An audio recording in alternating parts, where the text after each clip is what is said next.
chair. Ugh. My gaming chair is squeaking too much. Oh, my gaming chair? There's a problem with it. Is that it squeaks so much? That jet bit is gonna get me every time.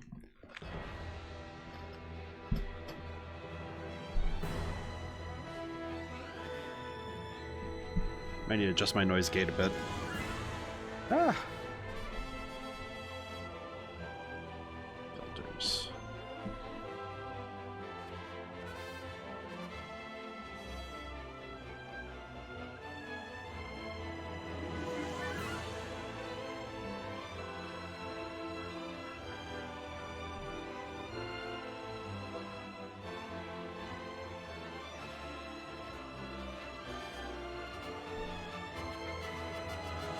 Maybe that works? I don't know. I adjusted it slightly. I also don't know if I'm ready to test that.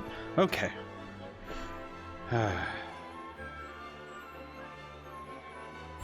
Alright. Wait a moment. Give some people some chances to catch up before the stream starts. Okay.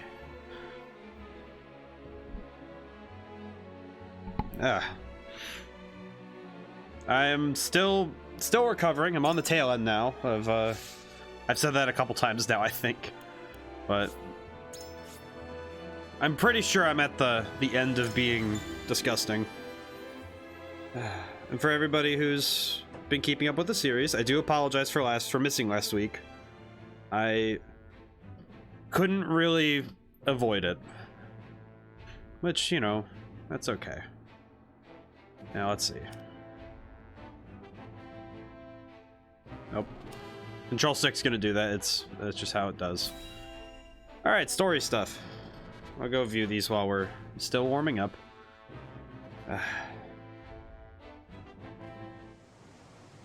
I've been looking forward to getting to play this game again.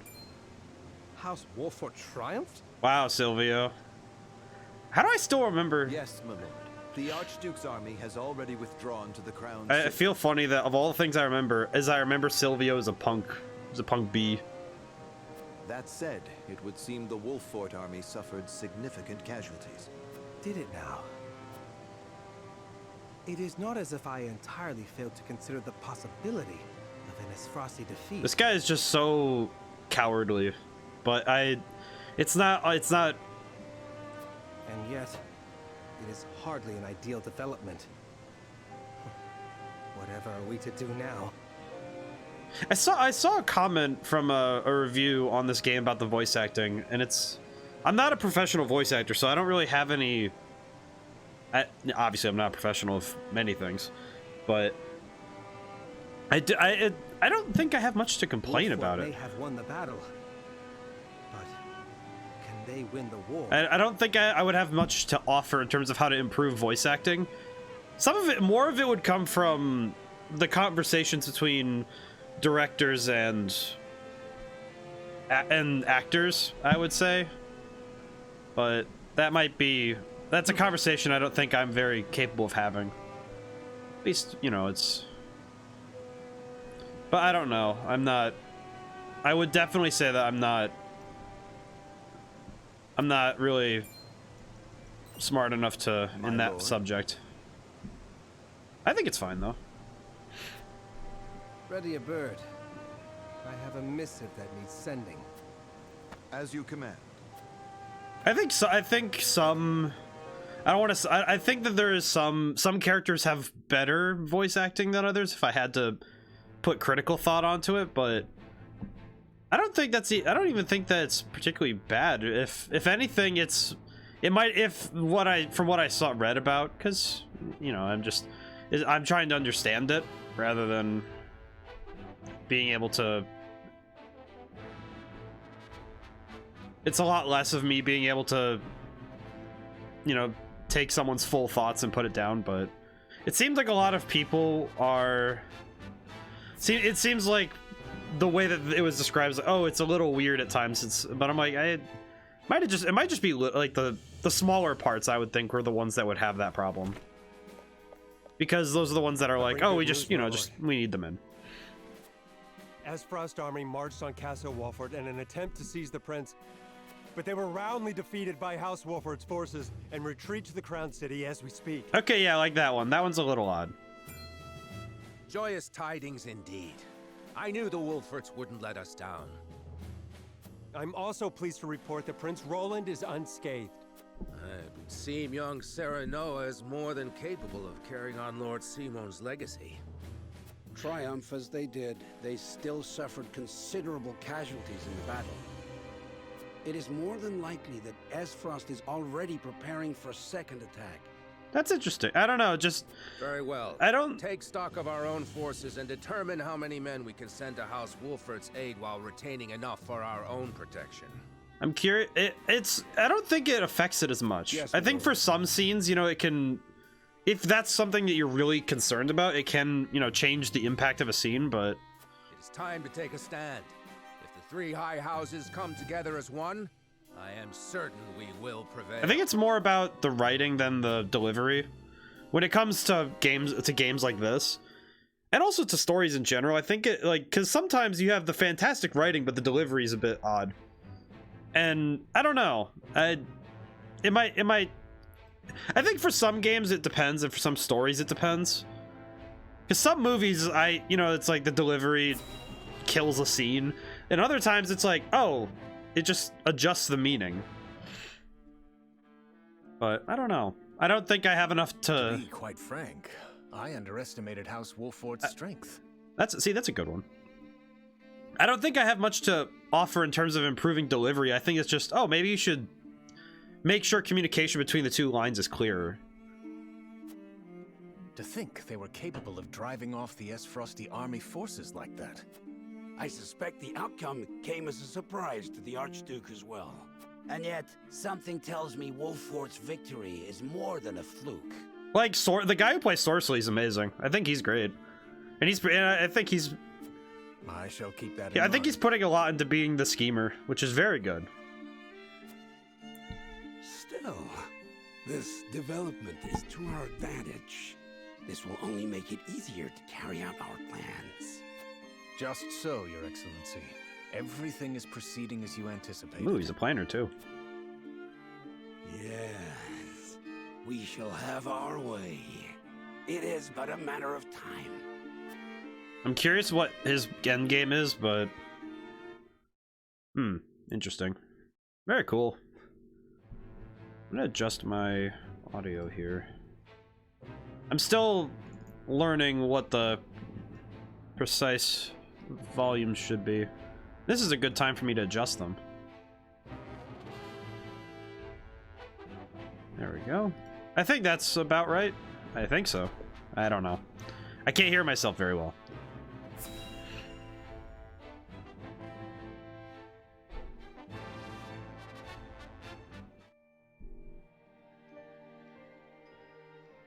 I shall see to the wounded. I will help as well. My hawk can assist with clearing the rubble. My thanks to you both. Your aid is most welcome.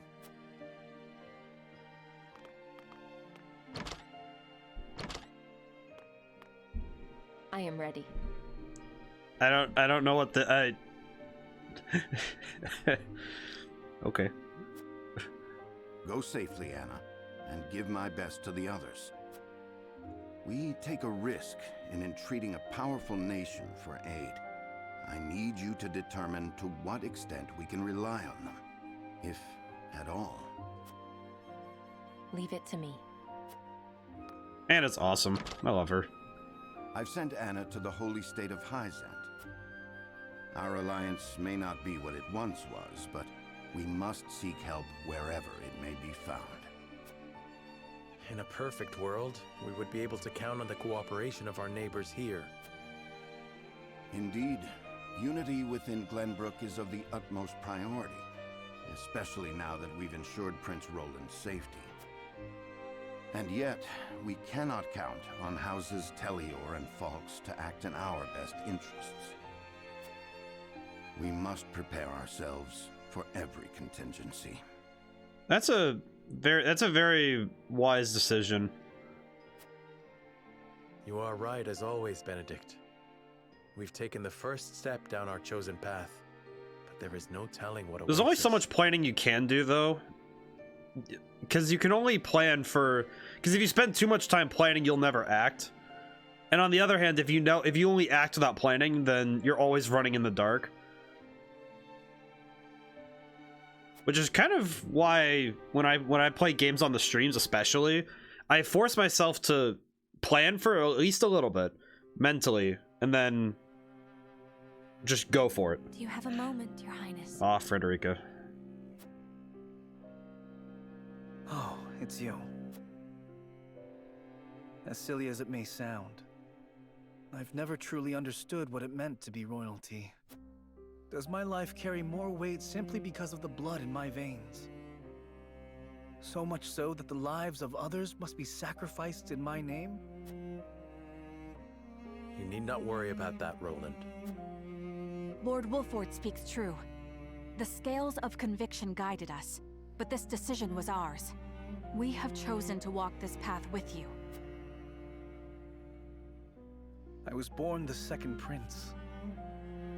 No one expected great things of me. And yet, simply because I had the good luck to survive, my very existence now necessitates all these sacrifices. If I may be so bold, it was not luck, Your Highness. We protected you. I know this, of course. That's what makes this so hard. You all fought and continue to fight for me. And I could scarcely take care of myself. I like this. This is like, I don't like, you know, obviously the scene is a little heavy, but the music is the combination of the music and it's just the combination of music and the, you know, the writing. Very good. Very sharp. I need to become stronger. I must. For my own sake, and for yours.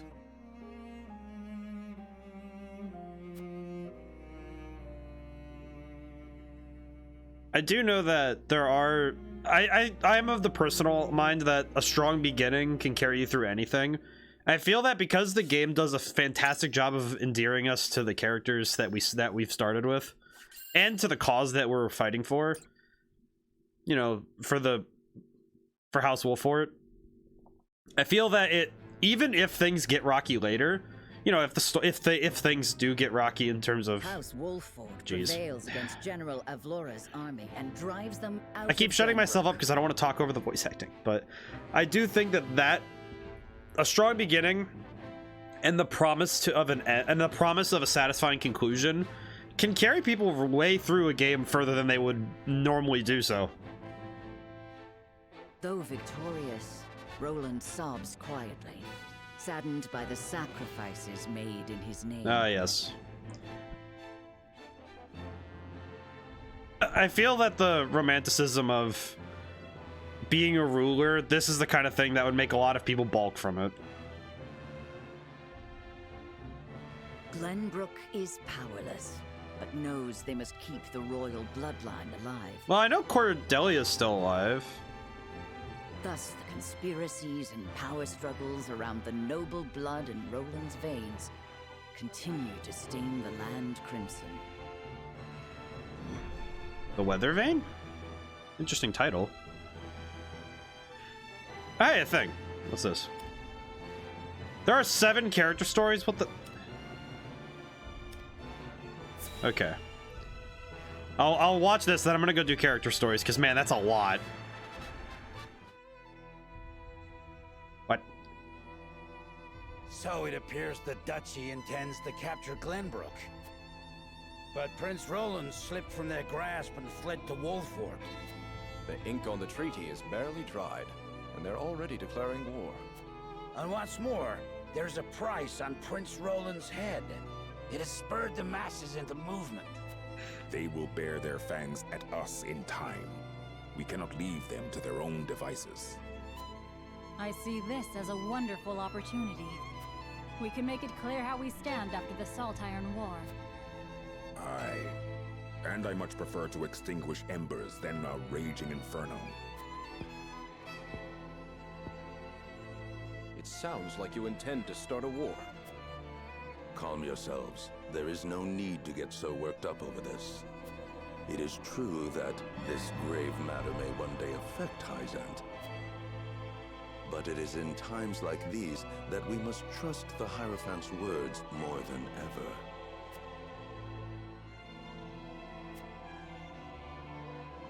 And they're gonna keep it from us, so we don't know what he said. Dang it. Ah. Of course. It's one of those very simple storytelling. It's a simple storytelling trick. While working on the riverbank, Eredor recounts Frederica. Eredor. Oh, it's stuff for everyone at camp. I'll start with Gila's. I'll go from bottom up.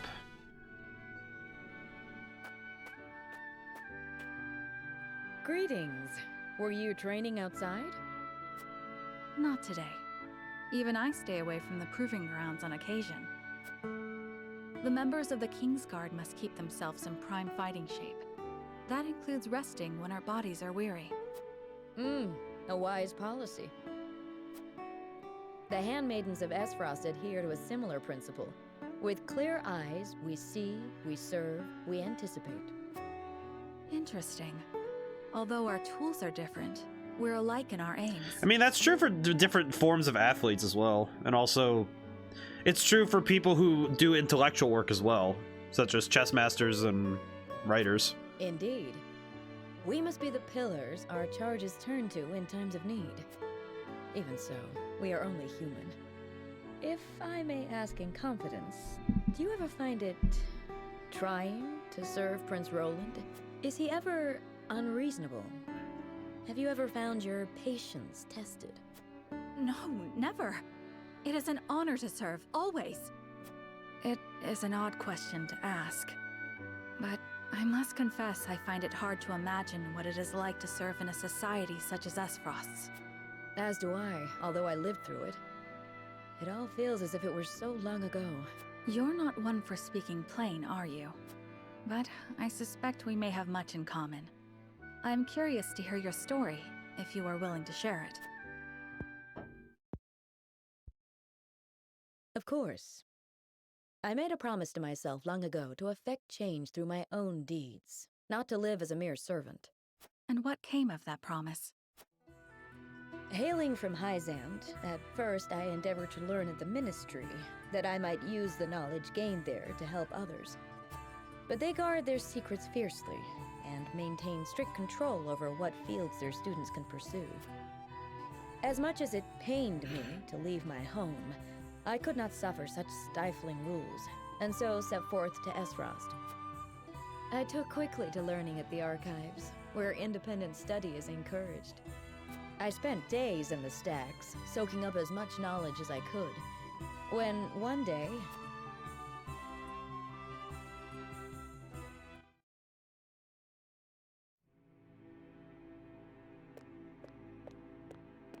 You are the one called Gila, yes? That dude's hair looks it looks pointy, but I'm just curious about this whole these character things are interesting because they give context to the characterization of each person, but Yes, my lord. They tell me you're the most talented researcher the archives have ever seen. I couldn't say that, my lord. Though I do spend more time here than most anyone else. Admirable modesty. And you aren't frightened of me. Most impressive. I believe we have a suitable role for you. Come with me. The Archduke would have a word. The Archduke? But... No harm will come to you, if that is your fear. Now, follow me. it's interesting. It's just interesting because this gives further context to what the person is, but... Lord Svarog had arranged an audience with the former Archduke of Esfrost. who appointed me as Frederica's personal tutor. I do wonder, because I know some people wouldn't find this at all interesting, because it's information. She was the former Archduke's daughter, so I took my duty seriously. Yet I could never shake the feeling that I had betrayed my ideals. Perhaps I justified it by telling myself that my teachings could plant the seed for change. An indirect approach, but an active one nonetheless. The chance was unexpected, to be sure, but I could not very well deny it. The Archduke's successor, Gustave, was a man that paid no heed to birth or blood. He effected a change in people's attitudes, a change which provided fertile ground in which my teachings could take root. Thus, I stayed by Frederica's side. Truth be told, I had not thought to be with her for this long, and yet here I am. Life is truly a journey of unforeseen destinations. I do think that this game's version of the character stories, I do think it's a bit less naturally occurring than how Fire Emblem Three Houses did it. So Fire Emblem Three Houses does it where the support levels. So as you battle with characters, they form their relationships and do the talking. But it's made as a result of gameplay, not just because of time. Because this feels like, it feels a little bit more of the fact that we've gone further in the game. It doesn't seem directly linked to an event.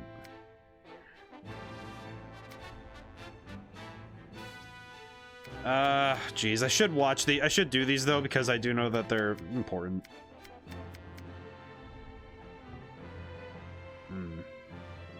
I like Benedict. I made a tweet today about Benedict because I realized him and Percival DeRollo from Critical Role, very similar in design. Once we have stacked those sandbags, we should be well fortified against even the fiercest deluge. Leave it to me. This old wolf has some vim in him yet.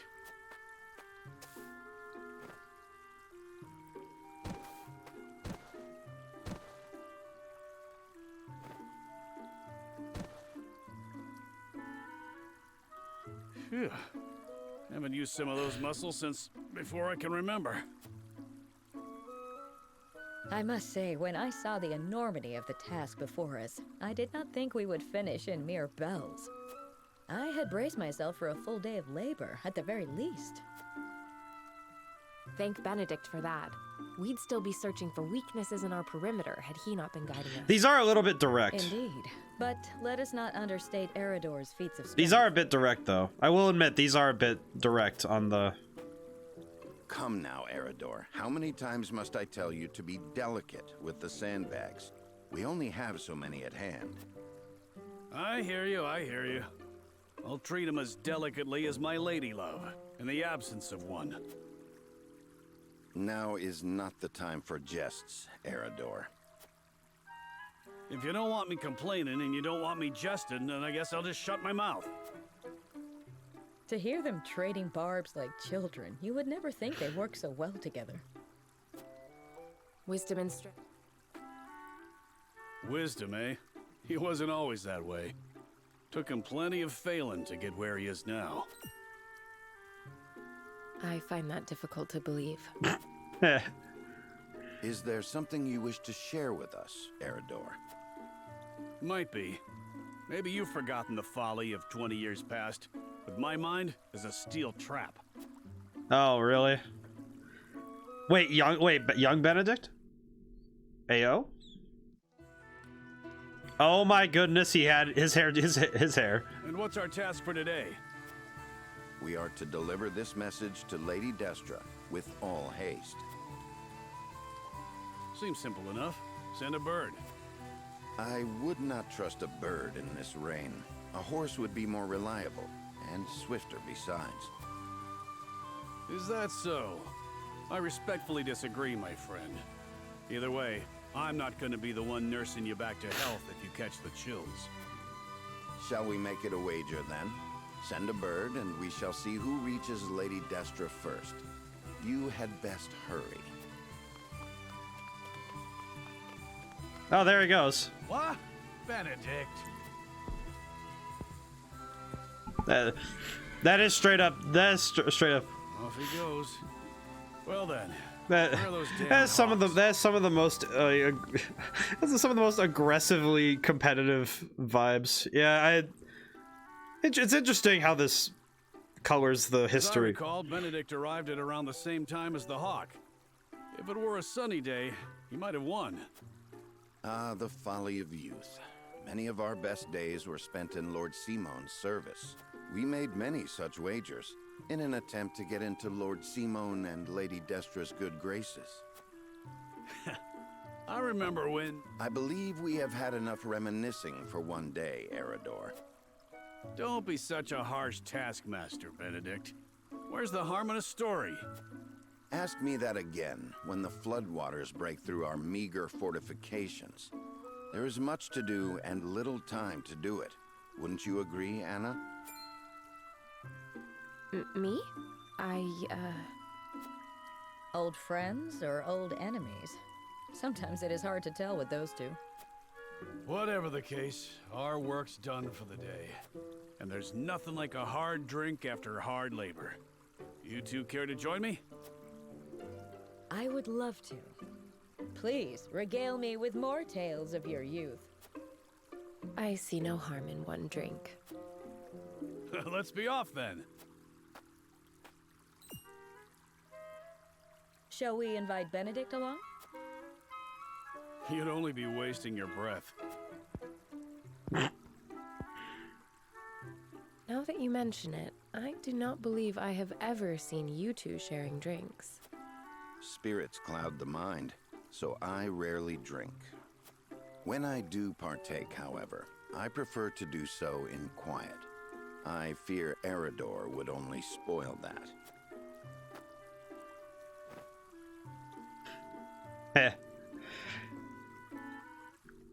Some of these are, it's a little, I think these are the ones where they were just having fun, which some people might take as being a little bit cheesy in their writing, but I do think that they're fun. They do, these are fun little jaunts. And Fire Emblem Three Houses does the same thing. Every single one with Raphael is exactly the same. They're just goofy. They play that really stupid horn song behind it every time. I love him. Lord Serenoa never ceases to amaze me. Despite all the hours he dedicates to his duties, he looks none the worse for wear. Even so, I am certain it takes its toll on him.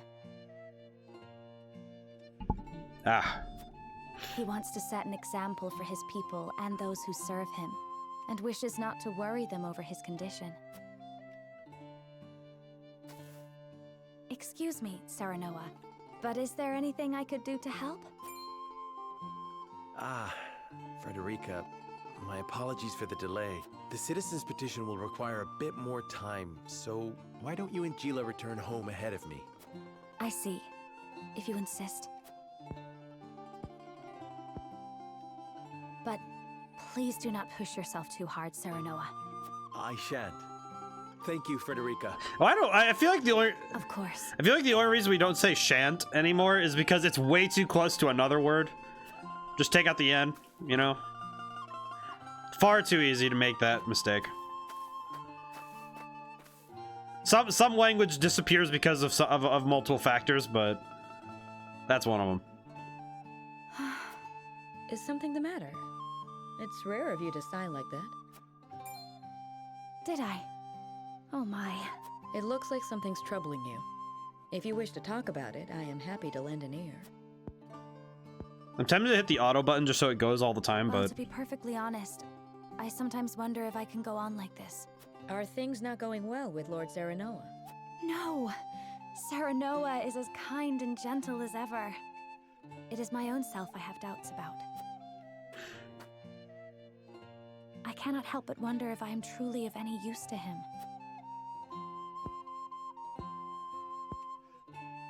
Since Lord Serenoa is always working so hard, why not give him a tonic to boost his vitality? I purchased one from a merchant not long ago. It should chase all his fatigue away. A good idea to be sure, but the fact remains it is not me myself that is serving him. Then how about preparing a meal for him? Something nutritious to fill him with vim and vigor.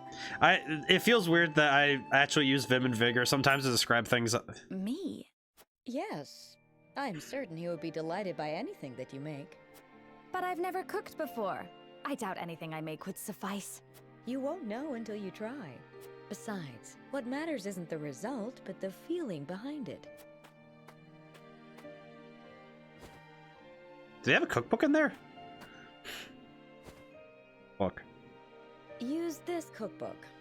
I'm sure you will find a recipe or two to your liking. Thank you, Jila. Now then, which of these would Serenoa enjoy? She just ends up making like spinach and artichoke like casserole or whatever. And everyone's just like, all right, neat. All right, what else? What's left? All right, I'll just go. I'm gonna continue. This is very story heavy, so I will try to push things forward as much as I can, but I do want to do some of these optional things for my sake. Ah, no, Lord Seaman. He's still just there. Father, please open your eyes. There is so much I wish to ask you. Lord Serenoa. I cannot let Father hear how weak I've become. I must be Hey, strong. man. We've been doing pretty good. Man. Lord Serenoa, Master Benedict, you have a visitor. Who is it? It's like a game. Lord Silvio Tellior. He wishes for an audience with Lord Oh, Serenoa. hey, Silvio's back. What business would the Lord of House Tellior have with me? Tell him we will be there shortly. What business does he have sir. actually showing up for once? Every day is busier than the last. Yeah, that's life. Unfortunate. We haven't had a moment to catch our breath. You are doing a fine job as head of House Wolfort, Lord Serenoa. Your father would be proud if he could see you now. I imagine that Lord Simon just has been hearing all this stuff just in his sleep. I could not do it without you, Benedict. Thank you. I feel like this story is very telling of the fact that the makings of great people generally are through the support of the people around them. That's nice. This episode's been wildly philosophical. We haven't had any fighting yet. Ah, the scales. Yep, not ready for that yet. Hang on. Let's see. Hewitt. I want to see more Hewitt stuff. Love her. Honk. A whole day of hunting, and this is all I have to show for it. Wanted to give Lord Serenoa something meaningful. Apologies for sniffing. A deer is no easy prey. You are a skilled hunter. One deer to your 3 boar? It's plain who the better of us is. I don't reckon you let a single one escape. Could be hunting is your true calling. Perhaps. Before I was knighted, I was keeper of the Hawk's Roost. And besides, I come from a long line of hunters. That's so. And what drove you to fight men for a living? Glenbrook put out a call for Hawk Riders, that they might challenge S. Frost's aerial superiority. I answered that call. Man, oh, that actually just made me realize a facet of the warfare of this. So warfare is determined by the technology and the resources on hand. I didn't even think about the possibility of the fact that aerial dogfights would be a thing in this universe. Because, yeah, the Hawk Riders would be a total problem. Because you can't really set up fortifications if you have hawks flying overhead with people shooting down. You can't build proper fortifications in the same way. You'd have to have covering. My training was the hardest thing I've ever had to do. But I won a position in the Kingsguard, where I petitioned to serve Prince Roland personally. Seeing you in action, I'm sure you could have made a fine commander. Yet you stuck by the prince's side. Yes, I did. It's interesting though, because that is an interesting facet to fighting that I didn't really think about in this universe. Because that's scary. Also terrifying. Now that I think about it more. Flugy has yet to return. I hope he isn't in danger.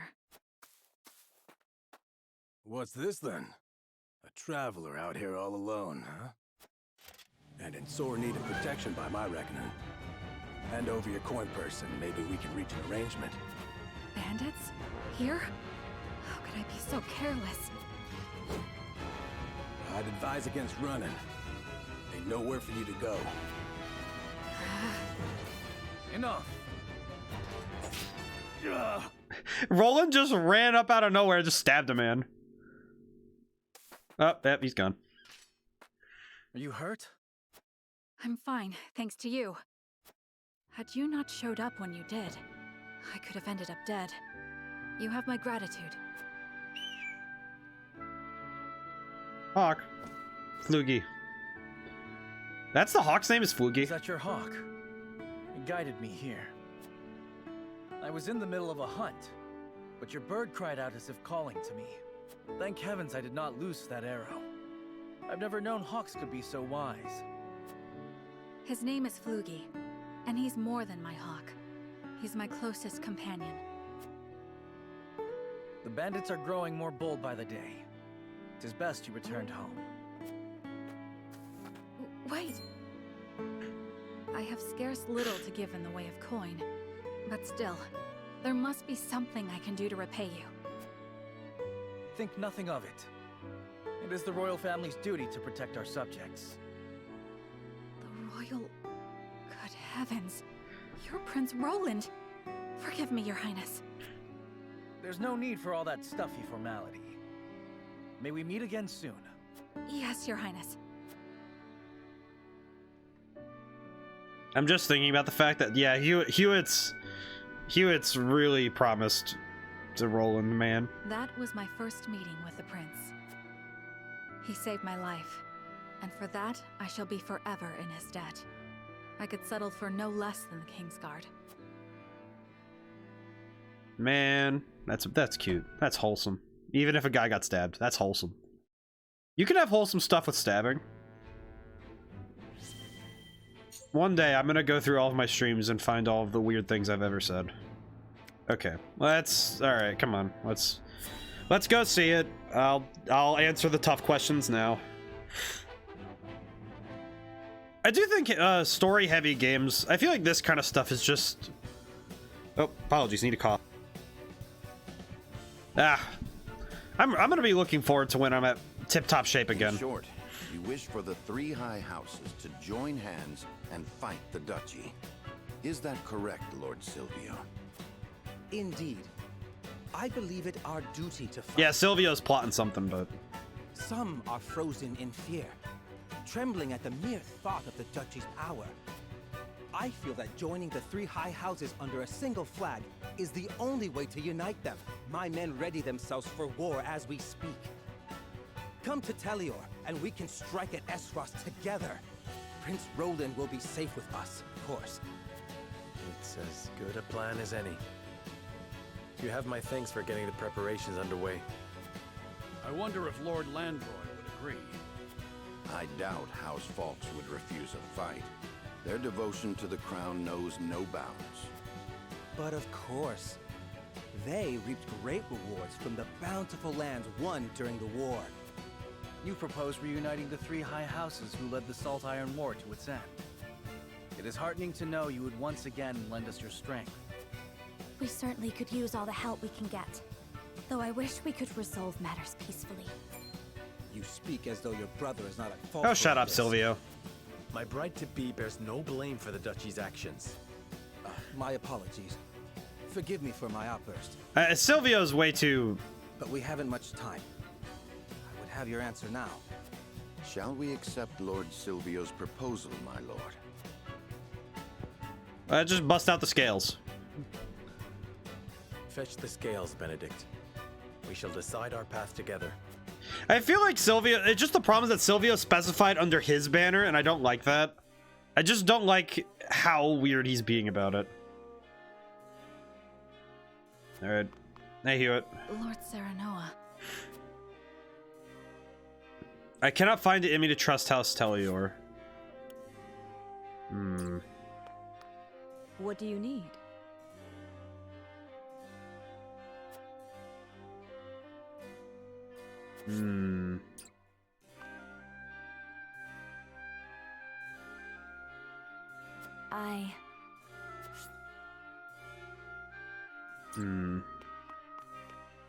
Serenoa. Even so, we are in sore need of allies. If 3 houses stand together, we may be able to turn the tides of the war. Let me go talk to... Wait, Benedict. Benedict, what do I do? Lord What do I do?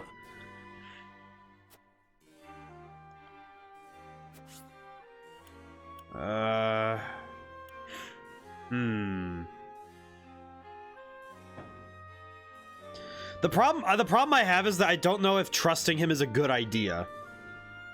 That's the only problem I have right now. Is I just don't know if trusting him is a good idea. Yeah, let me think. What do you think? Are you heading out? Yes, please. I may go see... Alright, maybe... I might be able to learn some new things about House Tellior if I go out. Which can make me very sad.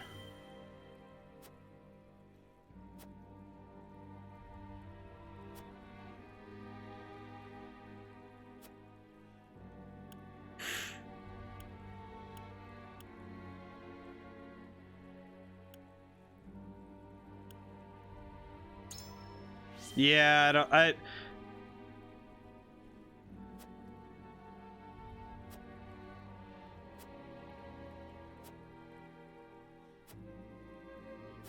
I'm happy I helped the boy. Hello, child. Oh, your friend let you borrow her doll? That's nice. At least everyone's being nice to each other. Oh, his friend gave a doll. That's good. That's wholesome. Good job. Town was unfortunate. It'll take some time, but she'll get there. Yeah, it will. That's what happens in disasters. Things break, but people rebuild.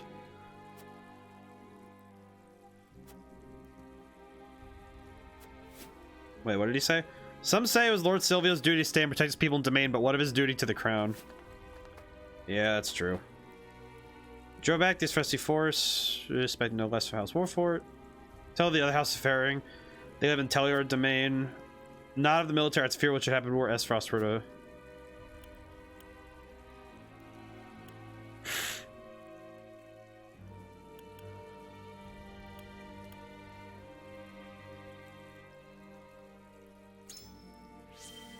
I would be welcoming.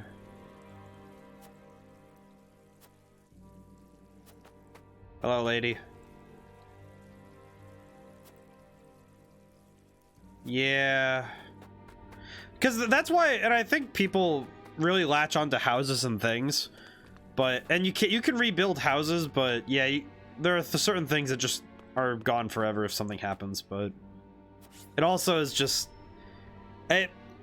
It's one of those things where a human life is... Let's see. Let me think. I think rejecting Silvio is better because I don't like his proposal. If it comes right after, like, hey, how about we rewrite the proposal? That'd be great, but... Anna. Hello. Yes, sir. The best for us to... Okay. Here's what I think. I can't help but wonder what he's scheming, but if he wants to join forces, I see no reason to refuse him. Okay, so really, Benedict is my swing vote here. Lord Serenoa. What about Roland? Serenoa.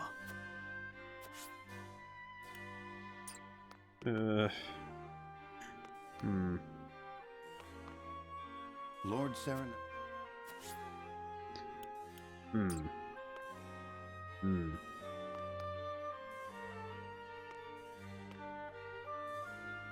Here's what I think.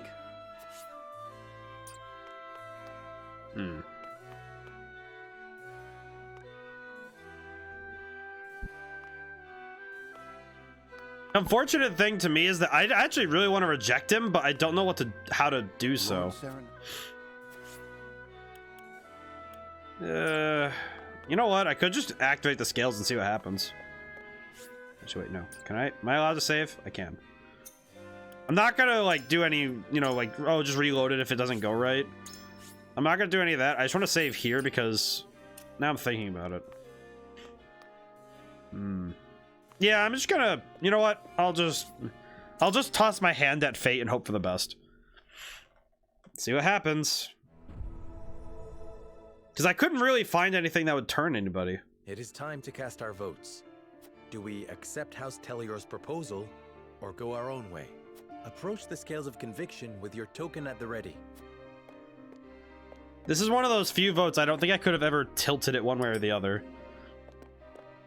Okay, Benedict's is the swing vote, so that's the one that I'm concerned about more.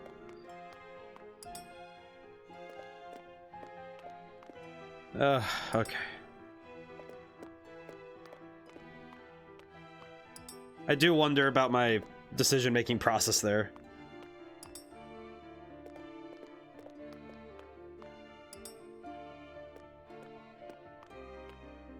All right, let's see what happened.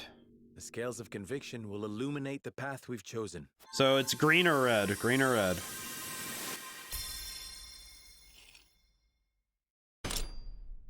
Wait, what? Wait, Benedict voted to reject it? Huh. Well. The way forward is decided. We deny House Telior's proposal and weather this fight alone. How did... Wait, how? Because he was just kind of on the fence about it. I didn't realize that. Are you mad? You would stand idly by while our kingdom is in grave danger. This is the path we have chosen. I hope you understand. I do not. You must reconsider. Or else House Telior too will face Esfrost's wrath. And why would that be our concern? Oh, hey, caught him off guard. We are in no condition to fight, Lord Silvio. It is as simple as that. Then I pray something more than death awaits us both. Yeah, Silvio was plotting. I don't trust that. It's just way too, like, the problem is that you can't bring something like that into being a lord. I could also say that about other elected positions. But that's also, I am very old-fashioned in my beliefs of power. In that I believe in the forms of Aristotle and I believe in Aristotle, Plato, and Socrates.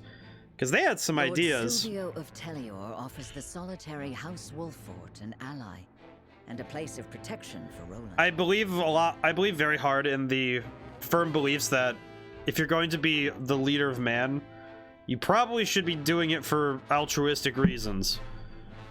Because it's self-destructive to try and lead others on a path for your own glory. Get out of here, Silvio, nerd. But Serenoa chooses to walk his own path, even if he must do so alone. Silvio leaves with a disquieting look in his eyes. It's just that you can't plot for personal gain when forming a union. That's not how... That you can't form a union by plotting in that. And Telior's probably going to join up with the duchy, because Silvio's definitely looking for a reason to get money and power. He's a jerk.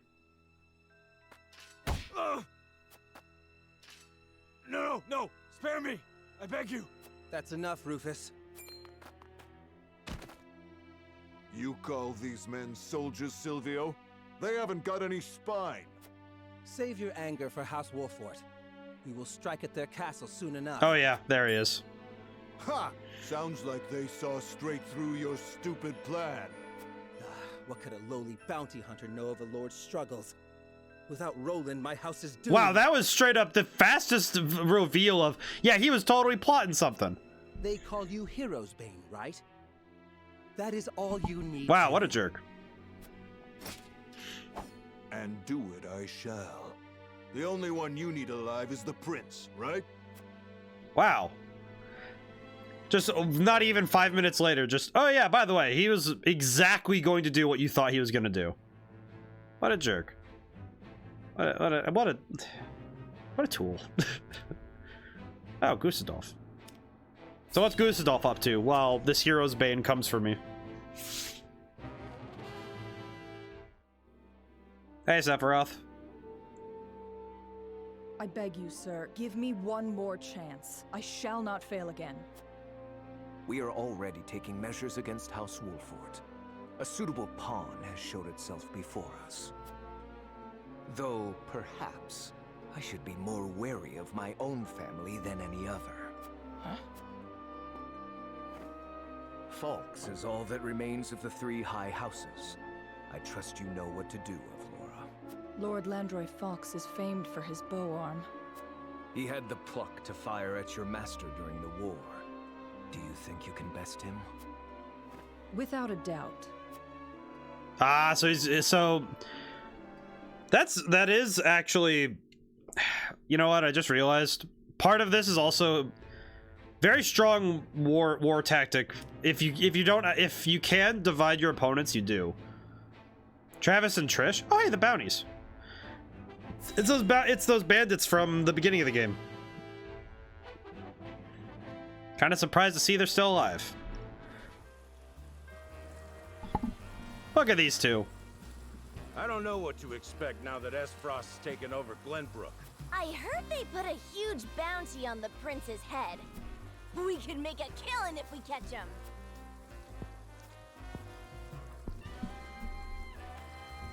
I always dreamed of kidnapping royalty.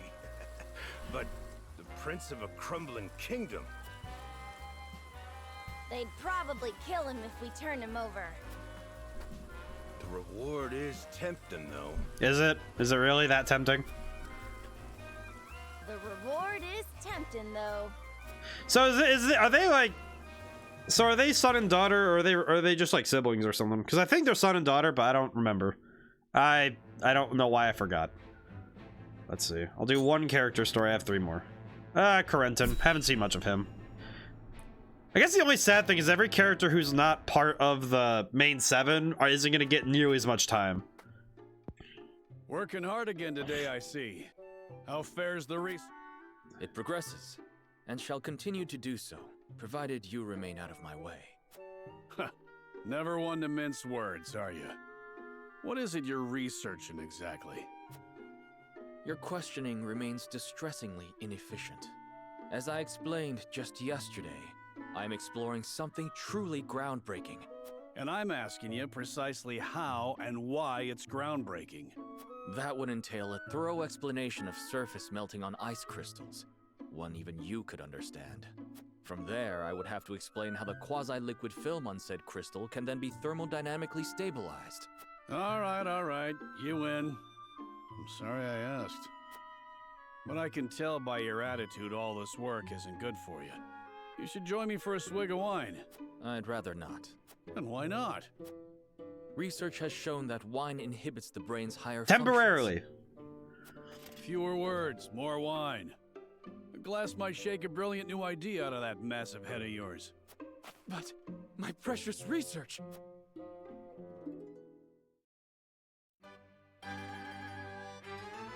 All I desire is to carry out my research without interruption. Are you listening, Eridor? My research on my terms. Why can they not grant me this one thing? Yeah, well... This cannot stand, Eridor. You hold me out here, yet you haven't so much as haven't touched your glass. Oh, so you're an angry drunkard, are you? Lovely. Me? A drunkard? Balderdash. I feel like any new drinkers, remember, drink safely. It's the damn ministry. All their restrictions and secrecy. How are we to move forward if we can't share our techniques? Techniques. You're damned right. As always, of course, about everything. Sin on all that knowledge and skills is not good. Worse than me locking myself up here.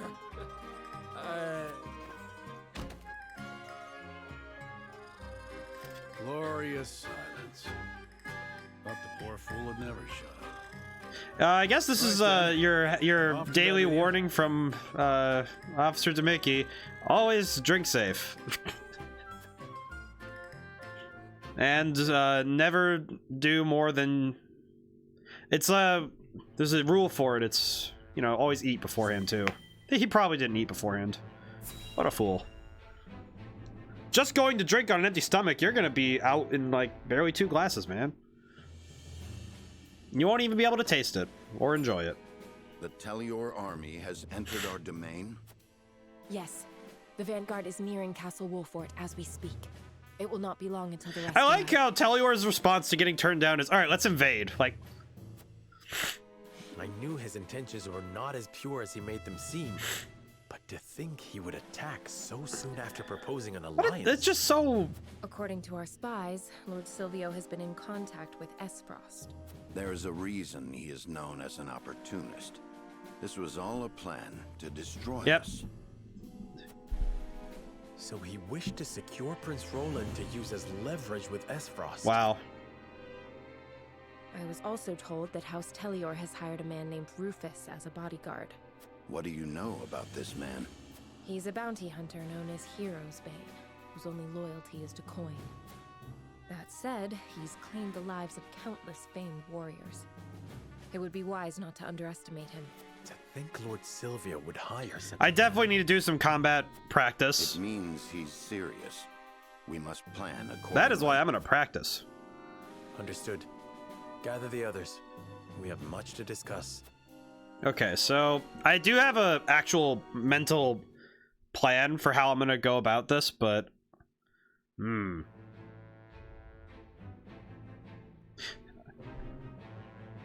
oh, if anybody's lurking, I hope this is entertaining. I'm trying my best here, but I do have something. I can do fighting now because now I don't feel too pressed yet. Okay, we do need some extra... We do need experience, because I know the next time we fight is going to be tough. So let's see, what do we got? Oh, cool. Okay, so that's the newest one. Alright, so what I'm going to do really quick, just to give myself a bit of room to remember how to play, I'm going to start from down here. So I'm going to start here and then work my way back up. This also gives me a chance to secure some extra supplies for upgrades, so this should be helpful. Yeah, sinuses, please. Alrighty, let's see, who do I have out right now?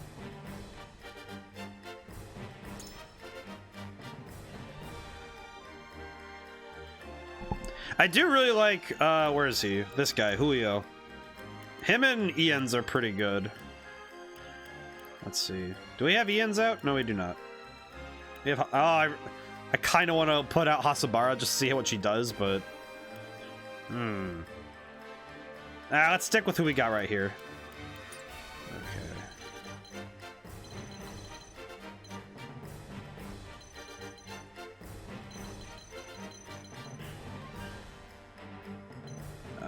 This should work. Let's get right to it.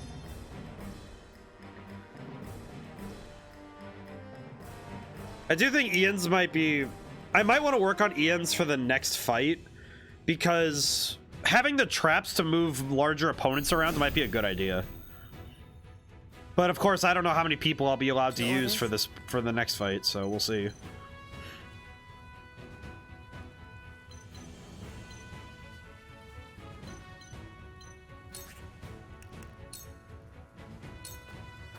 Into the shadows.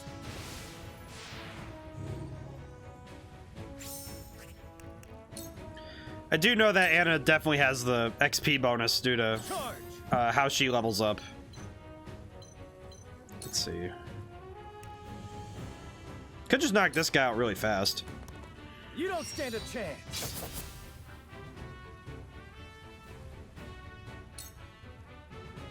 Here I come.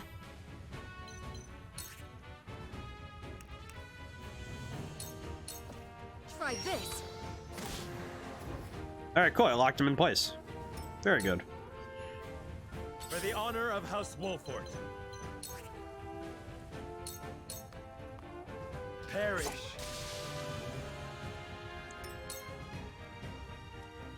Well, we already have a good battlefield presence set up. Pry out their weakness. Let's see. Can I can. Okay. We must stay vigilant. I actually have a pretty good idea for this one, but it's a little unorthodox. Forward. So go here and then do hawk dive on this guy. Death from above. Woo. Imagine, if you would, seeing the lord of a castle leap into the sky and just drop on you. You have no warnings. No. Come at me.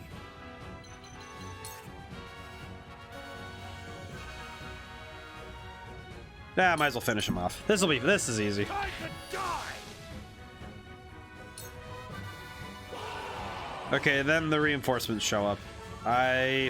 Cool heads shall prevail. Let's see. Haste. Federica. Victory goes to the quick. I can do it.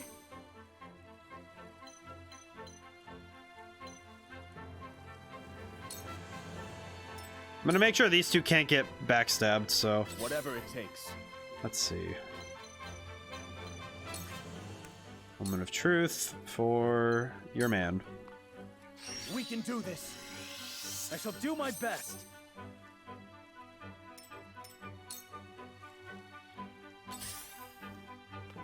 I am wondering, because this is a good opportunity to talk about skill, what I call it's atrophy, Allow me. which is the term used to describe when your skill starts to depreciate. Because I did essentially go a full 2 weeks without getting to touch this game. So I was kind of worried before starting the stream that I would be a little off on playing because I wouldn't have played in a while, but it seems like my worries about how I do today are a bit unfounded, but I'm not doing battles at level, so I don't know yet. Let's see. Which of you guys goes next in the turn order? You? Okay.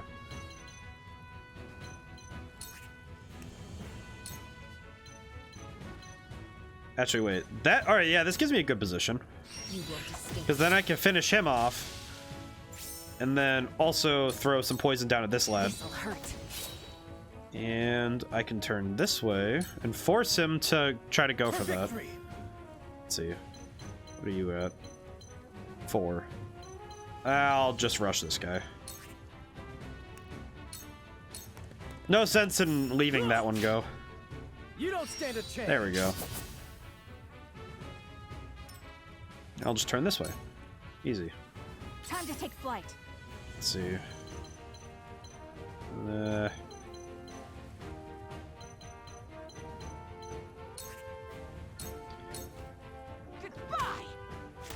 I am trying to remember how to optimize my moves, but I think that's gonna be the part that is I'm gonna have the hardest time remembering.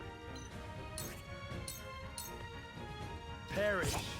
Is making sure I remember how to make the best of each move, but I'm sure that I'll be able to make up for it. Out. Allow me. Let's see. Scorch. I can hit them both. Blaze, heed my call.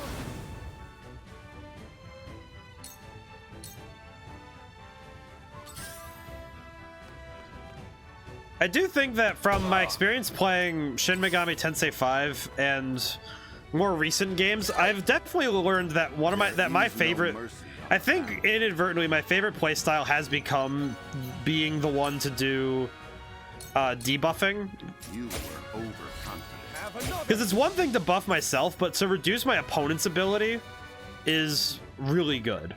I find that to be a really fun strategy for me, and it works well for me. It's also oddly my most common strategy across different genres of game too, which I wonder if that's true for everybody or if that's a commonality that I must carry on. people find that their that their favorite strategies are shared across different types of games. You won't beat me. Because I'm curious now if that's true. Actually, wait, if I do sprint here, because I'm thinking my debuff strategy, you know, trying to put adverse effects on opponents, is actually something that a lot of, it's similar to how I play Yu-Gi-Oh, because I play I like to play mill and burn strategies more than I do I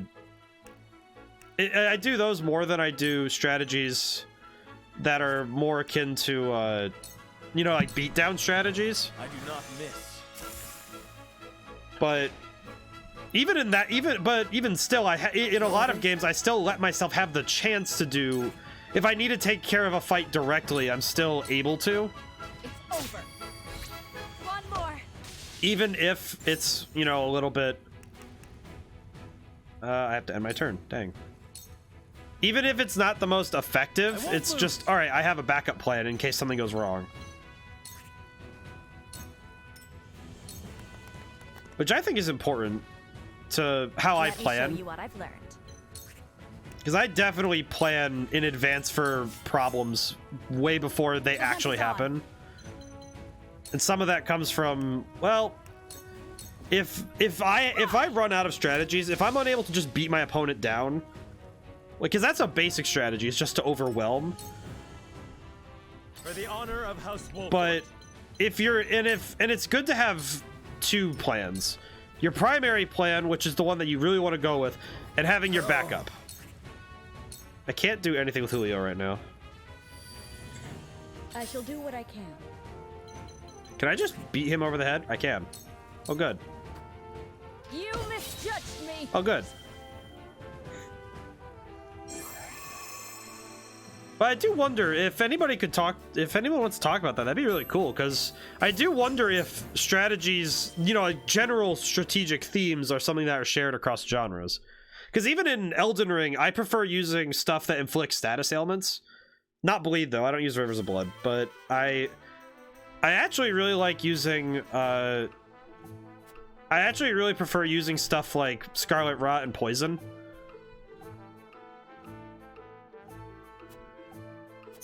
And that's the kind of, those are the kind of strategies I like, because they offer, they make it so I can, if I'm fighting against, you know, PvP, it makes it so that people have to think about multiple things.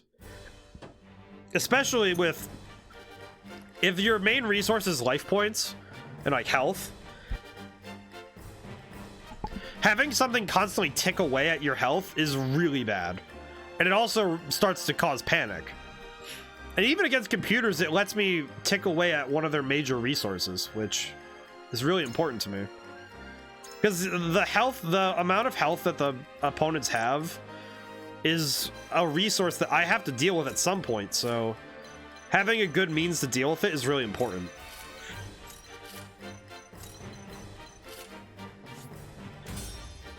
So it's tough to put it down to exactly. Like, I think because when it comes to strategizing, there are simple strategies and complex strategies, but a lot of them come down to basic components. A lot of it is based on positioning. A good chunk of it is positioning, really. I don't think there's anybody who is a good strategist who doesn't realize that, because just like how music is just a combination of the same 8 notes in very different ways. For victory. Well, it's 8 and then the, you know, the half steps between notes. But when you're looking at how, when you look at how music is written, it's like, well, it's based on how you use the basics of your craft to make something. Strategy is just, if you learn a specific like a set of tools, like basic methods and tools, you can start to apply them to a lot of different scenarios. Let's see, what can I do?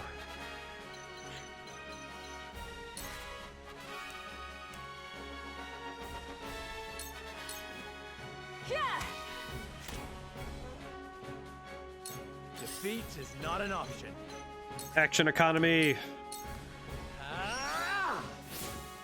And one of the things in a lot of RPGs is, and this is something that's a major game theory topic, and it's something that a lot of people who play D&D get into, is called action economy.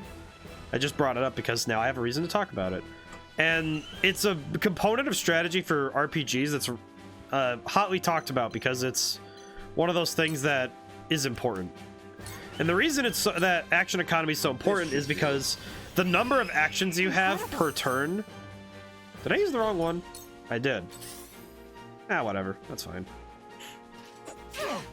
Impressed? But it's... The action economy is basically how many actions do you have in a turn, and how many can you use?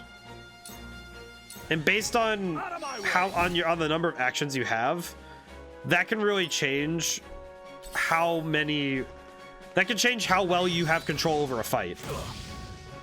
Because if your opponent has a great deal more actions than you do, then that can be a major issue. However, if you're able to make efficient use of your actions and turn a disadvantage into your advantage, and also by using your turns efficiently, you can really you can really start to reduce the opponent's number of actions so that you can start, turning that to your advantage. With the powers in me. Oh, no. And that's why when you're that's why you want to knock out opponents, and that's why I should be taking out opponents more often. Because when you're able to take out opponents, you're able to start putting opponents down you're able to put opponents down. Let's see, can I do... it'll just be better just for me to hit the one guy. Yeah, I'll just knock him out. But by knocking out opponents, you make it so that you get more actions compared to them. My research bears fruit. And by having more actions, and also by reducing the number they have, you put yourself at a better advantage. Because then you're able to maintain your momentum going forward. I will end this. Let's see, what can I do?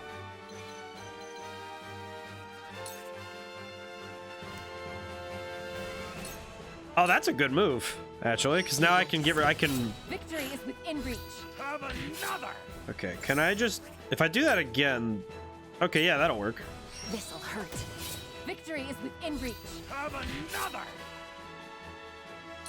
For victory. Let's see, what can I do?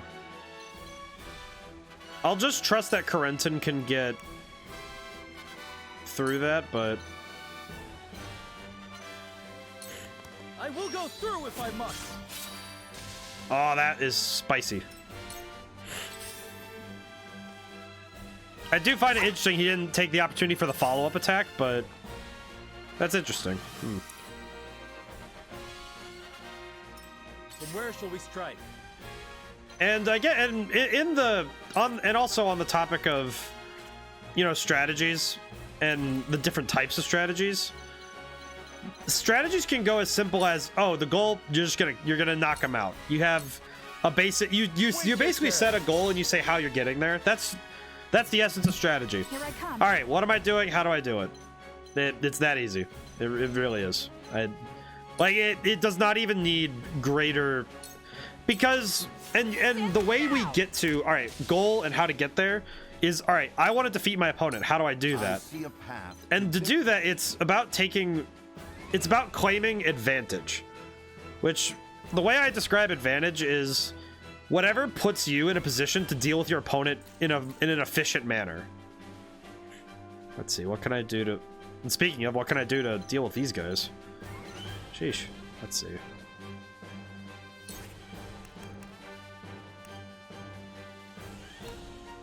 Actually, if I do Bird of Prey on... All for victory. If I do Bird of Prey on him, I don't have to use Sprint for that, so then I can... Yeah, here we go. Because what I want is to provoke these guys. Come and get me. There we go. Shall we begin? And then with this guy...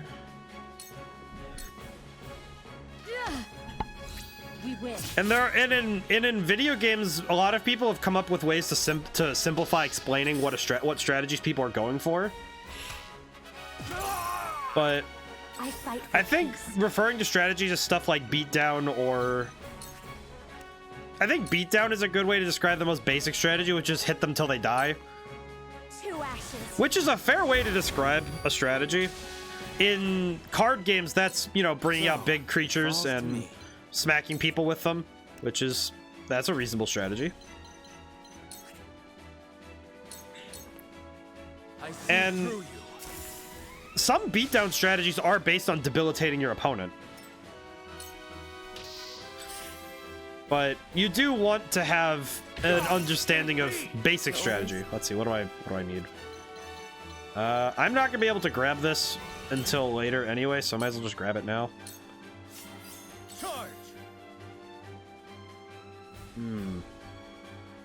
Alright, who will be able to get those items? Okay, Gila can grab that, so what are you guys at? Lambs. And along with basic strategies, which would include stuff like you're basically just hitting people. You also have, because it's not just about the type of strategy, it's also about what you're using to accomplish it. Because that's why a lot of these characters are based around certain archetypes of, so you have different tools at your disposal. Sorry if I'm getting a little nonsensical, because I'm trying to formulate my thoughts while also forming my plan. I shall try my level. Let's see, what can I do?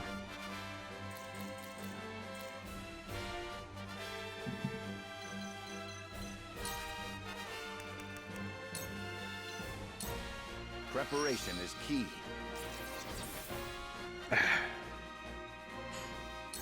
Here I come.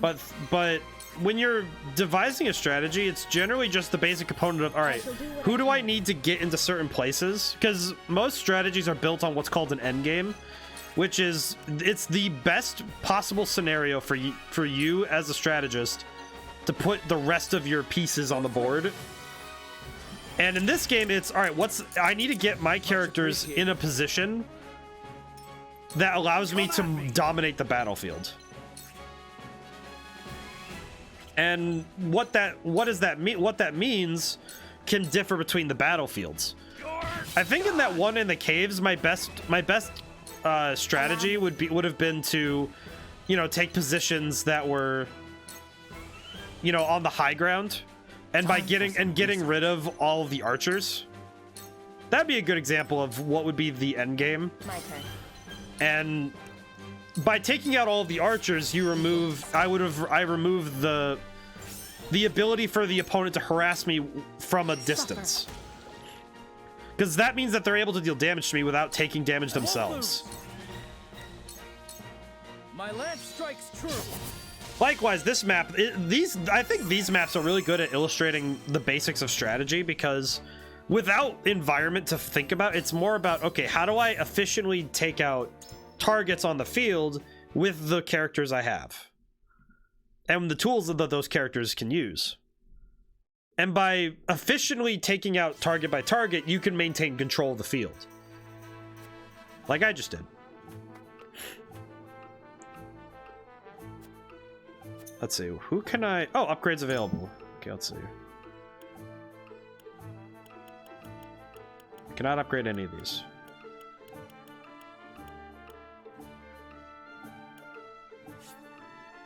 Use silver to upgrade weapon. Oh, I can go up to rank 2. Whoa. I only have 1 silver. I kind of want Serenoa to be rank 2.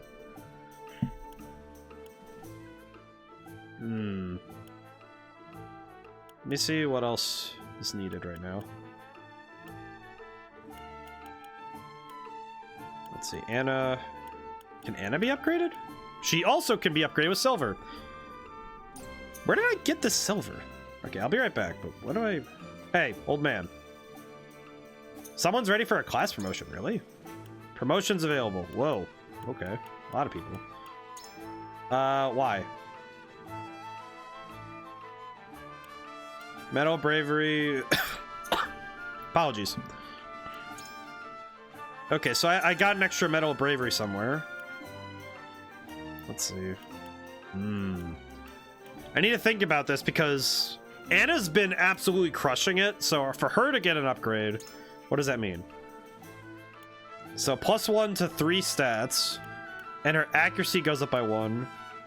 She gets access to 2 new skills. Remain and recover. What does that do? Remain and recover and slumber stab. Oh, so putting people to sleep. Okay. So additional power for my already strongest. What about you? Just strength, and you get... Oh, and he's already high enough level to get pushback. What does this do? Deal physical damage, pushing back 3 squares. Okay, so that gives him more power. What does Benedict get? Besides some awesome outfit, jeez.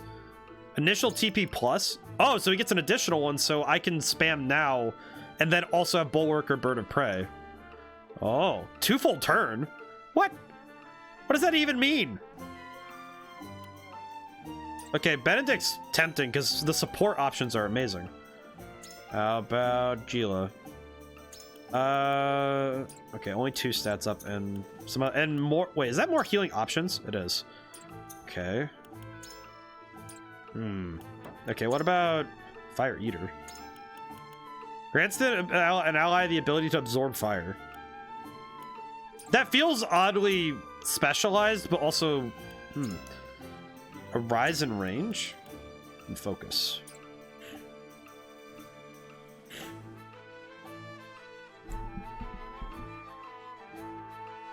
And Eridor would get... Oh, jeez. You know, I'm gonna upgrade Benedict, because I feel like Benedict would be probably the best one to push for. Yes, please. Because I think having... Never stop learning. I think having the additional strength... Having the additional support power will be really helpful. And Serenoa has already been upgraded, so... Let's see, trade post. What else can I get? Quietest point. I buy.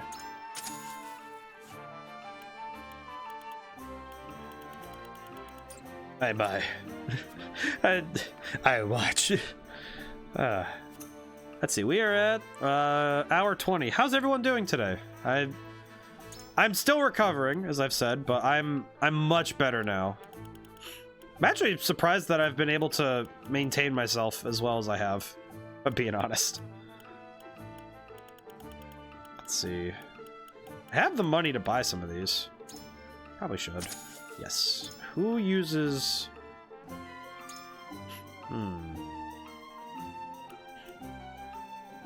Serenoa would be good to get extra strength on. I don't have anything for Roland. That's interesting. I don't need that for you. Oh, because he doesn't really a magic attack, right? Let's see.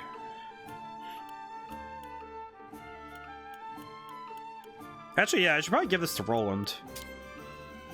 And I'll buy another one for Serenoa.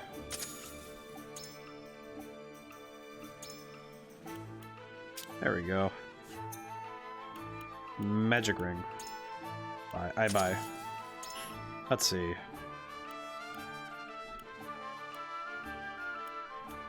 Get one for Frederica. Because her magic needs to do more damage.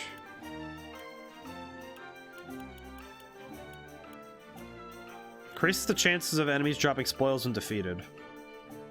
Ooh. Okay, that could be really helpful because... That could be really helpful for later. And I'm going to give that to Anna. There we go. There we go. Let's see, do I have any... Are there any items that are just meant to be sold? Not really. Dewarding spice. Dewarding? It's dewarding. Brain, please.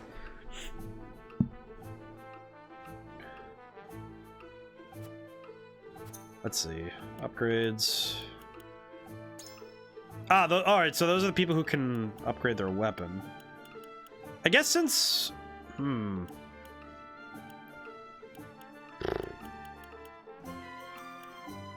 kind of want to upgrade Anna just because Anna is such a powerhouse, so... Yeah, let's do that. That's a cool looking knife. Let's see. Increases weapon potency by 5, increases speed by 2 again. Okay. Decreases TP cost to surmount by... Wait, that means that TP, that surmount doesn't cost anything. Oh, that's why. Back damage increased up, which means that she'll be one-shotting people with back shots. I should not have said that.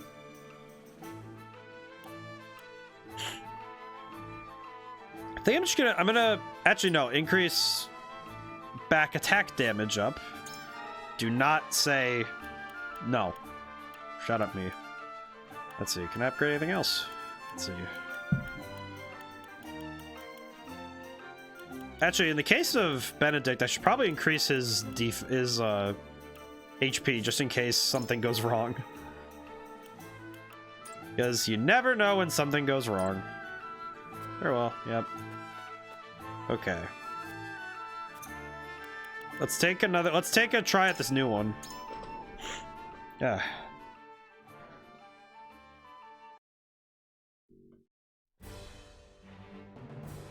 Okay, so this battle is not... There's not a whole lot of field advantage. The archers being on the steps does give them the high ground, but... I'm pretty sure that can be displaced really quickly, actually.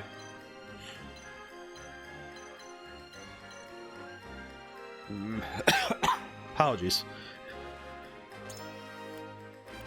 I do think, though, instead of Julio... Details, because... Let's see. As I recall... Apologies, my throat. Ah.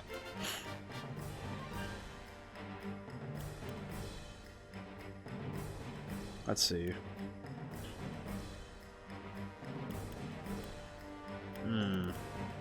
Hasabara's okay. I should level up Ian's because I think having the ability to control the field would be really good. So I will. I'll bring Ian's along because I think he's a wonderful lad. Ah, control stick. No, stop. Let's see. Put Ian's behind Serenoa. Do it. Eridor. Roland. Okay, let's take a try.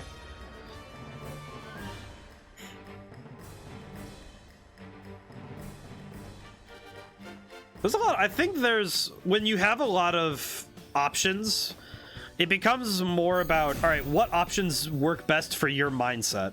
I think Ian's might be a good example of that because I think Ian's might be one of those characters that I just really like on the grounds of what he offers. You won't catch me. Because I really prefer controlling the field when I can. For victory. Let's see. And I'm still safe if I go over here somehow.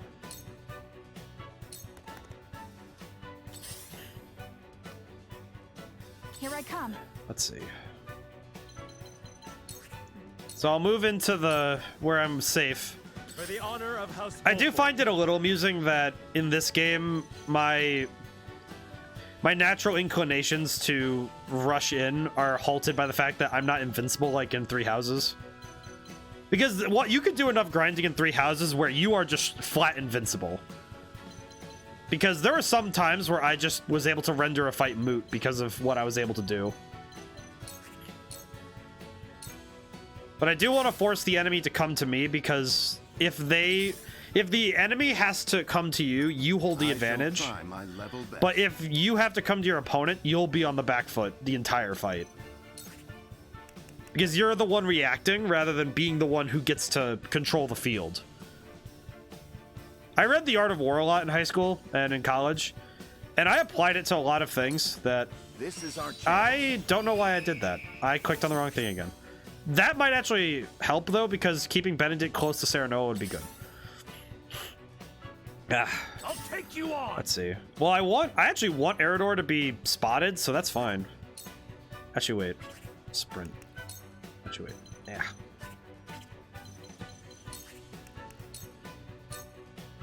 Show me what. Because I think that the tenets of winning a war and, you know, the strategies of fighting play very heavily, and those types of principles do actually work in other things.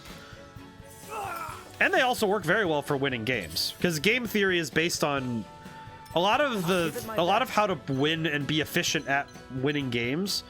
A lot of it comes down to being able to make efficient decisions. Let's see. I want this trap to go this way. I've got it. Because if that archer comes closer to make the shot, I really feel like I've grown. then he'll get flung into that other guy. So I shall do what I can. let's see. What can I do?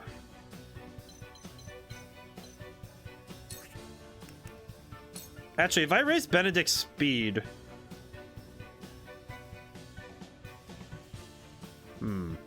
Actually, I'll raise... Haste. I'm gonna haste... Haste Frederica. And pull her and give her some extra speed. Thank you.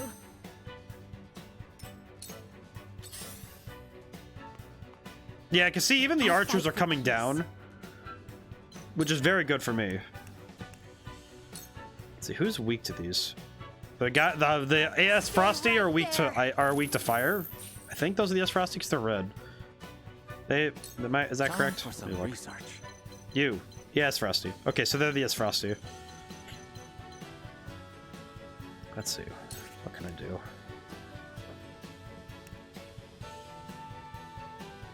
So I can finish a guy off entirely if I do that. Ooh. Okay, those two come after, so yeah, I'll do that. That works. Ending a turn is really good, so that's... But again, being able to have takedowns is really good. But the tenets in the Art of War by Sun Tzu are actually pretty good for a lot of game strategy. Good example would be when... If you're like, one of the best strategies that it brings up is how to deal with opponents when based on the numbers, and also there's also a lot of writing on estimates. But because when your opponent outnumbers you 4-1, you evade them, and when 2-1, you divide them, and when 1-1, you can confront them.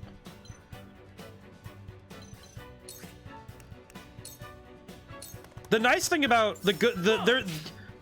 I will go through if I because the strengths of a smaller force is that you have maneuverability. I do need to grab this. Actually, wait, I can have Crenton grab that. What am I doing? Okay. Who goes next? You, and you. Okay.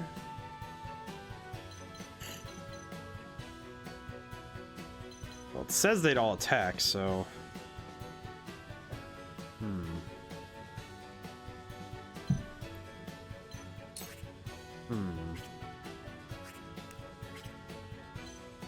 What would this do? Not enough damage to matter. But given that he's a healer, he probably... If I do enough damage, he'll probably prioritize healing the Glenbrook Blade over trying to hit me. But that's if he's smart. I can't bank on him being smart. I actually can't do that. Well, at least it's self-preservation being his goal.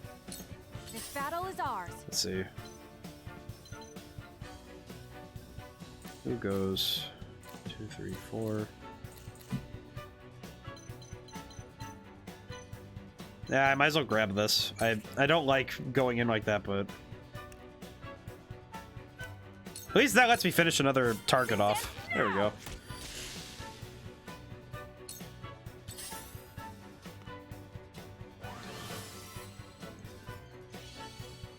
And similar, and a lot of the book talks about, and it's a lot of things that are really hard to explain, you know, just really quickly. But by controlling the terrain, and by extension, by having battlefield control, it allows you to control where your opponents are going to go and where, and by doing so, you give yourself the opportunity to be able to make the call as to when things get to happen. Preparation is key. And by being able to control when things happen, you have the say of being able to say when the fight ends. I do a sweeping slash. Actually, wait. When does that archer go? He goes soon. I'm gonna delay strike this guy.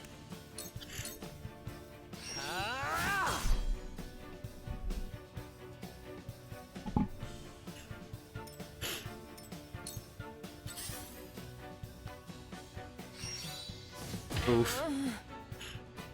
I will end this. Let's see. Maybe Ding Dong's weak to this? No. Let me think. Okay, Corentin's gonna go soon, so I could finish off these guys right here. Oh, that would be a takedown though, so that's good. Stay right there. There we go. That's still a knockout. Come at me. Even if it was a bit sloppy, it's still a knockout. Let's see. That guy's next, huh? Okay. Don't too slow. That's it. And as I said with pulling with action economy, the fact that I'm going for I definitely think I've made a major improvement by actually following it forward with what I say you should be doing is going for knocking opponents out fully rather than leaving a bunch of them weak and then going for a sweep, because that just gives your opponent the chance to be able to pull a fast one on you. So it comes to battle. Quite frankly, it is very easy for an opponent to pull fast ones on you if you're being reckless.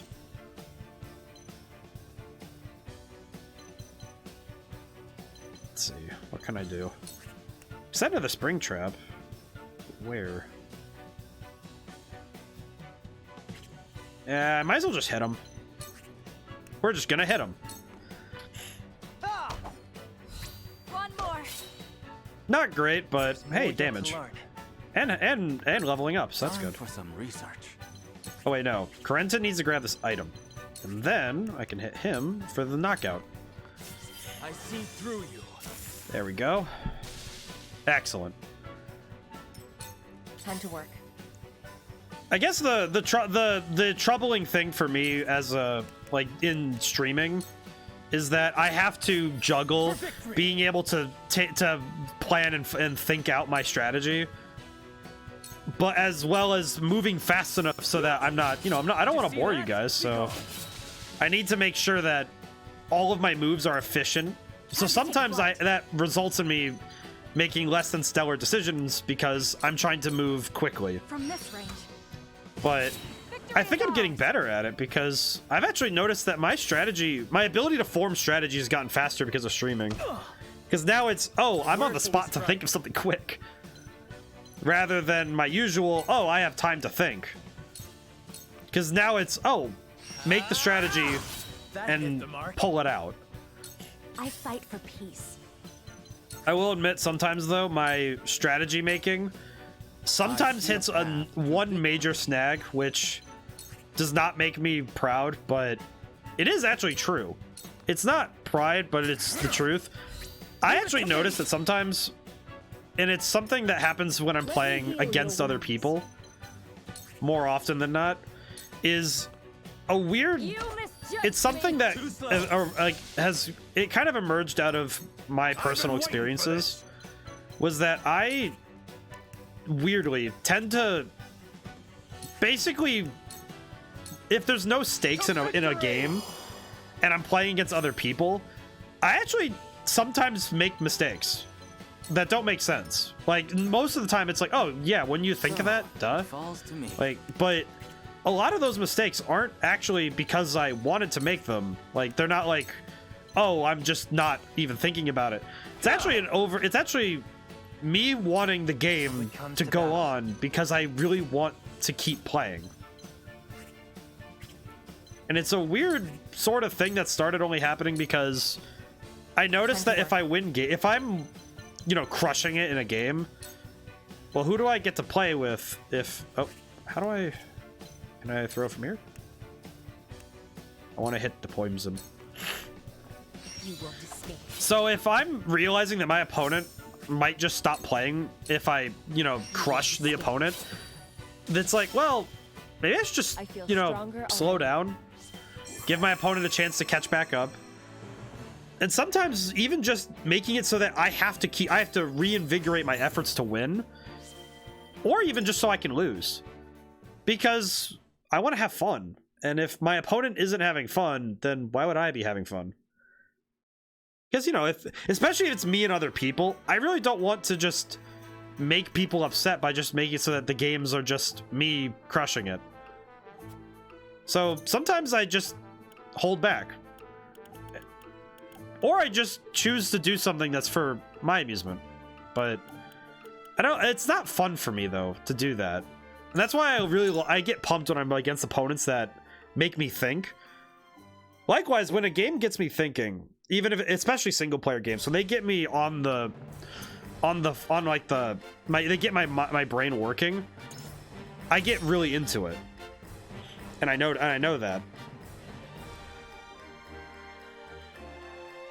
But I think that's because I have such a thorough understanding of what I'm capable of as a player that I know when it's best to let off the gas, you know?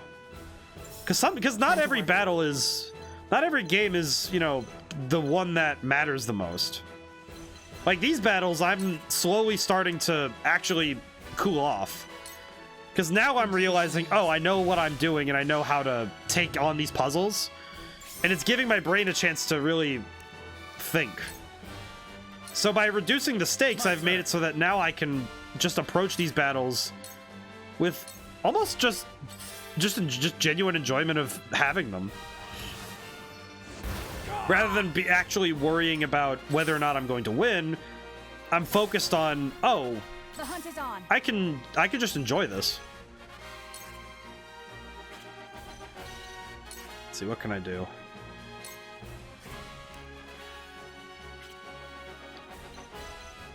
Nah, I'll just shoot him.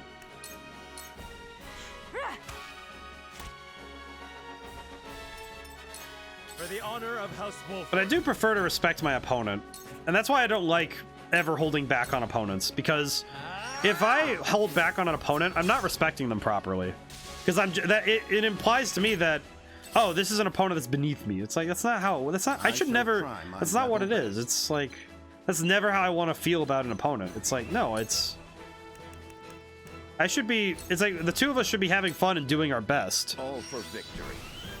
Because that's what's the fun part about games, is we should be both, you know, having fun. And in my case, when I'm playing a single player game, it's about having fun for myself. You won't beat me. And there's no, like, you know, human opponent. Me just getting to go all out is really fun, because I just get to really lay into an opponent. And that feels fun to me. To victory!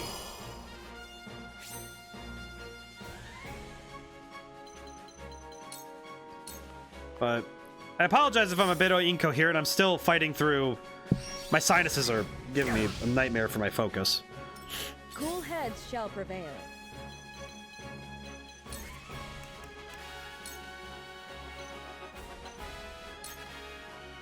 I'm behind you. But those two things, but I think the personality of the person who's strategizing, wrapping it back into the topic on game theory, it's a great deal of strategy comes from temperament. And that's, like, you know, the personality of the person who's playing. Because a lot of people, their preferred strategies are based on their temperament. Oh no! My desire to debilitate and, you know, deal with and attack my opponents in that manner does come from a bit of a weird place. In my opinion, it's not my favorite place. It kind of comes from my it comes from my pride. Because to me, being able to force an opponent, like bring them down little by little, and whittle them down slowly, that proves to me that I'm in control of the field.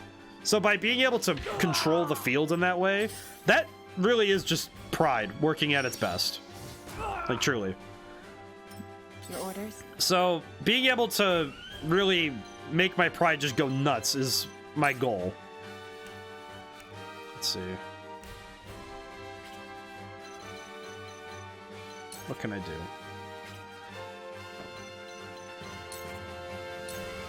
That does count as a back hit, doesn't it? This'll hurt. Victory is within reach. Oh yeah, that back damage up is... Oh, that's really good. Wow. You won't escape. It's probably wise that I do some battles to My turn. get my level up anyway, but... Let's see. If I rush through and end up over there... Oh, I'd be one short. Okay.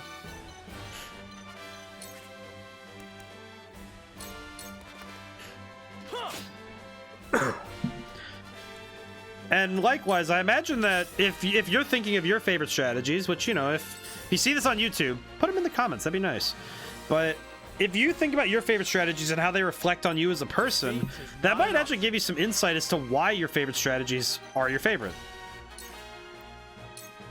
I think, and some of my other favorite strategies, which some of them are basic because a lot of them come from my love of the strategy. Of, you know, I really genuinely love strategy games, so from there I learned a lot of strategies that generally are, you know, they're basic. And I learned a lot of them from my time studying it. Let's see, what can I do? Alright, that guy's gonna go next, and this guy, then this guy, so...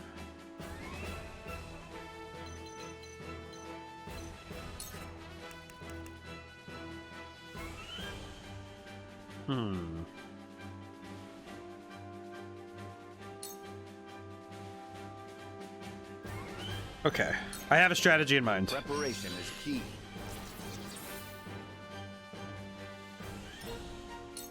Forward. And then delaying strike this guy. Because I need his turn to be later. I'll take you on. And I need these two to be focused on your boy. Come and get me. I shall do what I can. And let's see. I need to haste. Actually, wait. I need a. Who do I need to haste? Roland. There we are. Victory goes to the quick. Splendid. Allow me. With the powers in me. Likewise, I think that the people who find themselves to be over, like, I'm thinking of strategies corresponding to personalities. I think those that find themselves to be very cautious when it comes to, you know, strategy and in fighting games tend to choose strategies that allow them to turtle up, you know, and be able to pull away from their opponent. A good example would be anybody who really likes to choose zoners, you know, like in fighting games, or people who like to choose ranged options in this game, who prefer to have the ability to fight at a distance, would probably prefer those kind of strategies if they find themselves to be very cautious as a personality.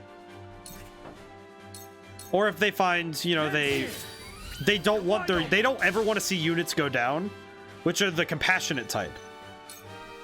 A lot of those who are compassionate don't want to see, you know, their friends and their companions go down. So how are they going to do that? They're going to make sure that their characters are never getting hit.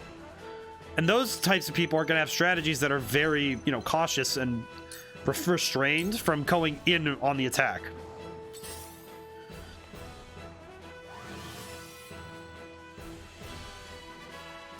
From where shall we strike? Okay, this one's going to be a bit of a galaxy brain, but check this out. Death from above. Boom. It's not even galaxy brain, it's just, you know, positioning. Okay. I shall try my level This best. one looks big, so let's see. Bird of Prey, Gila. Just so I can get... This is also for experience, and I'm thinking on the long-term strategy of getting my characters higher level. Let me heal your wounds. Let me think. Oops. Okay. Move one, Sanctuary. Do that. This is what I do. Most appreciated. Come at me. I do think in a weirder way also, I feel like my thoughts on strategies have become something also, it's also something I've thought about in world building, which, going way back in the stream to the, when I talked about the Hawk Riders, that made me really think about, okay, so when I think about how warfare is waged in this world, For some research. the fact that Hawks provide a level of strategy that isn't present in our world, at least in the same way, it does change how the fights go. Because you're thinking on strategy on a different way. And it's like the difference between the Civil War and World War I, when we first started having, you know, airplanes in the battlefield. Because, you know, we had bombers, we had dogfights, right?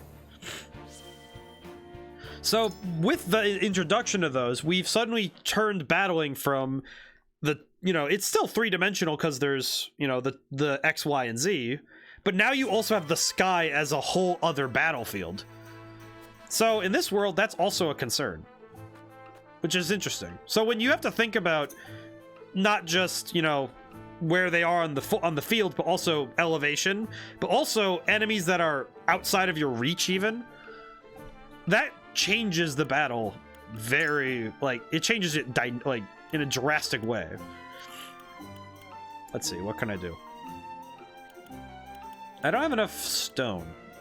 Can I buy rocks? Sir, can I buy rocks from you?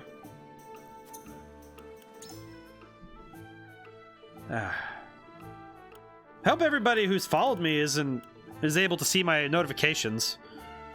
I do know Thursdays are a busy night though, so I understand.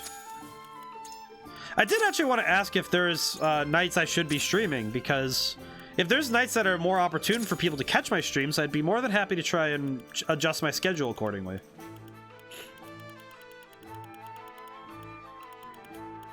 I'm actually pretty open to feedback. That's just mostly because I've been in writing classes. Feedback is not, it's not unwarranted. Let's see. I should probably do this later. I should probably continue with the story, because the next stuff isn't really related. It's not, none of it's related to... oh, hey. Anna recalls her first mission. I'll do a character story and then I'll do the next thing. Whew. Looking worse for wear, Anna. Long scouting missions sure ain't easy. Easy or not, I do what duty demands. Do you need something? No. Just reckon Benedict must be relieved you're back safe and sound. Must he? Course. After all, he treats you like his own daughter. Don't know any parent what wouldn't worry over their child. And he's got extra cause to fret, with all the dangerous... You know, with the age difference, that's interesting. Oh? It never crossed my mind. Benedict trusts me. That's all I've ever needed. That's so. Do all parents by blood show concern for their children? Wondering about yours, are you? That's none of your concern. I still remember how you insisted on being a scout, soon as you were old enough. Wouldn't say why, but any fool could guess it was to find out more regarding your parents. This work's well suited to that sort of thing. Yet Benedict refused me. And he was wise to do so. It ain't a job for an amateur. Guess he hadn't anticipated you trained under Archibald. I earned his respect when he saw what I could do. The means don't matter. Only the results. That's a hotly debated topic. The means don't matter. It matters when they affect you adversely. If the means don't matter, it means that they weren't painful.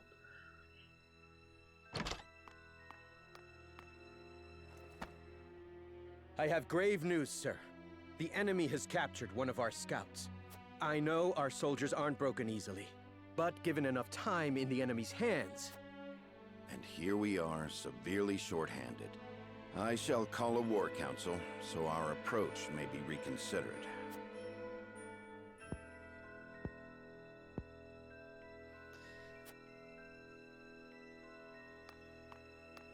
She just dips.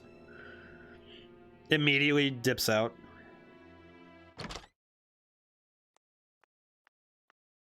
The scout has been rescued and returned safely home. Already? That was far sooner than I anticipated. I hope my actions were not out of line. No, no. Well done, Anna. I don't know where I'd be without you. Nor are you. Huh. Interesting.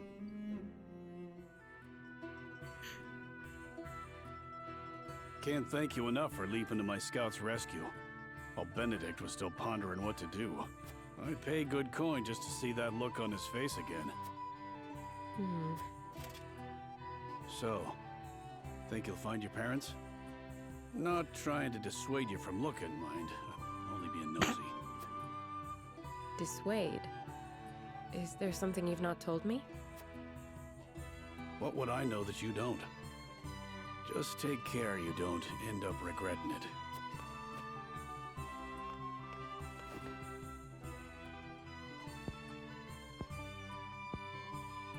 I'm this close.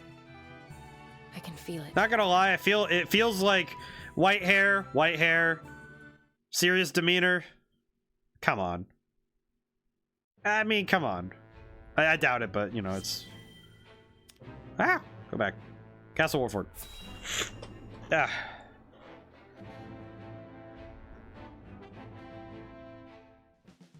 Need to keep things moving forward.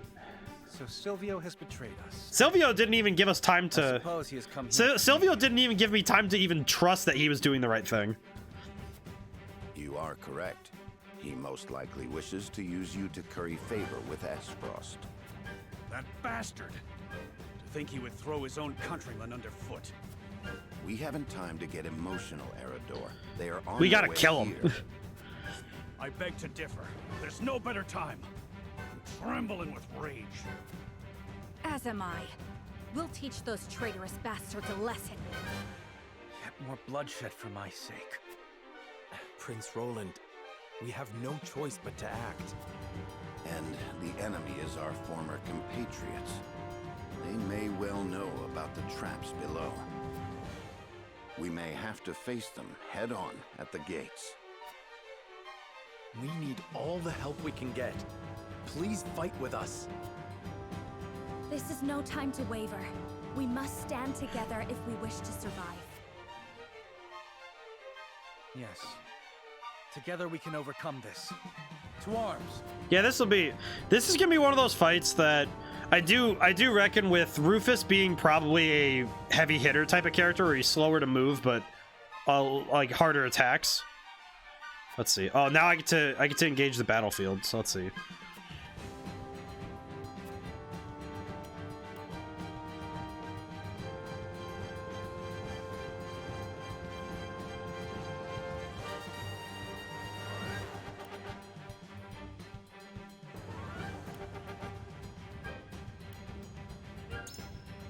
I do think they would tell it.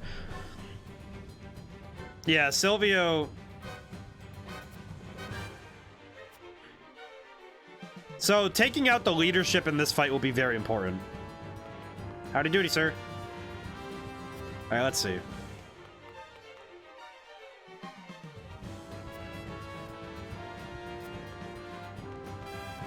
Okay, so this is the battlefield. Let me look around.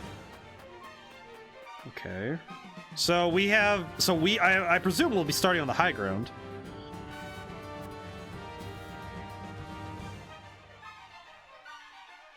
I'm a little envious of his name, of course. Notes to kin to notes. Oh, hey, some coins. And iron.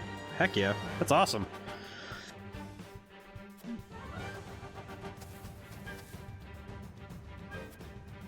Hewitt.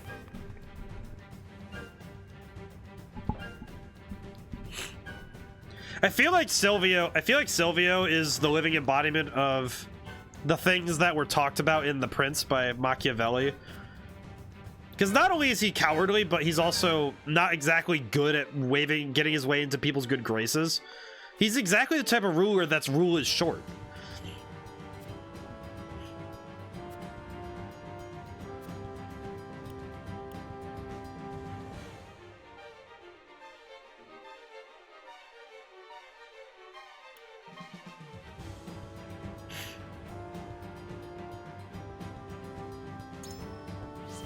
I do wonder about how...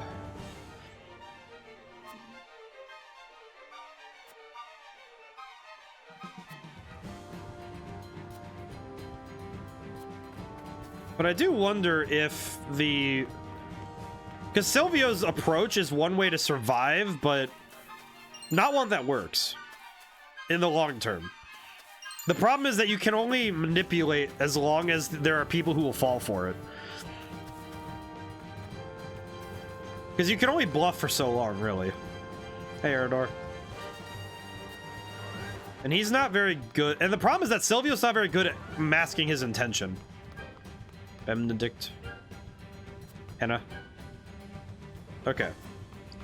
Conclude exploration. Now we wait for them to make their move. The good thing is that we have the advantage of having familiar and held ground, but against a superior force, that's still not great. And they're red now. They painted the little marker thing red. Just paint it red. Ah. Okay, what are we dealing with? Recommended level 12. Oh, so I could handle this, but...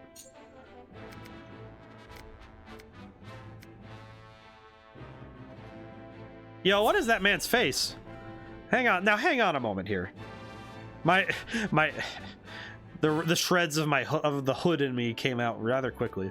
How fortunate this humble merchant is to look upon such beauty. Nothing would do Lionel greater honor than to see his powders and perfumes adorn your divine visages. Such honor, in fact, that he's willing to part with him for practically nothing at all. We haven't even coined for salt, let alone vanity. Mines are not but your ledgers. You peddlers disgust me.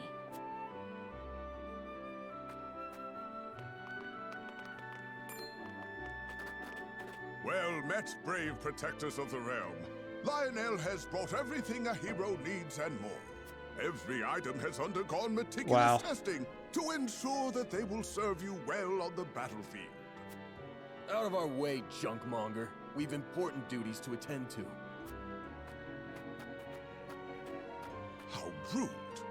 Where are the smiles and open coin purses the people used to greet Lionel? Does he refer to himself in the third person all the time? Because that's... Well, perhaps Lionel should take his goods elsewhere. War has made this place disagreeable. Ah, yes. However...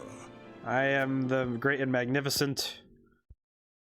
It is the perfect opportunity for the shrewd trader to amass his fortune. And Lionel is shrewd, if nothing The way else. he looks like the Cheshire Cat. If the Cheshire Cat was, you know, diving a little too much into dumpsters. Look at this lad. My lord, that merchant who peddled... yes, let him come forth.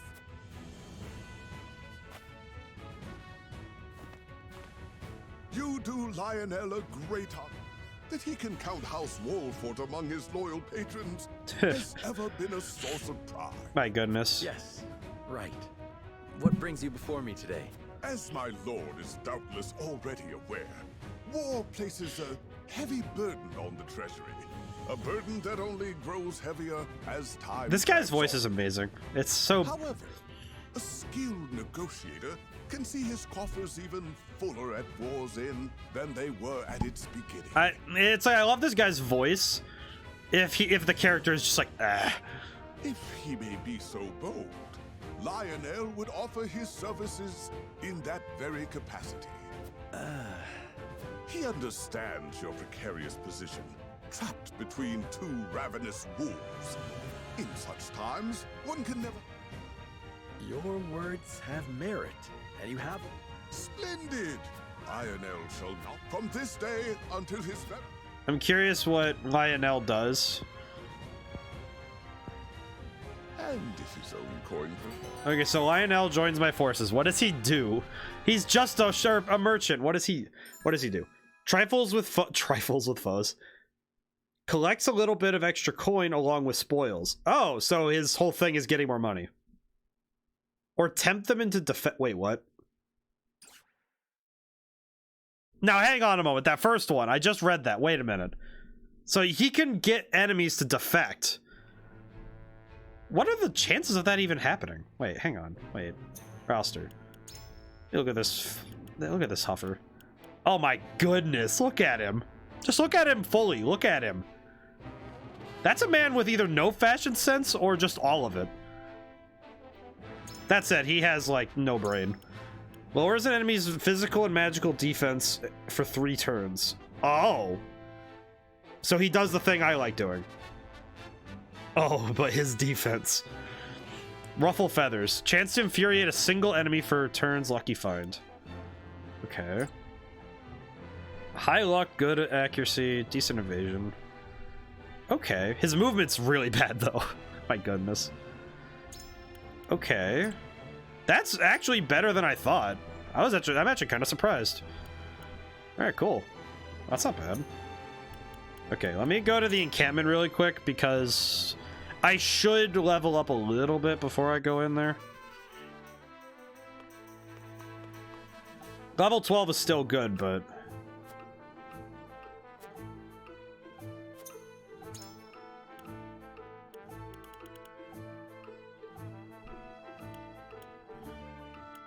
should probably acquire more things.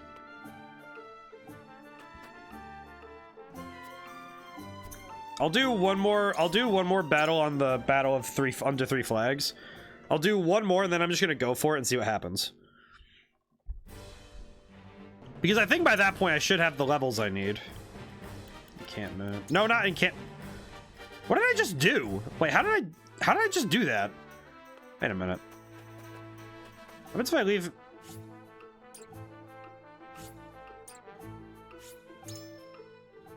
Wait, did I just? I just mentally flashbanged myself there. What did I just do?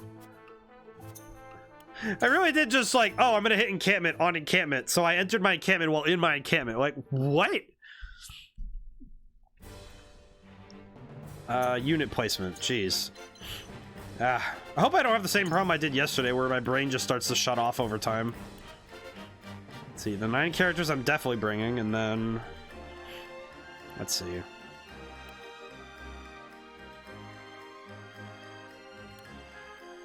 Instead of Julio, I'll bring Lionel. If you insist.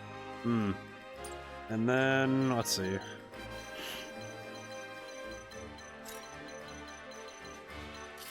Let me put Lionel over here so that I can grab those things as fast as I can.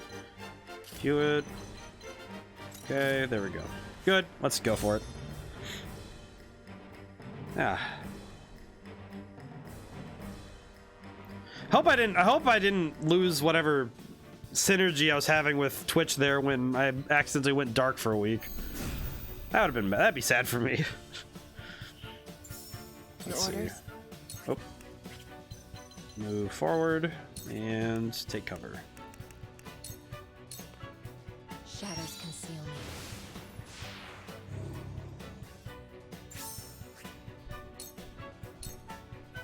Charge!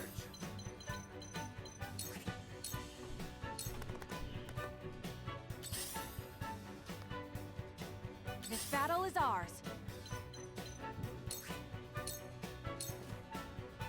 From where shall we strike?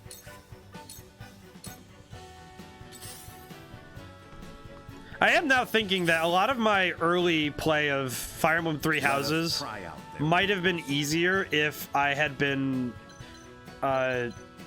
properly using these danger zone things, because this game has it on automatically.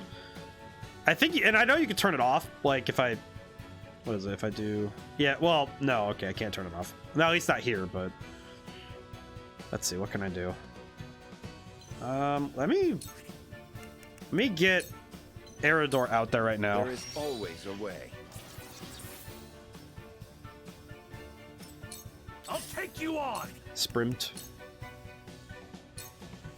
Push on through.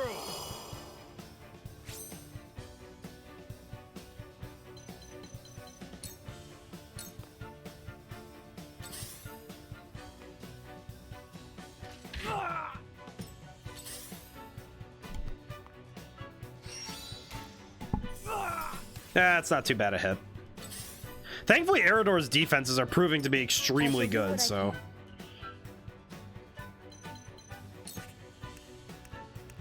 And I can just heal him anyway, so not that big a deal. It's fine. I owe you.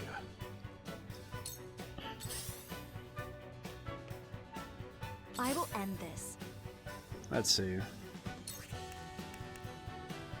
Not really weak to it, but I'll hit him with it. Hit him with that big... We'll hit him with the blast. Boom. Easy. Where was I?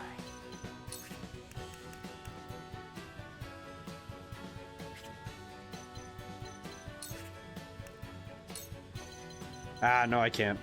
Let's see. I'll just finish him off then. That's easy. Man, Lionel is slow. The only problem with this man is that he does not exercise. Not even a comment on him, it's just look at him. Oh man, this is gonna be pain, isn't it? At least a little bit. You cannot impede progress. Oh my goodness. Let's see, ruffle feathers. Oh lord. Okay, let's see. Charm. Wait, how far does the whip work? It is a single spot. And how much is that gonna do? Not much.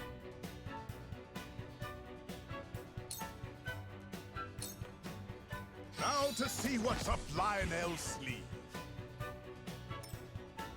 I will end this. Let's see, throw poison. I want to poison the enemy because even if they survive the turn, I can at least almost guarantee that they won't survive starting their next turn. You're wide open. Charge.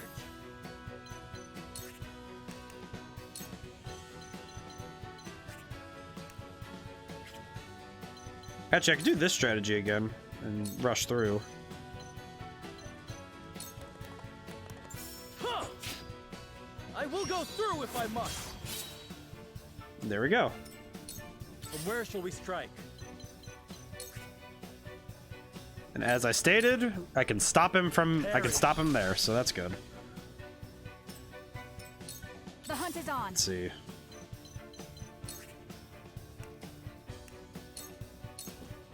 Yeah. As much as I want to debilitate him, I do want that battle mage to be gone soon. I guess sooner. Might be tough if he gets healed a lot. Just come up and hit me with the book. Are you serious? Come on, dude. That ain't gonna work on me.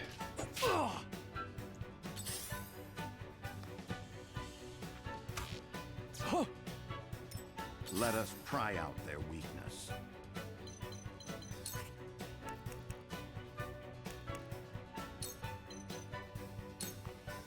All for victory. We'll get him yet.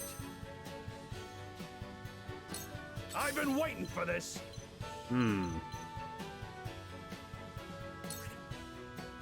Oh, that's gonna actually do enough to knock out? Oh, it did. Well, dang. Actually, wait. He needs to stay here. And face away. Allow me.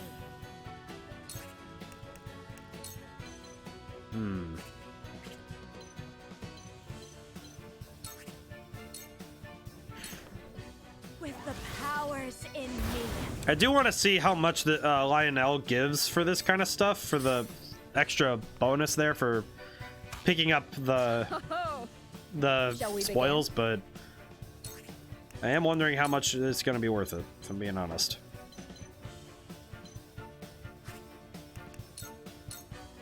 Be at ease. I owe you. Because if it's not going to be a major reward in comparison to the numbers, I might not worry about it too much. So, it falls to me.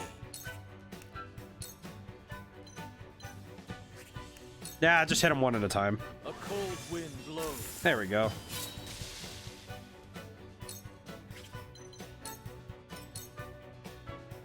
Profit comes to the prepared. Okay, so it's 220 with the spoils. That's not bad. It's a little bonus. That's not too bad. I wasn't expecting a ton anyway, but that's not too bad.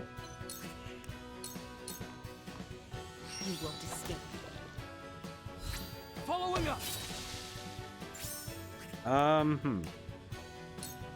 I should probably just grab these though, because getting Lionel to all these other ones before those two die, or three, that's gonna be rough. That's gonna be rough. Defeat is not an Let's option. see. How am I gonna do this?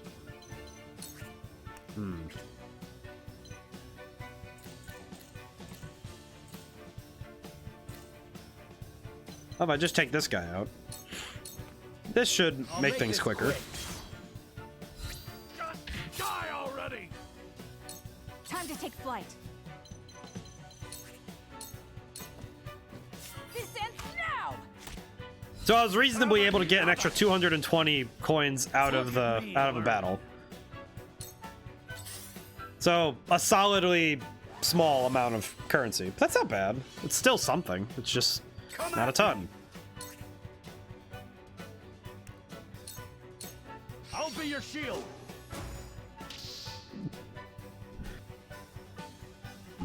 Ah! Throat. There is no mercy on the battlefield.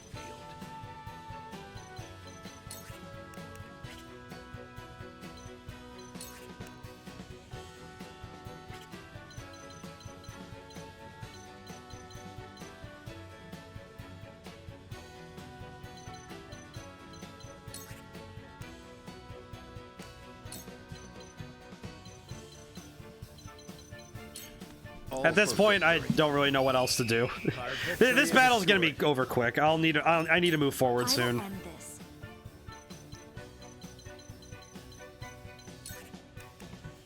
It doesn't really matter.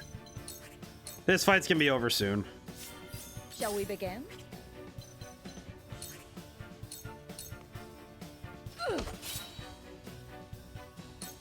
Now then, to work. I have a lot of turns in a row. Now that I think about it. Just realizing how many turns I had in a row there. Lionel has arrived. My goodness, this man. I do appreciate the ability to turn down opponents' defenses, though. That is really good. It is impressive, if a bit weird.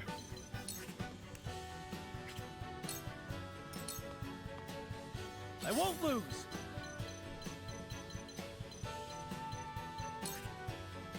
Let's turn off the healing magic for now. Take that. You don't stand a chance. There we go. That's a good hit. Defeat is not an option. Can I just do a sweeping slash? I can. I'll make this quick. Excellent. Here I come. And from downtown. Goodbye. There we go. Didn't really level up all that much, but that was good. That was good. That was at least a very good fight. So, all right. I think I've upgraded to the point where I'm not in super danger if something goes a little south. Just a little south. Okay, so let me see who I can upgrade in the main cast. Let's see. Why is it? Let's see. Class. Why is it organized this way? Oh, it's because of Lionel. All right, let's see. I can upgrade Benedict, Julio. Let's see, Roland. I have not done much for Roland at all. Jeez, I should have been doing more about that. Increases your luck at max HP. Not gonna lie, Chief, that's actually way more helpful than you'd think, because increasing the chance that RNG will work for you at all times is a lot stronger than some people like to give credit. But that's because a lot of people don't really like RNG, so it's not as fun. I am gonna increase that though, because that's really good. Because if he can dodge even just a little bit at the beginning of a battle without me having to worry about him, that'd be great. Let's see. I do think nobody else is really using the same materials as Benedict, I don't think. not really. So I will grab Benedict's magic defense up. Lord knows the one time it matters, it will matter. As weird a way to say that as it is, that is how battles work. The one time something matters that you have it, you will wish that you had it if you ever get rid of it. So never remove something on the supposition that it doesn't work 1 in 100 times. Because if it works the other 99 times, don't curse it for that one time it fails. Hi, Rufus. How regrettable we should meet again like this, Lord Silvio. Agreed, Lord Serenoa. I beg you to reconsider and entrust Prince Roland to us. If you do, I promise to put in a good word with the Archduke. I cannot do that. We follow the path we believe in, no matter how treacherous the road. Unlike a certain opportunist. Your lofty convictions will not change reality. If you lose, nothing remains. Not house nor loyalty. Not even your silly beliefs or your life. Then we won't lose. Then we will defeat you, Lord Silvio, and hold fast to our beliefs until Easy. the end.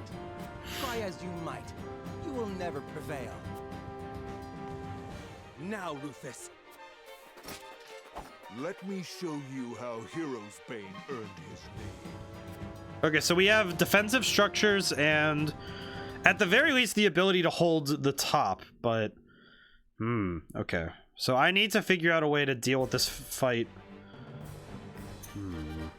Like a unit placement. I need to look at the battlefield. Why is Lionel even here? Get out of here. No. Ian's. I'll give it a try. Okay, but let me look at the field. Okay, so I need...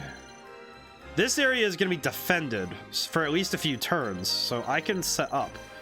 But I need Anna to get down quickly, and I need my guys who have speed to be over there. Let's see.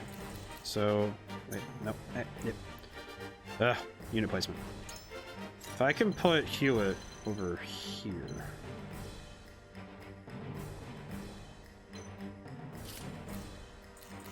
In the beginning of the battle. Number 1 is Anna, number 2 is Roland.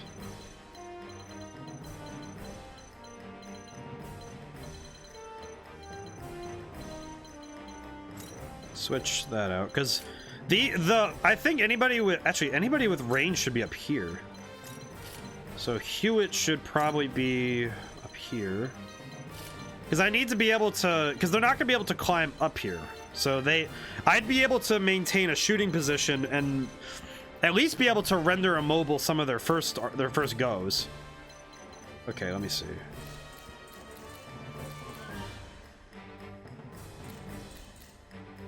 Who'd go after? Yeah, that guy. So I can stop some of their advance. Okay, and then no, go back. Unit placement. And Gila should be near the middle, just in case something goes wrong. So that puts Eridor over there. Which would let me set up traps with Ian's and use Eridor to deal with problems. Okay. I have planned out my plan of defense, but what matters now is if they work out. Which is a major if. Unfortunately, it's a major if. It looks like House Wolfort has yet to recover from their last battle. All the better for us, I say. This should be fun. Show no mercy to anyone under their banner. Silvio's army approaches. Everyone prepare for battle. We have the high ground. We must use our position wisely. Your orders?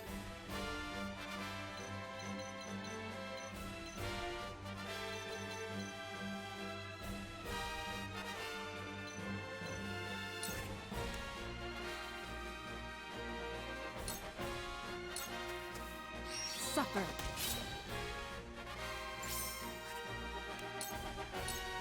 You won't catch Now I can... If I can manage this, this could work. Because what my plan to do right now is to use Roland.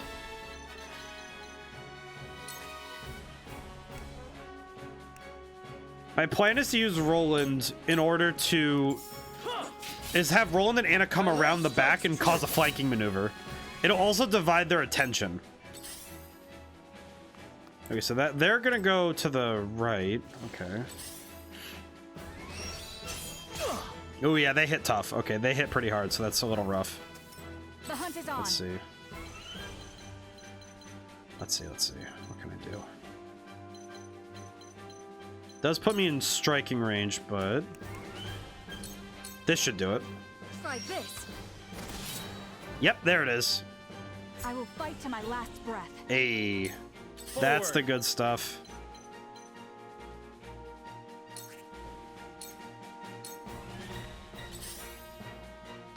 Heh. That's actually really good, because then I can stop that guy from even moving forward. Come, face your death at my blade. Even if you run and hide, you won't escape me. Heroes, Bane. Ha! You're but a ruffian for hire, and I won't let you lay a finger on the young lord. Do you really think the high ground's going to save you from Actually, me? yes.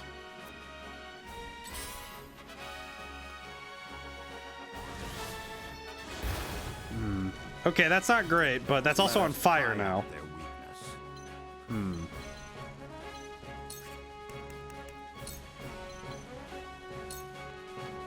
must stay vigilant. I'm gonna have her make another shot, because I could probably... This battle is Let's see, what can I do?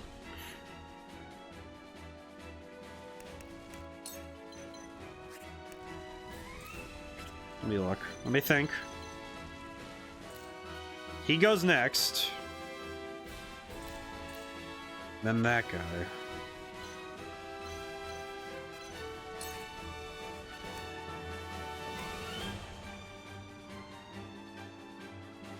You know what? I better knock him out. Now. There's no sense in me leaving targets just on their own. Yeah, sinuses, please. Can I provoke? I cannot. Okay.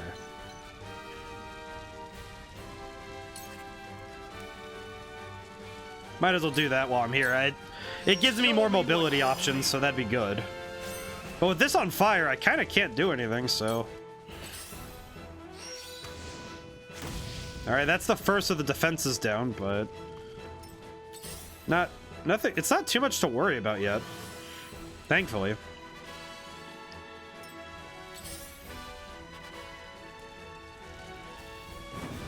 Did that guy really just run through all that fire just to hit... He really ran up just to hit Eredor in the face. Let's see.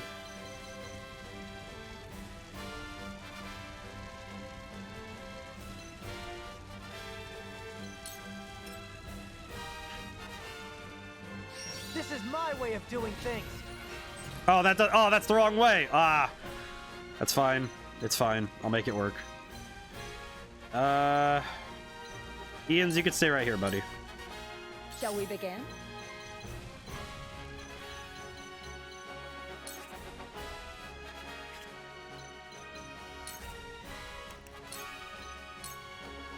Victory goes to the queen. I'm right now. My current thought is I want to hold the high ground as best I can with the majority of my characters, but having Anna and Roland run around the back, I actually think I could probably very well push them away, but I fight for peace. I don't know, because now I'm thinking about it, and the more I think about it, the more it's like, this is getting a little bit more risky, so I have to be careful. Especially with Roland at the health he's at right now, so I might need to pull him back. What else can I do?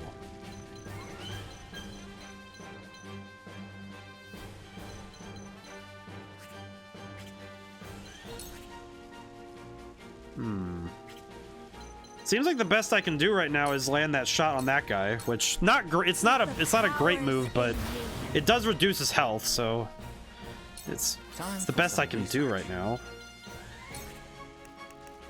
Actually, can I put up a wall of ice anywhere? That would be helpful.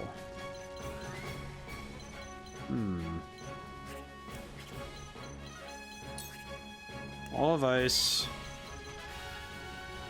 Oh, that actually helps because now they still have to go around something. Huh. All right, that works. Not the best, but it works. Ow. Okay, yeah, I need to pull Roland back like immediately. Ah, jeez. Okay.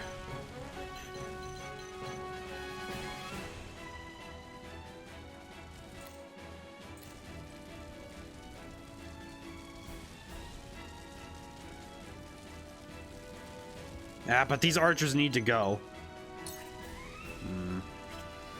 They're gonna be harassing me the whole time if I don't deal with them now, but...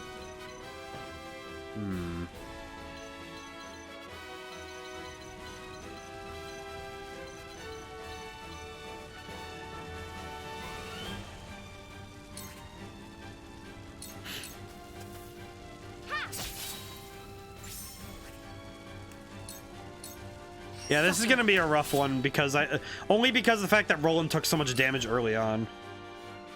Tell me who to kill.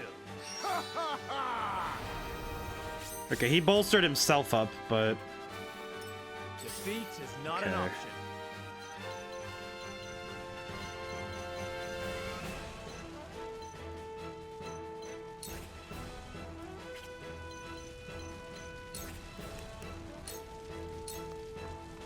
Death from above. yeah, I'll pull next turn. This next round, I'm gonna just pull Roland back. Oh, he's out. Okay, never mind. Because fire. All right. Good job, Roland. Yeah, I probably should have thought about that. All right, I'll make it work. Thank goodness I don't have to worry about that, but...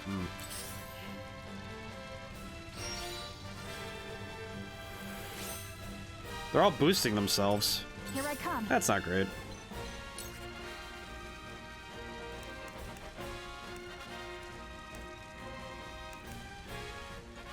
I actually want to make sure that that mage doesn't move any closer. I really don't want them doing any more than they already are.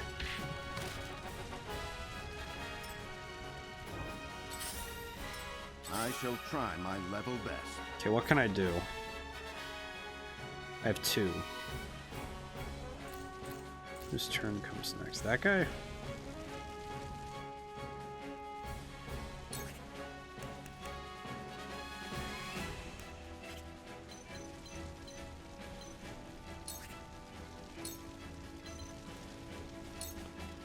Let us steel our defenses. That'll do.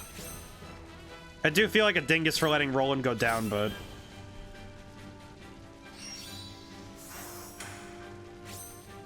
That was definitely far more of a tactical error on my part than a failure on his part. The fire arrows definitely were something I didn't really think about. Ow. Dang it. Allow me. Okay, let me think. Scorch. What can I do?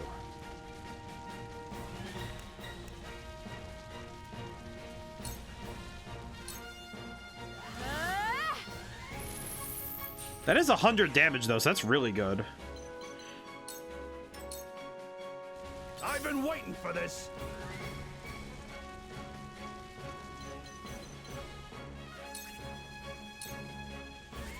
Actually, that guy just took his turn, so...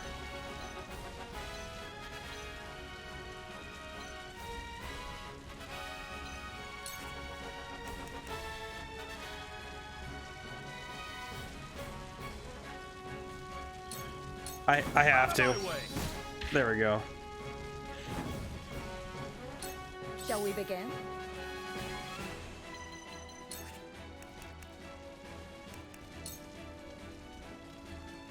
I can at least make sure that nobody else will go down this round, but... What a relief. Ah. It just sucks now that I think about the fact that Roland's probably gonna be the only one who went down. Which, thematically, is... that's just painful.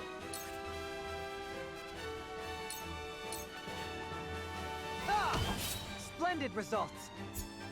I can do this. Oh, I got a new ability mid-fight. Well, that's good. Where was I?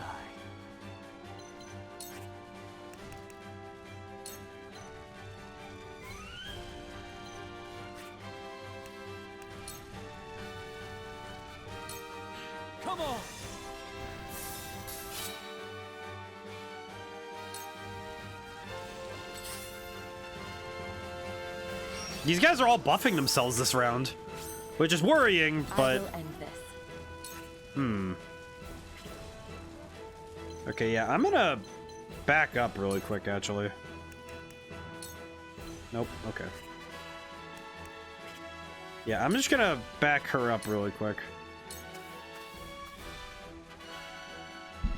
You'll be fun to kill. Yeah, this is gonna be... Where shall we I feel like this is gonna be one of those fights that inadvertently takes a very long time to get out of. Okay, when does that other guy go? He's way in the back, so... I have time to handle him. And what I really need is to figure out a way to deal with...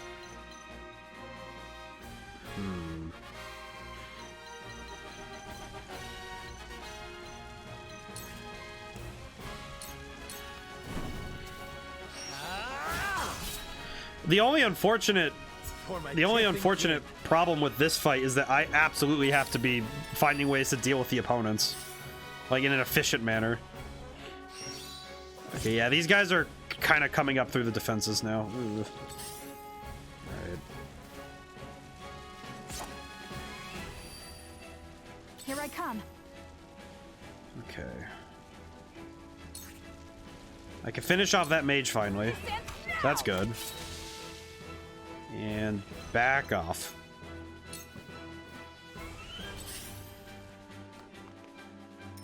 By maintaining the high ground, I do hold an advantage, but it's one that can go away very quickly if they get up here. So,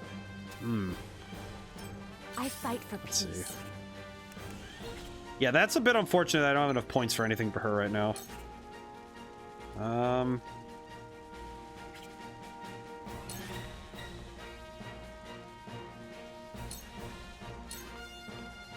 Let us pry out their weakness. Yeah, let's finish him off right now, so I don't have to worry about that anymore. I'll help you. No more of that stuff. The constant fire arrows, though, are just proving to me that if I had hindsight, I would have bought fire arrows or fire rings, but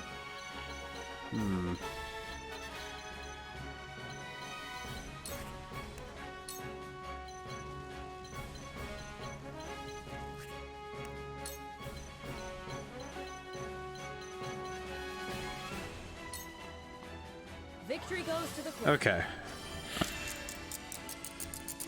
That certainly helps. Yeah, these archers are really going to be causing problems as they get up the hill. And I absolutely need to get Anna out of there. I've been waiting for this.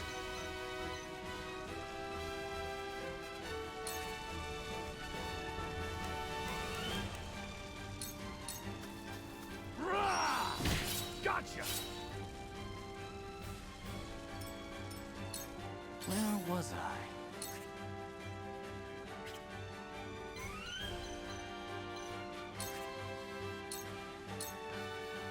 So it comes to battle.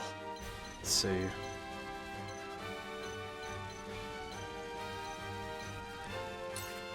Can I set another one down? I just forget how many of these I can put down, so...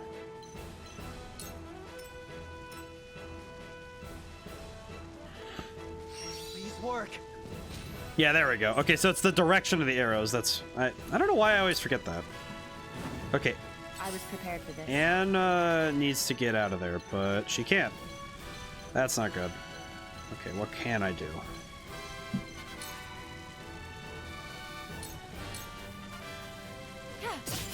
Sound strike. Actually, that means I can at least take down one of these archers, but... Man. Okay. I could have just used a healing item. What am I... Ah, you know what? That archer being down is good. That archer being down is good, because that means I can handle more. Okay. And I can deal with this mage myself. Wait your turn.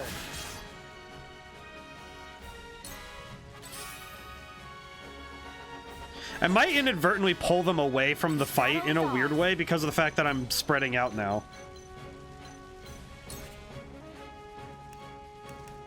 If I could get in such a position that...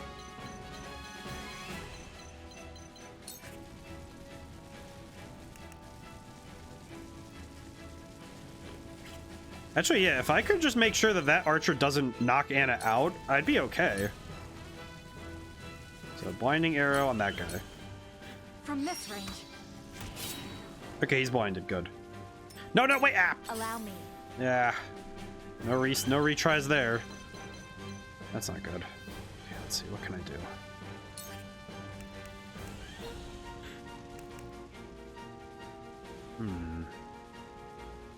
Okay, let me look at the turn order. These two. So that guy and that guy.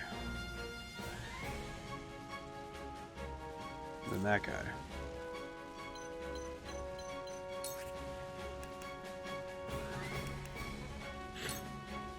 All right, maybe I can make this work. I'm getting a little worried, but this might be okay.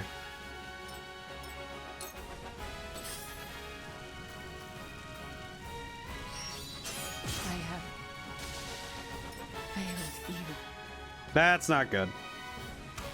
And that's also not good. Where was I? Okay. That's a knockout, though, so that's good. And that means that we have one less guy beating on the defenses. So that's good, but... I shall try my level best.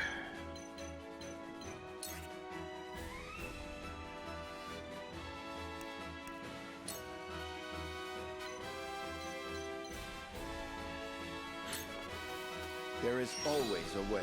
Okay, I think I've mentally reworked my strategy, but You won't beat me. it's not great. Not in the slightest, but it's mostly just the fact that now that I have the ability to move around my opponent, because I've cleared out the flanks, I do at least have the power to move around the opponent, but... Damn! Silvio's soldiers are falling like flies. Isn't there a single soul in House Teleor worth their salt? I don't see Silvio anywhere. Does he truly intend to watch his own fight unfold from afar? After this battle is through, I will find him and have him answer for his cowardice. Let me heal your wounds. Yeah, that would have been great when she was still alive. Ah, crap.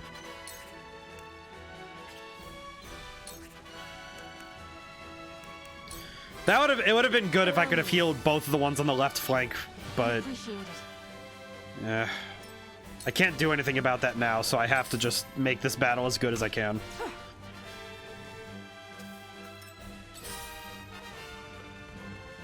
All right, just as I thought, I did separate their forces, so that's good.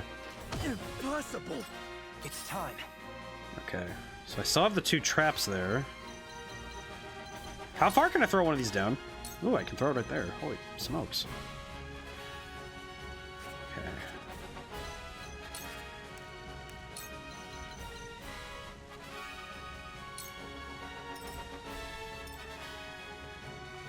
Please work. If he tries to take a step forward, he's getting it. I really feel like I've grown. Hi, Rufus. How you doing? Tell me who to kill. Is he breaking down all the defenses just for the kicks? Forward.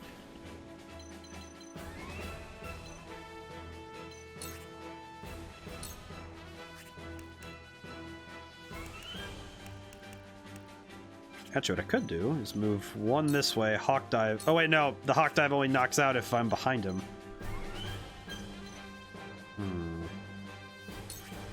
Yeah, it's worth it. I need to clear out the enemies. All right. We're doing good now, but not great.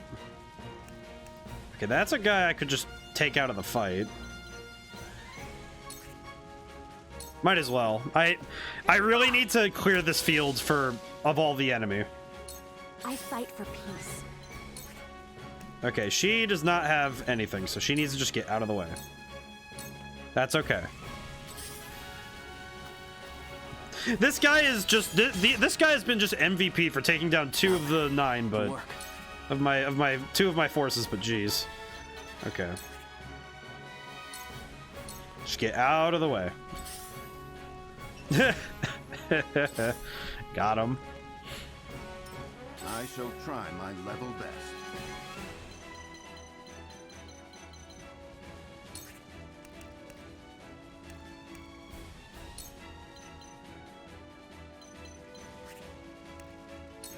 Just in case anything happens, I'm gonna give this to. Stay composed. Actually, with what my current plan is, he needs it, so that's good. I'll take you on. Go here and provoke. Look to my shield. Cool heads shall prevail.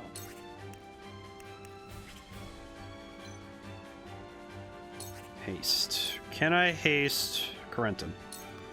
Go swift. Is he already hasted? Nah, well. Just what That's fine. He needs the speed. These guys have just been bumbling around this entire time. Just lighting everything on fire. There's no reason for this. Tell me who to kill. Watch carefully, you spineless lot. This is how you fight. Embrace death. Uh-oh. It's time.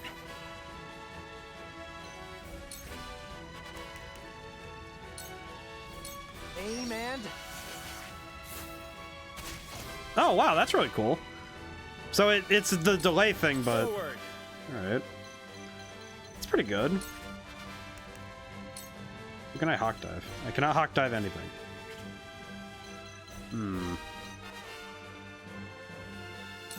I kind of can only just move forward 1 and hope for the best. So, it falls to me.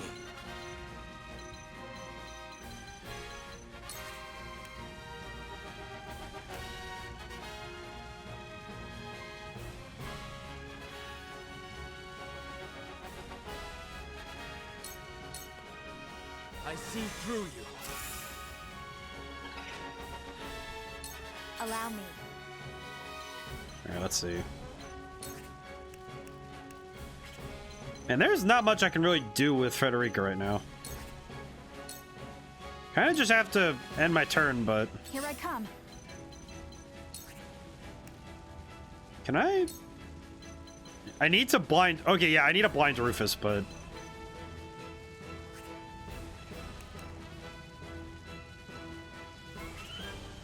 Is there a way I can do that?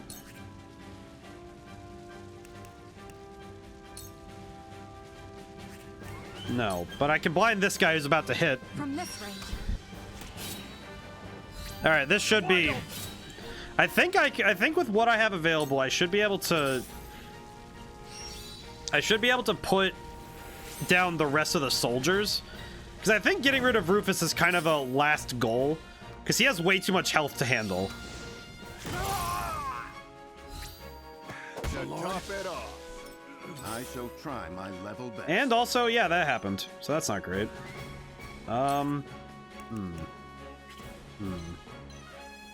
Need to think about this. He goes next, and then that guy. Serenoa's down there. Can I get Serenoa out of there? I kind of need him to get out of there. For victory. Splendid.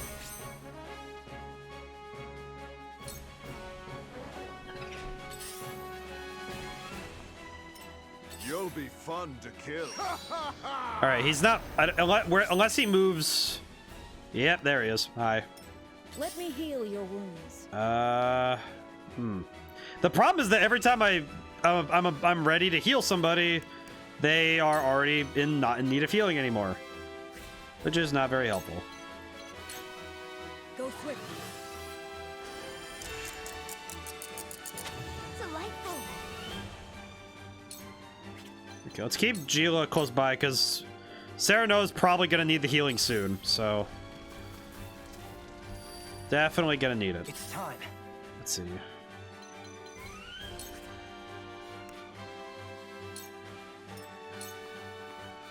Forward. Okay, yeah, we're gonna back the heck up. Back it up. I need to pull Rufus to a position I can mess with. Need to jam with that fool. Let's see. He's resistant to that, so that's not great. I can damage him though, so that's good. Not great, but good. At least I can start putting the hurt on him, so that if I do need to deal with him soon, I'm ready to. Time for some research. But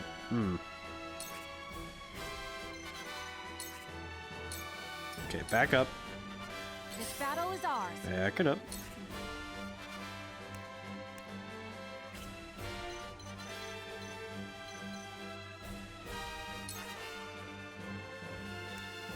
If I can blind the archer, then. You'll get no mercy from Yeah, us. there we go. Blinded. Hey.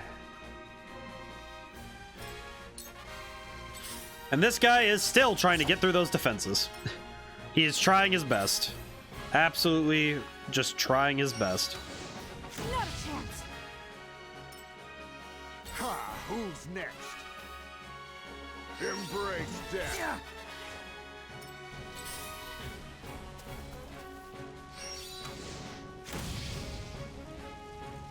There is no mercy on the battlefield. I need to make sure Serenoa doesn't go down, so I'll throw that on him. Splendid. Especially with what I have to do next, which is gonna be Serenoa has to deal with Rufus. If for no other reason, then he's probably the best one to do so. Heal your wounds. I will do Sanctuary to get both of them back up. This is what I do. The tides are turning. Gila, you can stay right there. Forward.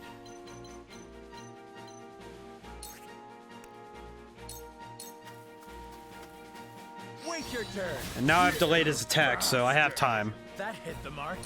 So it comes to battle. All right, Ians, you're gonna need to just do your best. Does that mean I could delay it twice? Can I delay it twice? I don't know. Let me see what happens. How about this? Go further back. I don't want to deal with you anymore. So, it falls to me. Where are you at? Well, I don't need to be that close to even do that, so...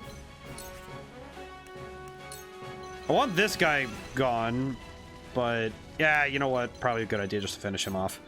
I'm like, oh man, I should probably deal with that swordsman coming up there, but he's fine. My research bears fruit. I fight for peace.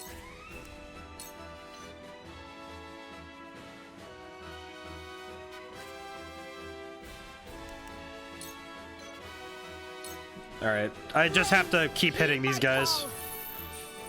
What? We will make our ideals reality. This is fine. The hunt is on. Alright, and now This ends now. another archer down. And I'm gonna bring her closer. This battle's really taking more of my cognition now, because now I'm thinking, I have to think more critically about how I'm gonna get to the end of the fight. Okay. Can I get haste to Serenoa? No. But I can get haste to Hewitt. That'd be good. If Hewitt can get her turn a little faster, that'd be great. How gracious. There we go. One step closer to our Just thinking about how Anna and Roland just absolutely got absolutely ruined in terms of getting experience.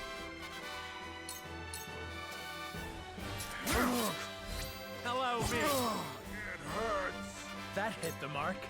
And then there's these two ding-dongs who are trying their For best. the honor of House Wolford. I just keep delaying him further and further down the line. Just continuously putting him back and back and back. It's time. Wait, what happens if I do it again? 5 to 8. So yeah, I just keep throwing him down the line. Oh my god. I've basically just caught him in a loop at this point. I don't even think he can do anything. At least reasonable. Let me show you what I've learned.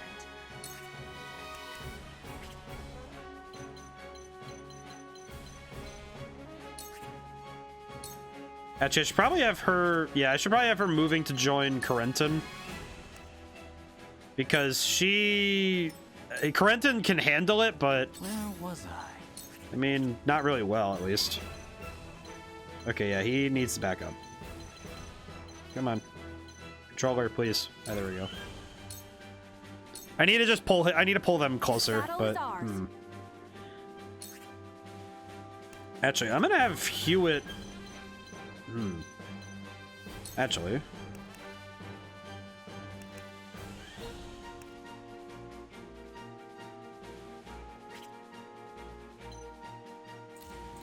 Yeah, Hewitt needs... I think Hewitt needs to pull back and help out with this. This issue is getting a little bit silly. I actually can't do that this turn, unless I... Nope, right there. Okay, good. I'll just blind him. That'll work. Darkness engulfs you. There we go. Yep, blindness. Good. And I doubt he's gonna hit, so I've put him in a good position. And I miscalculated. That's fine. It's just, that's fine. Where shall we strike? Get delayed again, fool. I'll make this quick. I don't think that actually delayed him again, now that I think about it. Unless it did. No, it did. I see a path to victory.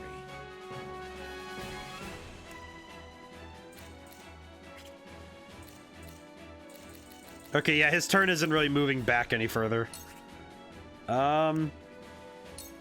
Yeah, he is definitely gonna smack the crap out of me, so I'm gonna throw a bulwark on my lad here. And hope for the best.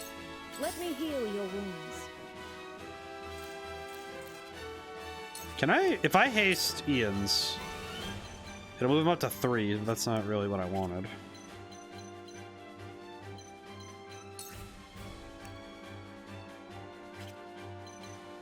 Do I have any items? Do I have any items that might help?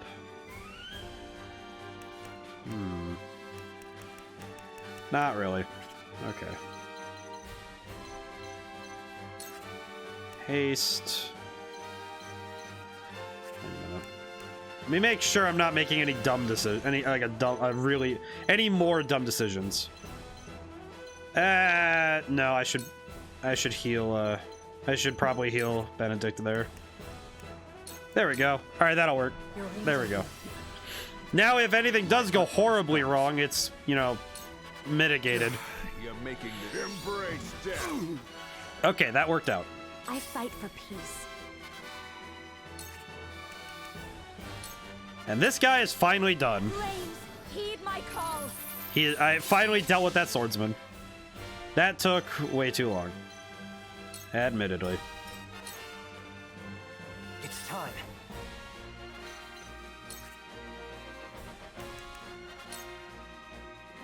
Alright, that's not changing his turn, so I just gotta hit him. That is doing actually nothing. Wow. Time for some research.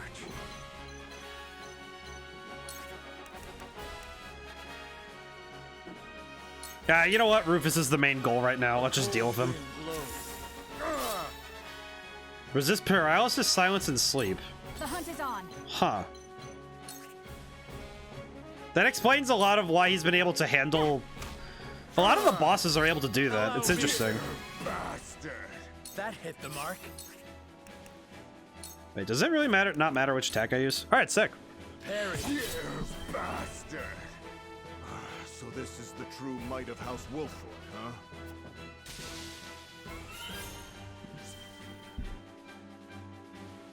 Well, dang, see?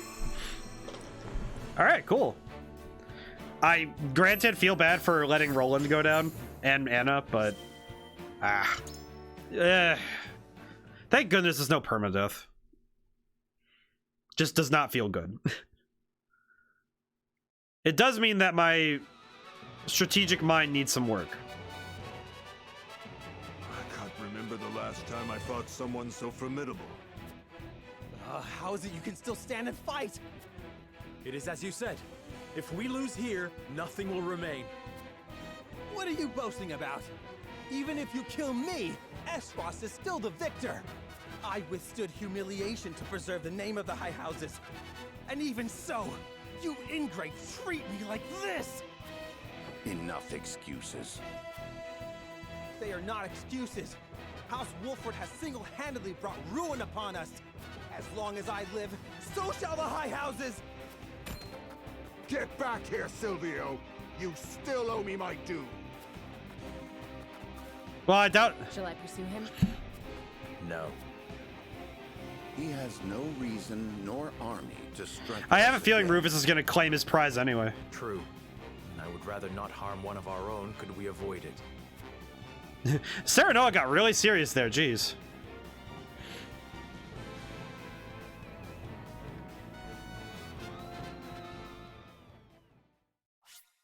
Alright. So what I'm learning now more than ever is if I'm given the tactical defense, I should just stay on it. I can keep Roland and Anna back up top. Yeah, now that I'm thinking about it more and more, if I had pulled away those defenses on the side, I could have pulled back. House Wolford, Lord Silvio of Tellior leaves the field defeated. The victors, however, do not go by unscathed, repeated battles taking their toll on the soldiers. All goes according to Gustadolf's plan to weaken both houses. Landroy Fawkes, Lord of the Third of Glenbrook's High Houses, faces off against General of Laura. So, I'm guessing that... Ah, I see. Okay, yeah, I want to see what happens to Silvio. I kind of want to know what happens.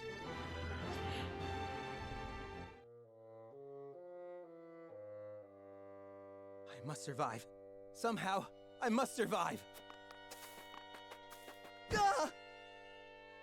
Yeah. Escaping all on your own, I see. Rufus, what are you doing here? I came to collect my reward. Reward? Since when were losers ever rewarded? I remember our deal differently. As do I. I was promised an invincible executioner. You are nothing but a fraud, a sheep in wolf's clothing.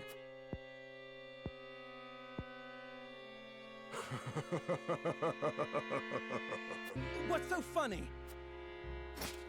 I have a new deal for you. Pay me what I'm owed or die. I cannot give you what I do not possess. But if you kill me now, you will have lost to Wolford with nothing to show for it. Go on. If you let me live, on the other hand, I will find the coin to pay you. What do you say? This guy is dead. Have a deal? Fine. But if I don't get that money, consider your life forfeit. Silvio's gonna survive only because Rufus finds it amusing. That's it. Wonder why Rufus is so fixated on the coin, though.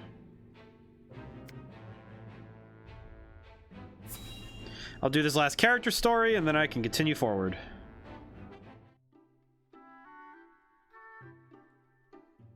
Seems as if the troubles never cease.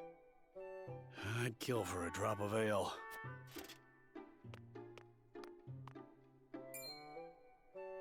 I take it you and Benedict have seen your share of trouble.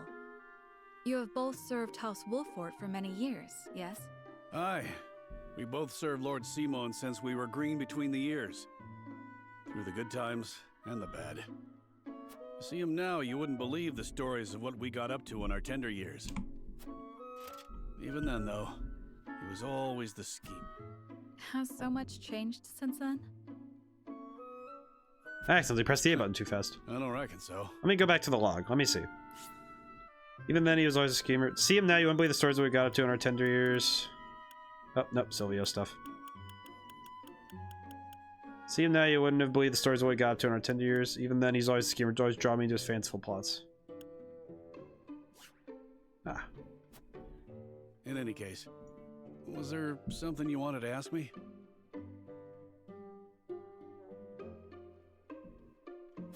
There was. The other day, Benedict posed quite the strange question to me.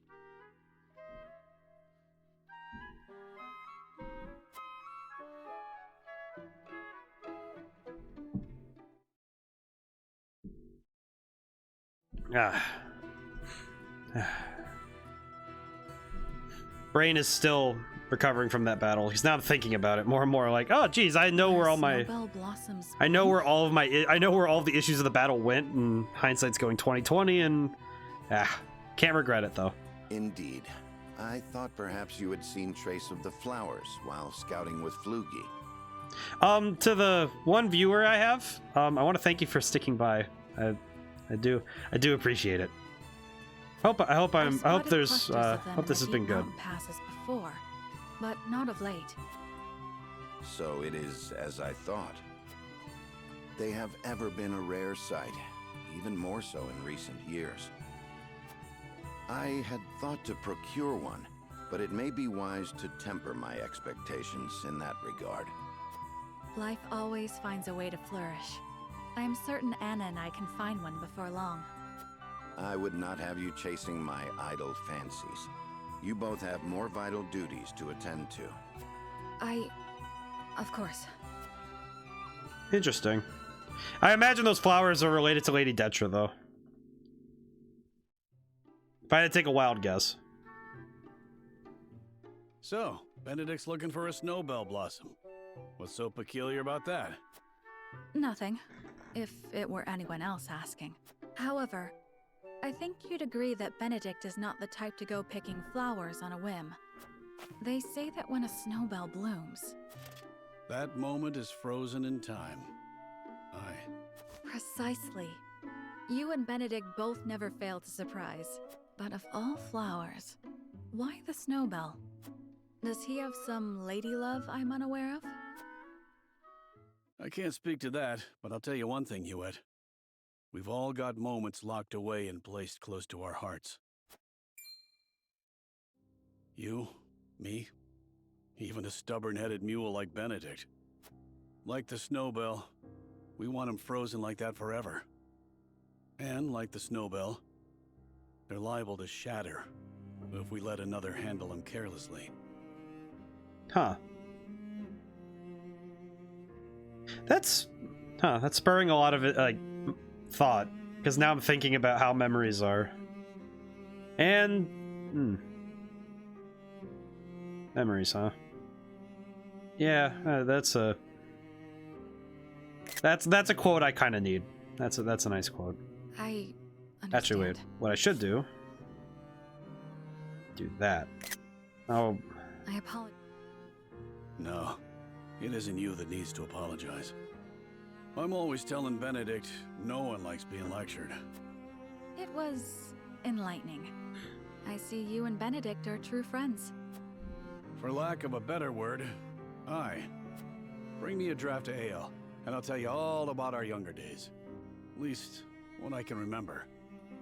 I recall Benedict wasn't nearly as capable as he is now. I may have to take you up on that offer. Do you really reckon snowbells are still blooming somewhere out there? Perhaps. Though I've not seen them in this region. They may still bloom in the southern reaches. In other words, a trek and a half from here.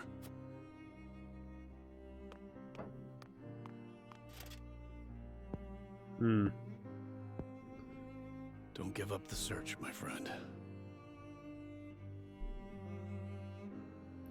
I appreciate the look into Eredor's more tender side. I'm gonna be honest. That's cute. It's not cute. It's sweet. Similar terms, but different form of endearment.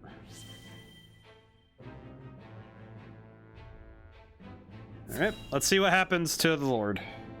Please don't perish, the old man. Please, we need more old guys in this war. A war of young people can be very dangerous because then feelings run hot. Oh, never mind. Far too much blood has been spilled. I know how loyal you were to the late King Regna. We may be enemies, but you still have my respect. I would invite you to join our ranks.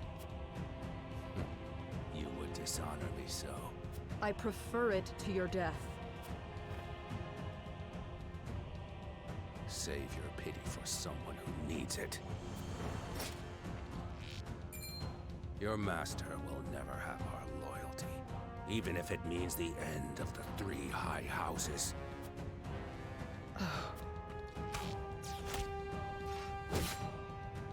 Your Majesty, I see Aw, you even yeah, Landroy's dead. Ah, there it goes. That spills out really fast. Good job, Ev. Good job, Evrola. You've killed another guy.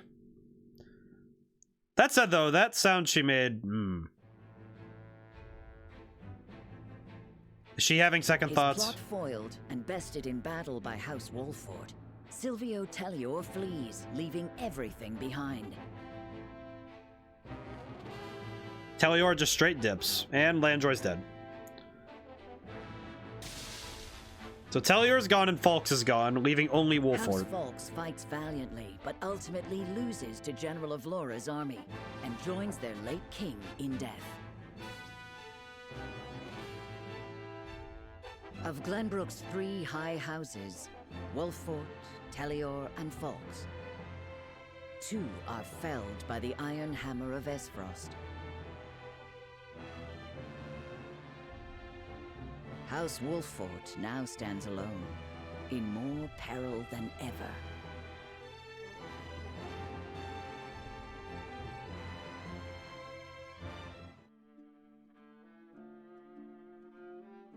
So, two of Glenbrook's three high houses have fallen.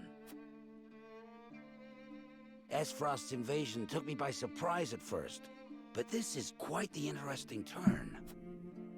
Now Wolford stands alone, having lost both the crown and its allies. There is no better time for us to act.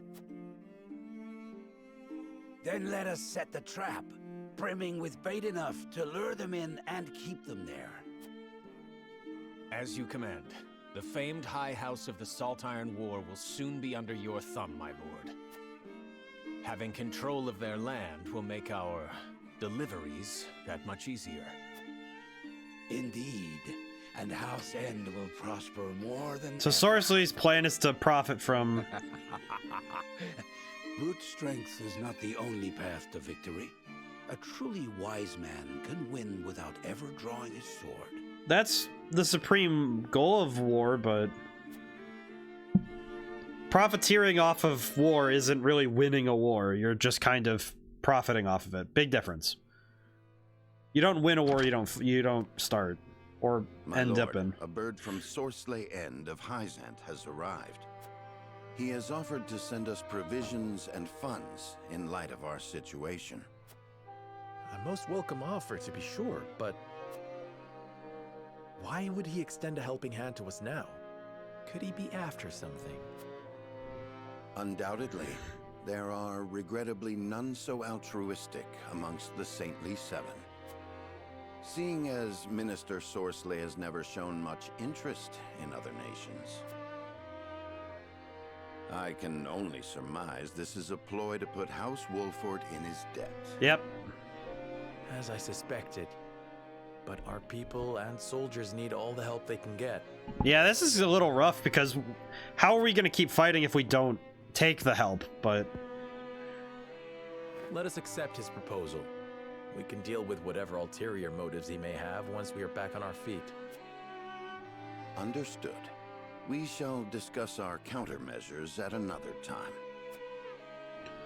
at least we have the foresight to know, like, we understand the situation well to say that he is trying to plot something, but man, that's not good. All right, and we get to see Evlora again. Man, I hope she's doing okay. Not really, but I also just hope she gets a chance. Congratulations on your victory in the Falk's domain, General. Thank you, sir. They were proud warriors. And Lord Landroy a formidable foe despite his age. I imagine he was content to breathe his last on his beloved fields. 30 years have passed since the Salt Iron War. It was time he was put to rest beside that bygone era. Avlora, it is time you had a rest as well. What do you mean by that, Your Grace? Your soldiers have fought long and hard. Any longer and their morale may suffer for it.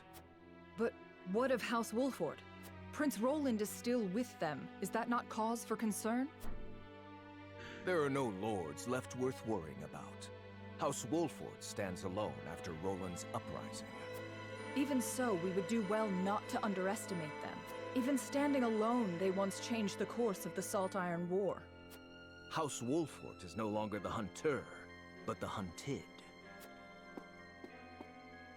Or do you believe you understand something that I do not, General? No. Forgive me, Your Grace. Yeah, Gustadolf is the type to... Yeah, Gustadolf's type to underestimate his opponent. And that's the... Even if you have all of the forces in the world fighting for you, the worst mistake you can make is underestimating an opponent. Which is actually kind of why even if I take a fight, even if I'm taking a fight easy, I know I don't want to. Even if I give the appearance I'm underestimating an opponent, I never actually am. I shouldn't be, because any opponent can turn it on somebody. You can't just even if you're pumping the brakes a little, you can't. You wish to speak to me, Your Highness? You can't underestimate an opponent. You can hold back, but you can't underestimate. I wish to leave the Wolford domain. And you want me to persuade Lord Serenoa? Yes. Though I doubt he will welcome the conversation after the scales have spoken. But the people are tired. Their expressions grim. And this castle is no different. Even so, the decision was made together. The problem is that when you approach an opponent like this, you tend to waste resources. Also, in the case of Roland here, yes. But I think we all know that I am at the source of our troubles. The responsibility ultimately falls. Yeah, but you're the leader, man. You're the figurehead. You should be the one at the helm. If you truly wish to take responsibility, then I do have an idea. And I would hear it. Give me that ring.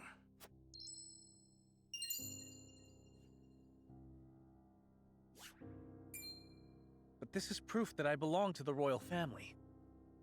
What would you do with it? Have you die for your people? Oh. Oh, I see it. I get it. That's a good idea.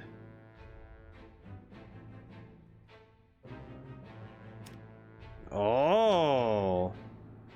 Oh. That's a smart idea.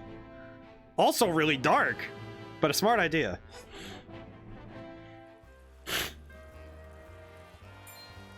Hey, boss. Come take a look at this.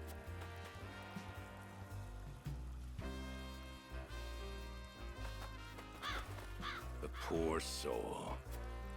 Or maybe not so poor, judging by these clothes. Wow. Hey, Pa! Remember what I said about that reward money? Of course I do.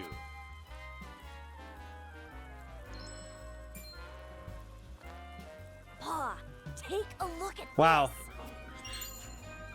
Shiny ring, huh? Is that the royal emblem? This has got to be Prince Roland. Of course, this is the why. That's the best. That's actually a really good plot. Jeez. I mean, it does actually get rid of the. It gets rid of the problem, I guess. The corpse is regrettably too damaged to identify, but the royal signet is unmistakable. Aside from Cordelia, there is only one who would wear the royal family's ring. There can be no doubt. This is Prince Roland. Ah, but Cordelia, ah. Excuse me, Your Grace, but about that reward. Thalas, give them their coin. Yes, brother. Thank you kindly for your generosity, Your Grace. They're gonna kill him, aren't they? Or try to. What a waste. Ha! Is this truly how the kingdom of Glenbrook meets its end? House Wolfort are no fools. Their friend was only a liability. They have spared themselves by forsaking the prince. They may have escaped, but there are none who would help them. There is no reason for us to concern ourselves with House Wolfort any longer. Wow, they really did just open their back to... A shame. Wow. Your poor brother. Ah, shut up, you. I'm not even gonna listen to that lady anymore. I'm not into that.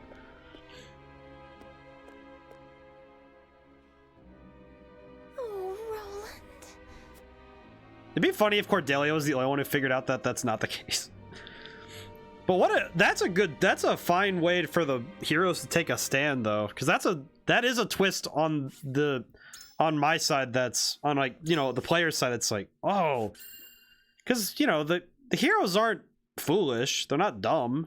The fact that Benedict was able to come up with such a devious scheme, very impressive.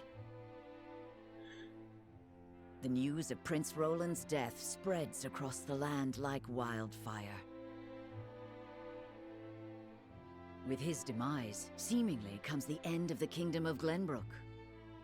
But only days later, a proclamation is made that would bind Esfrost and Glenbrook. Bearer of the royal signet and last heir to the throne of Glenbrook, Cordelia is to ascend as queen.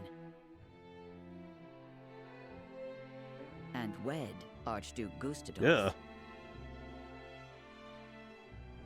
I don't like that at all. Man. The worst part is that Cordelia is the one that's left alone with all this mess. I just hate that.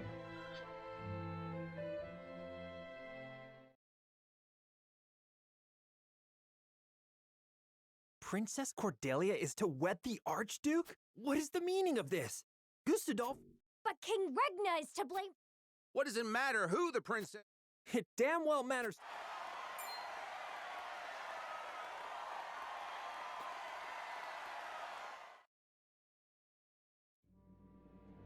My people, both Glenbrook and Esfrost, and we have lost both of our beloved princes. For that, I offer you my deepest condolences. May they all rest in peace.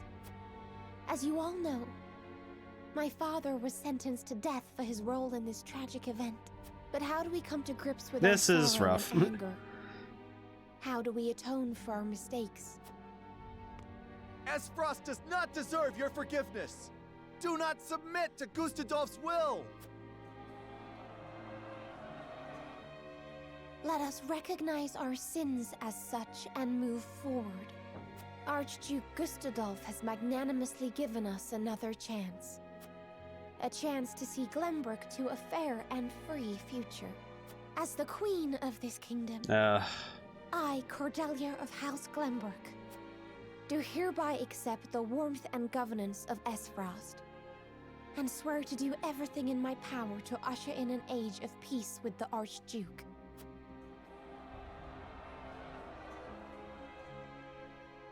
With all due respect, sir, I do not believe Queen Cordelia to be fit for ruling Glenbrook. She does not need to be. She is to be our figurehead. Well, a place for the people to focus both their hope and discontent. And while the poor people of Glenbrook stumble in the dark, we shall establish a new government, one based in freedom. Once the people have had a taste of true freedom Esfrost would offer them, there will be no turning back. By the time Cordelia births an heir, both this kingdom and its people will belong solely to Esfrost. Yeah, Gustadolf's way too power hungry. I would be loath to stand upon a political battlefield. It is far more heartless than those of war. I am simply breathing new life into a kingdom of tired traditions. The people will thank me for it in time. Yeah, Gustadolf's... Even on the basis of quote-unquote freedom, that's just enough to break... That's enough to break peoples.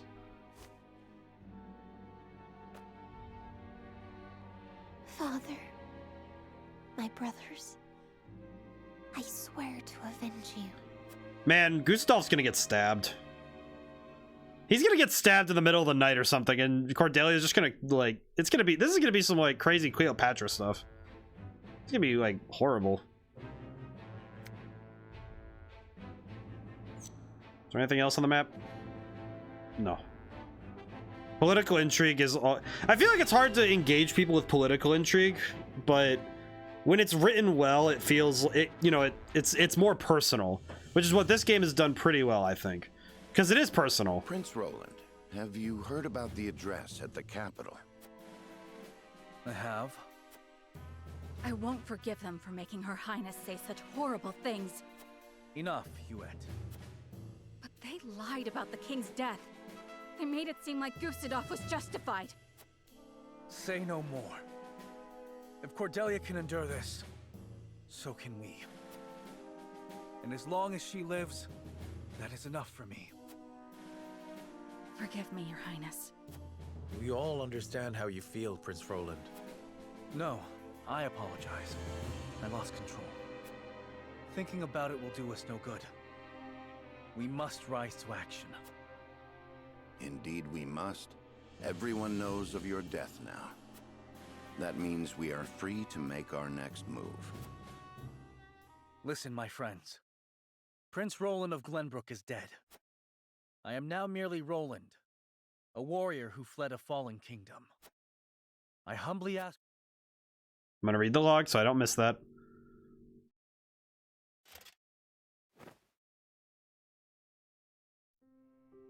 Is that Sir Maxwell's? Support until the sun shines upon our royal line once again. He's gonna be Sir Maxwell the Second. That mask. You look just like Sir Maxwell. Wow, Roland really is just now a ghost. This is a secret that shall stay within House Wolford.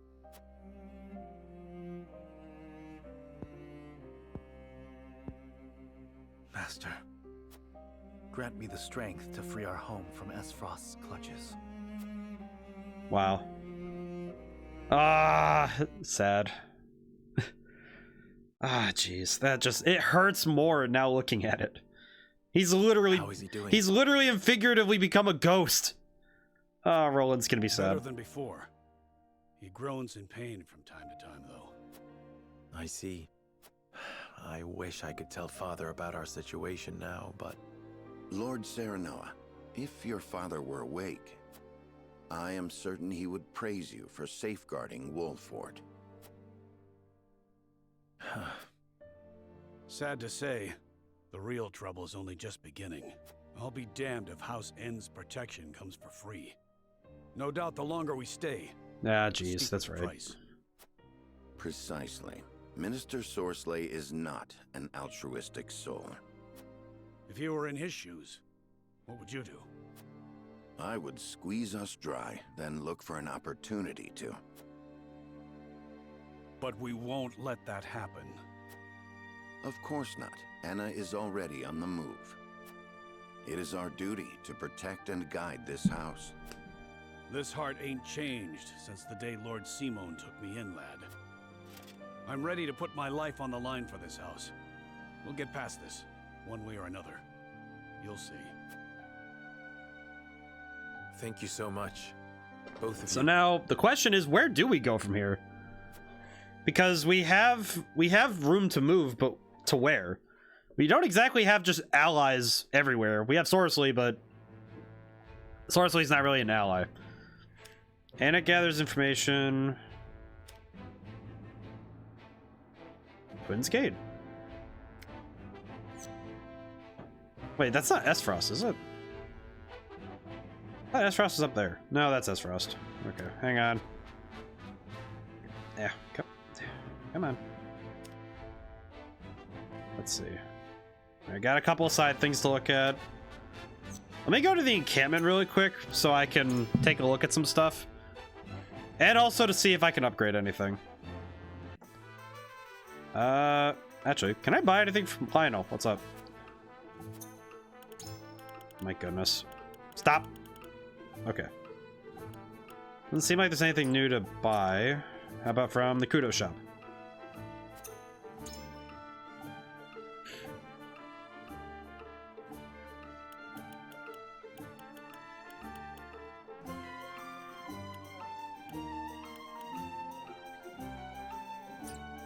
Promote class. Who can be promoted right now? Promotion. Oh, yeah, they gave him the hat. Heck yeah. Actually, you know what? I feel like of all the people who deserve a promotion right now, yeah, boy. Yeah, he deserves it. He deserves to look. This day shall He be needs to be ours. fancy. Look at him. Look how cool he is. Ugh. You are not getting promoted. You Cheshire cat looking mofo.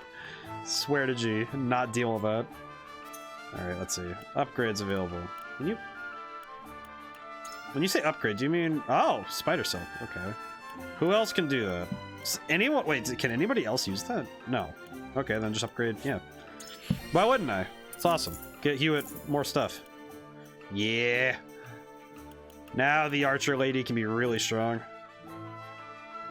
Passive skill. Increases your critical hit rate with against enemies with less health. Oh. Hoo-hoo. I'm gonna actually grab that because that's really good. That means that she'll be great for finishing off opponents. And I'm out of quality timber.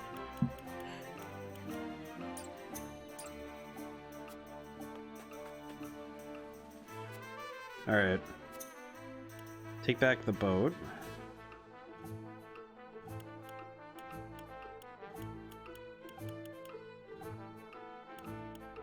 Might as well take a crack at it. Need to keep things exciting. Gotta try some new battles. I don't know how many of my... Oop, Gamria. Hey, just want to hear your views on all this. This is nice to hear. Also, likewise, approach this game from a military and political perspective of how sensible...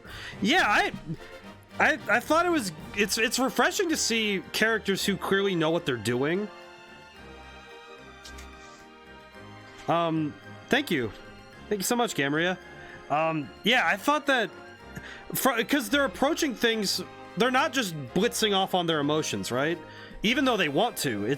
And they're taking in the situation from a place of actual, you know, thinking, of thought. And that's really... It's kind of refreshing to see when the individuals, even if, you know, they want to act out, they do at least recognize that they need to hold back a little. Also, wow, I have a lot of units to deal with. And it's difficult as, you know, as for the everyman to say that they understand politics, because I try my best. I've taken classes and stuff, but I'm not like, it's not my expertise to say that politics are something I know very well, but oh.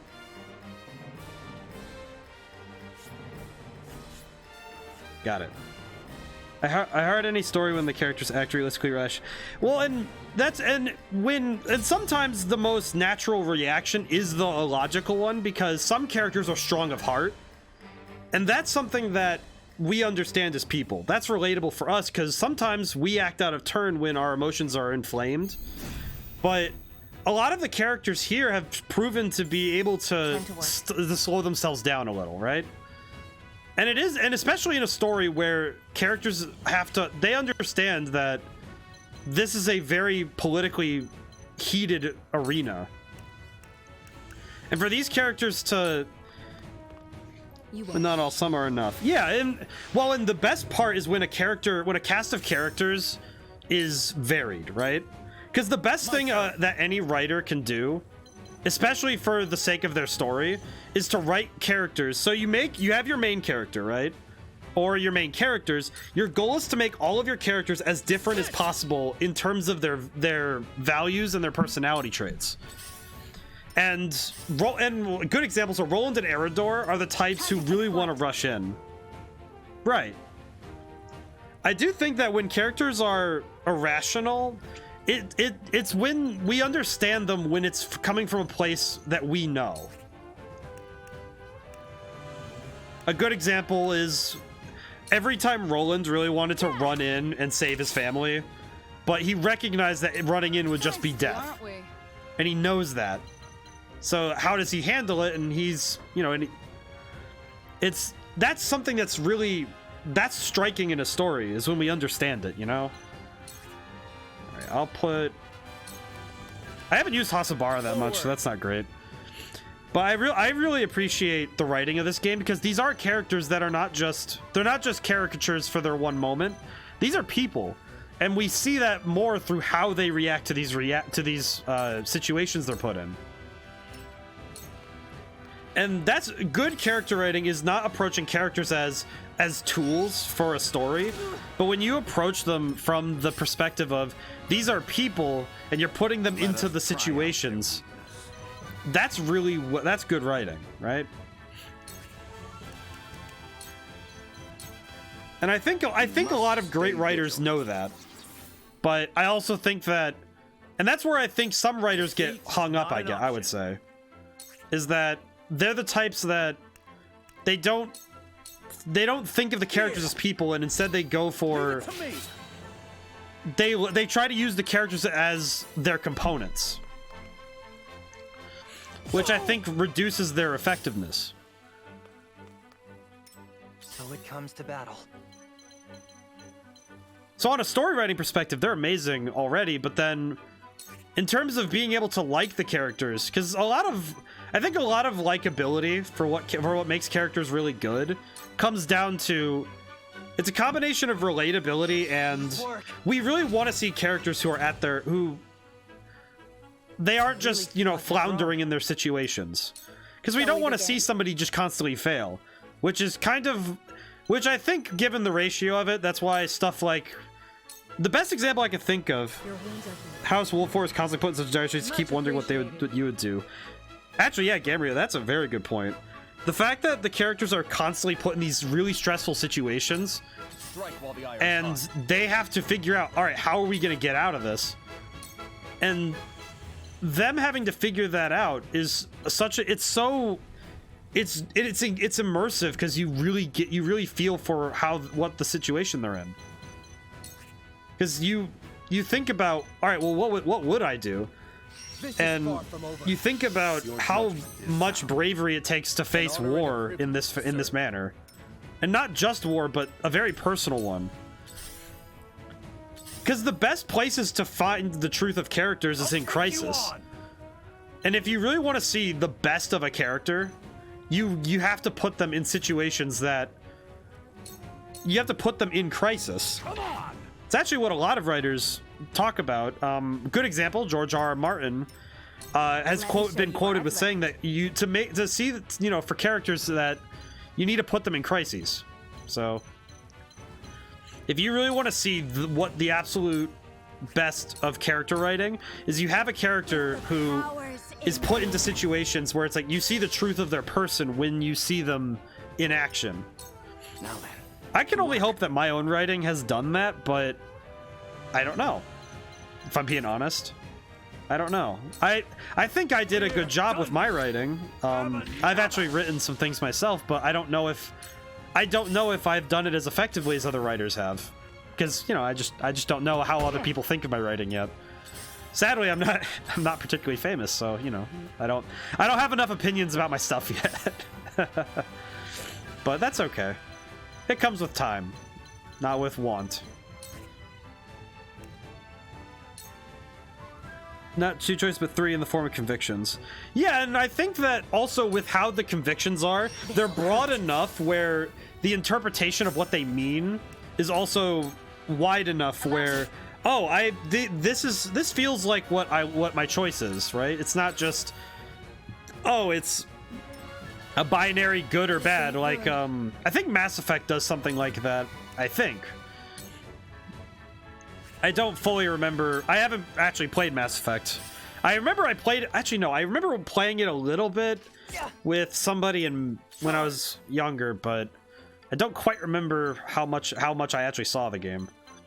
Which is criminal for me, I think, because I've heard that Mass Effect's one of the greats, but it was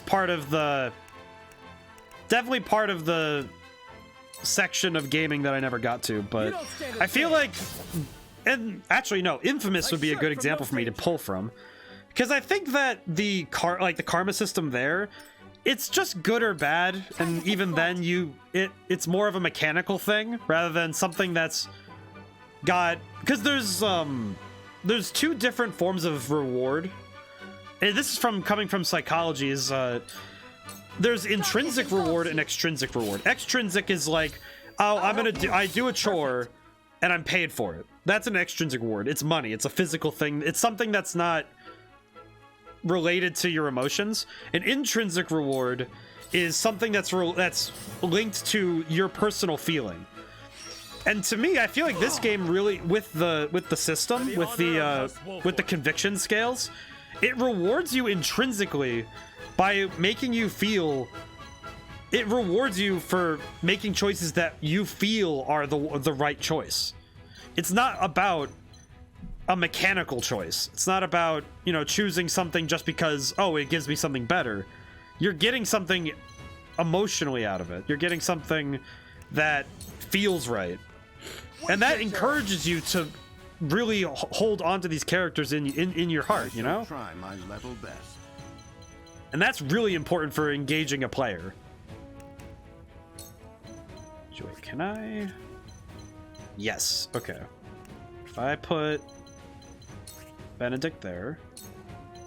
I very much appreciate this game for what it does with its story, because the mechanics of the game feed into the story, and then the story feeds into the mechanics of the game.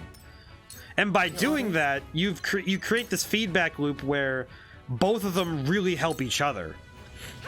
And that's the mark of a really good game, is when story and gameplay feed each other as a loop. Because then the story makes the gameplay feel more engaging, and the gameplay feeds into what the story's doing. I'm a fool. Back at you. I actually got a knockout from that. That felt very, like, wrong. Because that didn't feel like that should have happened. Cool heads shall prevail. And drop the sanctuary. Can I? Oh, they both need healing. I'll still heal Serenella. Be at ease.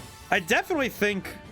I definitely always am trying to see the best in games, because I don't like being cynical when it comes to trying to appraise a game. We can do this. And especially because a lot of games, even if you know corporations are at the helm of funding these things, it is still a lot of people putting their heart and soul into making something they love. I'll give it my best. And that love and I think you can really feel that love with a lot of games. So I want to give all games, especially because I just love games as they are. I want to give them all not just a fair chance, but I want to appraise them for what they've done so well. Because if you appraise a game for what it does well, then it lets you see, okay, well, what isn't it doing well? And then you could talk about how to improve.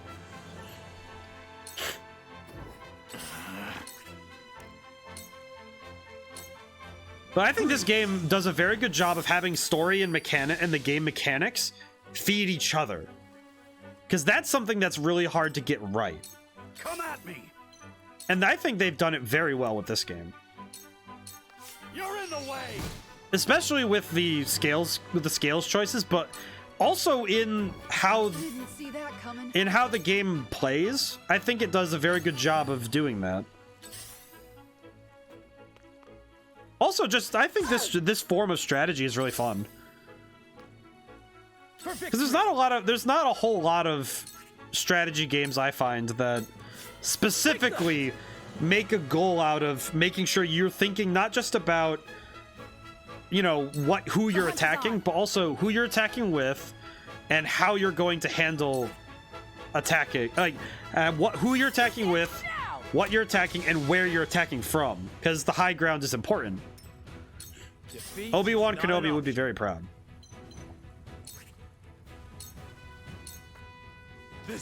I also like that the scales don't seem to lock you into anything.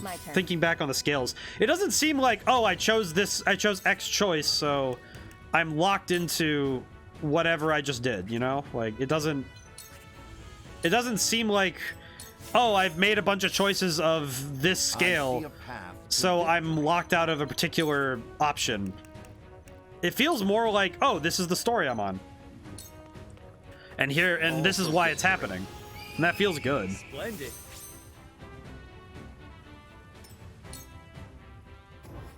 I also think politically this game, I think that's why I really like Goose. I like Gustadolf as a villain. And I'd rather, I think for now, I'm gonna say he's an antagonist. I do think he's a villain, but that's just because I hate him. But that's really, I think that's more of a tell of good writing, right? Because I think the best written characters are the ones that evoke exactly what you're supposed to be feeling. And Gustadolf makes me hate him. I loathe him. He makes me upset. And the fact that all I have to do is see that white-haired, you know, tool, the fact that all I have to do is see him and my brain just goes, oh, I just want to kill you. That's good writing. Because, yeah, oh, you don't want, you know, most people don't want their characters to be hated, but when you make a character who's the villain of the story, from your perspective, if you're not gonna write them to be the worst, and you don't want them to be hated, what are you doing? Just make them hateable. And I think they did a fantastic job of making that guy just the worst. Waiting for this. I'll let Corentin grab that. I need to finish this battle up. This one's taking a lot longer than I should have. I should have just gone for the boat, but that's okay.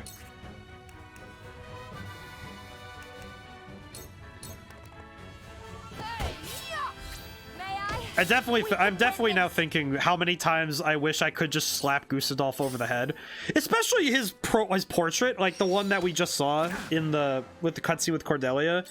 Man, it's that smug grin. I hate it. It's just like, man, what they somehow distilled the worst human being into like one character, and man, he is just the worst. This'll hurt. But granted, that's what he's supposed to be. He's supposed to be worse, but... You won't escape.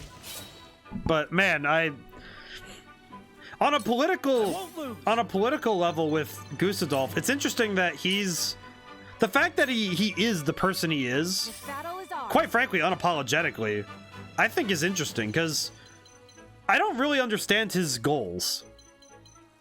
He says he's trying to bring freedom, but to who? Because nobody asked for the freedom he's dispensing. Defeat is not an option. So what sort of freedom is he bringing? Because it's clearly not a freedom that everybody agrees is what people should have. I'm a fool. Back at you. So what is his real goal? Because I know obviously it's power, because he really wants to control the whole world. That's what he wants, but that's not politically feasible. Because to control a world, it's just too much for one man.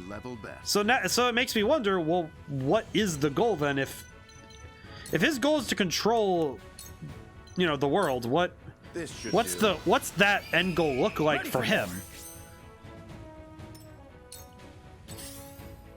I definitely realizing this fight could have been a lot quicker if I just went for the ship first, but it's time.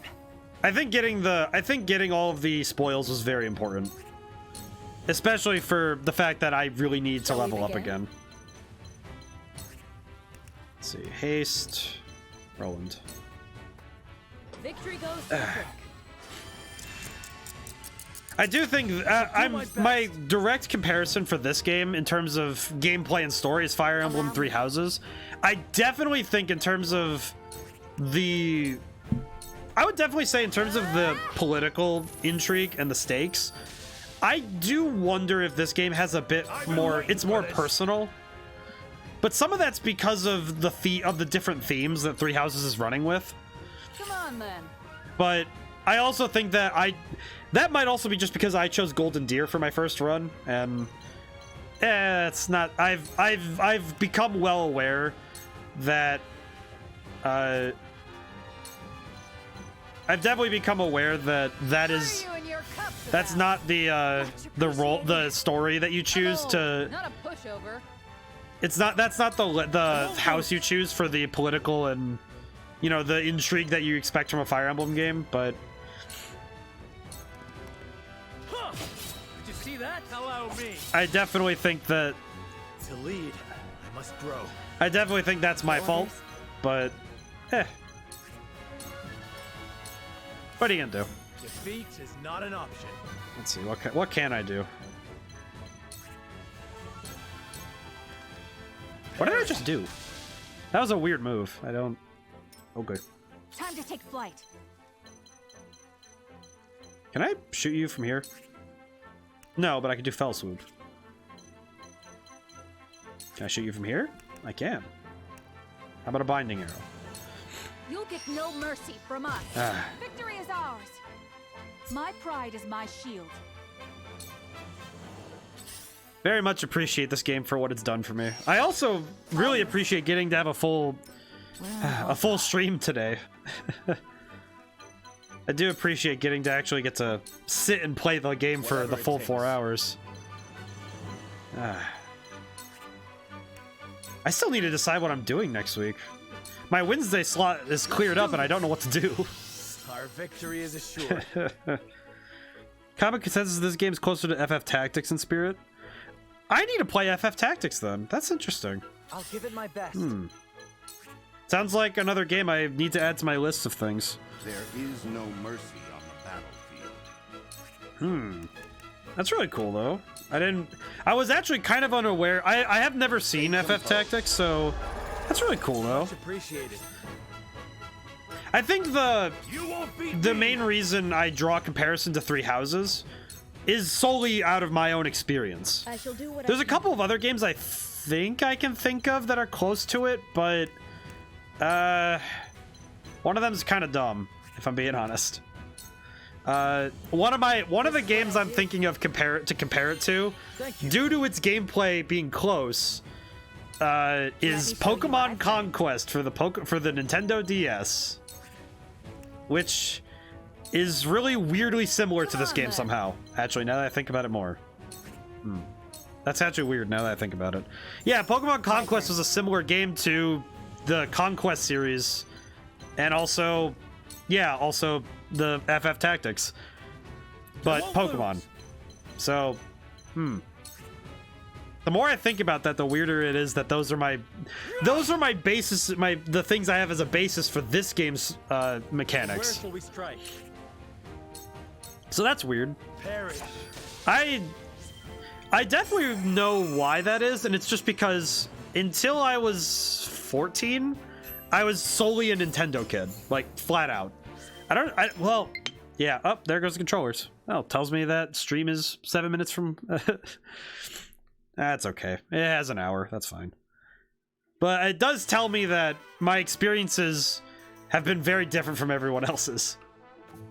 Let's see. Roster. Okay. Did get some good stuff, so maybe I can upgrade? I like that. The thing I think I'm finding is that's really it's striking the chords in my head is that games are reaching not just forward in time for trying to set new precedent, but also reaching back and saying, oh, what games worked really well in the past, and we could, retrofit old mechanics that really worked well with new quality of life mechanics that are staples today. I think this game's a good example of that because they're taking stuff from old games, like you say Final Fantasy Tactics, and by retrofitting it with things that are common with new games, we've started to take old mechanics and, give them new life. And I think that's great. Let's see, what can I do? Okay, I can upgrade some stuff. Eridor's shield gets so cool there. That's awesome. I like that a lot. Let's see.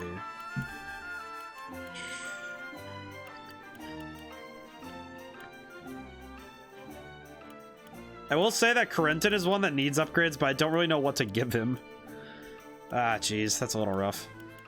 Also, Julio has nothing, so... But he's more of a support character, so I don't really need to worry about him. Not as much as other characters, but... Let's see. Actually, I'm gonna grab this, because the days it's useful, it'll be useful, but... Now, what can I upgrade for Anna that doesn't require any of that? Actually, wait, I should probably upgrade Eridor. He hasn't gotten anything. I keep giving to Anna what I should be giving to my boy. It's a nice entry to the SRPG genre. I agree. I'm really looking forward to seeing this one to the end. Gamria, if you want to catch up on, unless you've been watching this game already, if you want, I do have a link in the about for my limited resources to play into it. Yes, exactly. I was just gonna say really quick, I do have all my VODs go up, so if you do need to catch up, if you want to see the rest of my adventure in this game, that's there. It's in the about. Just need to get that out quick, but every investment feels like decision. Yes, completely. I actually think that with the combination of limited resources and the investments, that's kind of why I've been putting a lot into Anna, because Anna has absolutely been a game changer in the fights that she's played heavy parts in, which is why I was really sad that I lost her early in that last big fight. But she's absolutely worth it. Her and Hewitt actually are major controllers of the field. As I was actually saying earlier in the stream, I actually find that because of how I play strategy games, me having control over the battlefield is really important. So I absolutely... All right, I'm going to try this one more time with what we have left of the stream, just so I can... I just really... I need to... I'm going to try and see if I can do that one faster. Anna and Hewitt saved me so many times. Oh, yeah. I absolutely love those two. And I feel bad because Roland has definitely not been... I've definitely not given him any time, which makes me really sad because he should have more time. I like him. I'm not bringing you with me, Lionel. Ugh. Let's just get right into it. All right, so my goal this time is to try and get through this fight as fast as possible.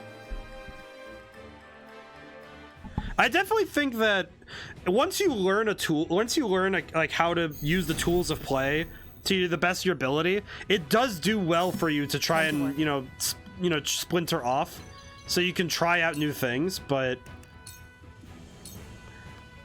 I do find that for first playthroughs of any game, I just go with what feels right, which is why I've absolutely just put as much time into Anna as possible. My turn. Because Anna is amazing.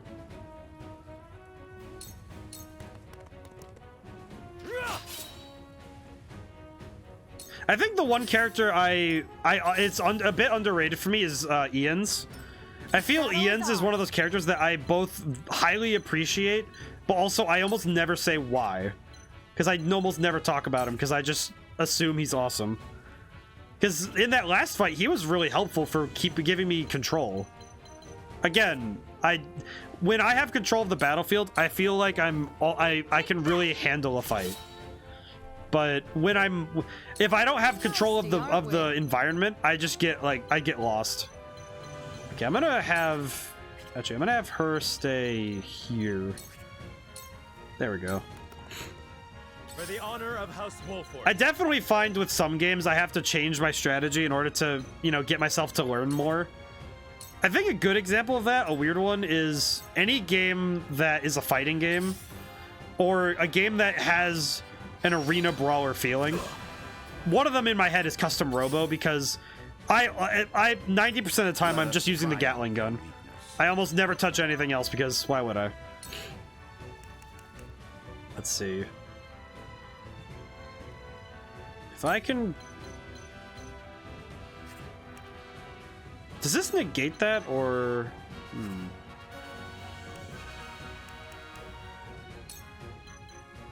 Actually, I'll just use Raging Beast on him. It is time to strike. Ian's is a map-dependent unit, but when he hits a spot, it's great.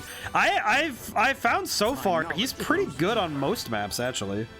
But I think that's because when especially right now, because he has the constricting net, the ability to delay a turn of an enemy in the fight with Rufus. I don't know if you saw that, but I was able to just stall him out until I was able to put him out, and it was really helpful.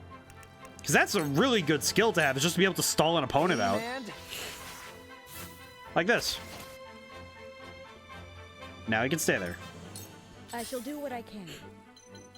Which I think is really good. I think any character that's able to do stuff like that is really cool. This is what I do. I also think I'm biased double delay.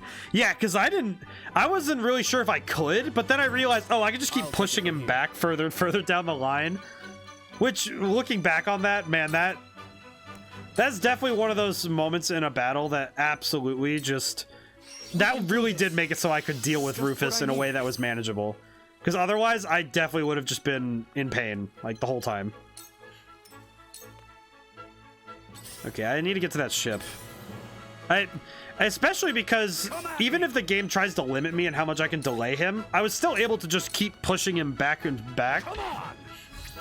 I think I actually had to do something similar to Avlora with Sarah Noah. Finish them? Let me show you what I've learned. Alright, Frederica. Drop the bomb. 2 ashes. And boom. Clear skies, fire damage up. Wow, that does do more damage. For some research. Let's see. Alright.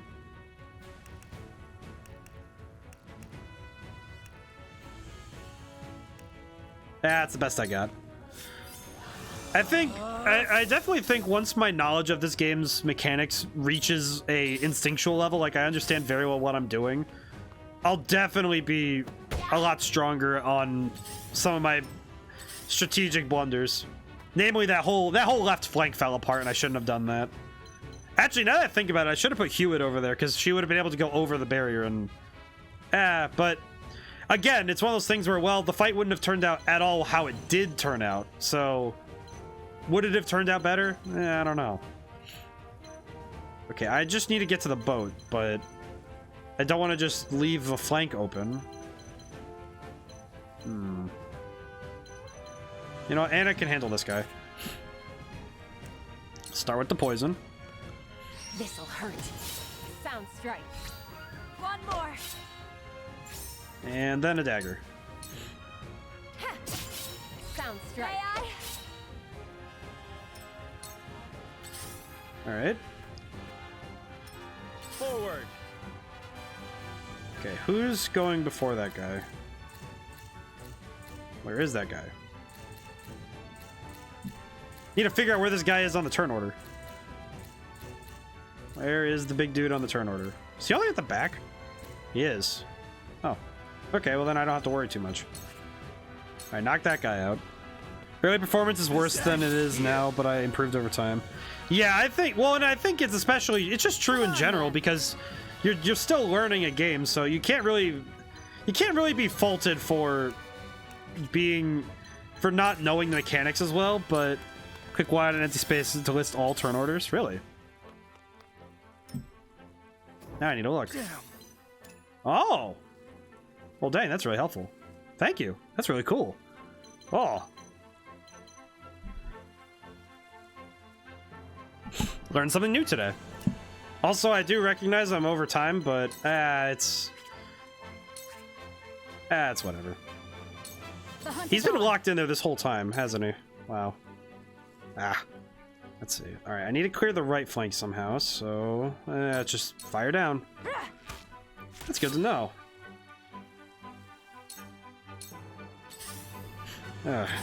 Also, it's cool to hear that you've read The Art of War, and by no means waste any so reason to relevant business. Oh yeah, no, definitely. I think, well, and I think that a lot of the writings that have survived as long as they have, they did for a good reason, you know? Like, it's not like a lot of these are just needlessly being reprinted. There is always a way. I've read a lot of things in my time. I'm also, I feel like it's weird to say in my time when I'm not even out of my 20s yet. But I do think that a lot of people could do to read. I think there are a lot of books that people should be reading as a basis for learning universal skills. The problem, I think, is less that people are reading them, but I think people think they only apply to the field that they were written for originally, which is not at all true. Your wounds are healed. This will help. Because a lot of what's been written, a lot of wisdom that we've gained as a people, isn't just for one thing or the other. Finish them. Grant 2 TP to an ally. Oh, that's helpful.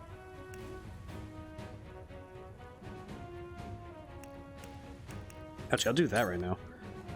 I think The Art of War, if you're going to be if your goal is to be very good at anything that has a strategy, Art of War is required. I also think that reading at least something by Aristotle or Plato also important. But that's just me, because I'm a firm believer in a lot of old like philosophy. I've got it. But I think that's because it's good for people to read what's been done, right? With the powers in me. Because what's been done already. Say the art of war. This is more not natural for people to lean so much into conflict as it should. Well, and one of the main, I actually have, this is my quote, my high school yearbook quote, is that the supreme goal of war is that you should be conquering an enemy that's already, you should be taking things, it's, you know, the goal is to conquer without destruction, really. Because the real goal of war is to take, as the book describes, all under heaven intact. So if your goal is to not destroy the world that you're coming into, you really shouldn't be destroying the world you're trying to take, right? And so your ultimate goal is to take things without destroying it. Quite frank, it comes down to just that, but was nice knowing you. That's actually true for a lot of things. If a good example is when if I'm arguing with somebody or I'm debating with somebody, my goal is to take the argument without destroying the friendship of the person I'm talking to. I shouldn't approach an argument or a debate like it's life or death. I need to get this person to stop being against me just because they disagree with me. That's not the point.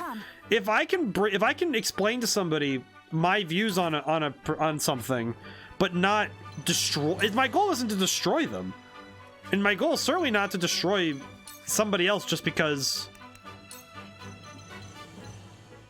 That hits something though. Wow. And no. Okay. This will just be a turn for movement then. That's fine.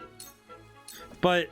And if you approach the world through that lens, you suddenly realize that if you take that, I also agree. If I could stop someone, I have to kill my wood. Yeah, exactly. Because the main goal of any battle is to take things intact. That's gonna flicker a little bit. And I think that that also is true for business. If you're trying to persuade people into, all right, here's why I think this should be our goal. You can't throw that down and just try to just destroy the opponent. Much appreciated. Your goal is to persuade. So if you approach conversation in that manner, you tend to find that your methods of conversing with other people are a lot less destructive towards the other people. Because you don't really need to destroy anybody. Can I just use Sanctuary and heal both of us? I can. I'm behind you. Ah. The tides are turning. My growth is plain to see. And I think that's applicable to a lot of different things. And I think that a lot of people could stand to learn that sort of mentality. This is far from over.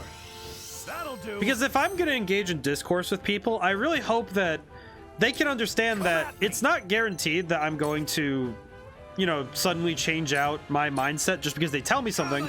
But likewise, I'm not expecting to like destroy them with facts or my knowledge on something. My goal is just to, I don't know, entertain, educate, hope that they learn something from me yammering. But it's the truth is that you can't approach arguments or debate or even just approaching how to talk to people by throwing things at people. Aim steady. I love this constricting net though. This is helpful. Also, this is a very hard battle to go quickly. It does feel like this one is a little slower than I'd like, but that's okay. My turn.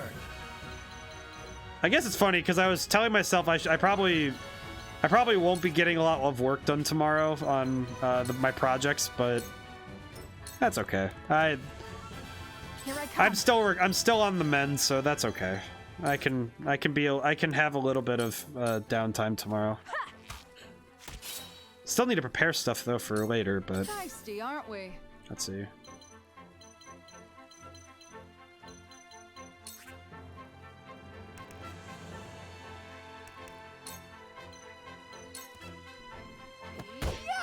This battle's going well. It's just one of those ones where it's like, ah. Hit him. Perish.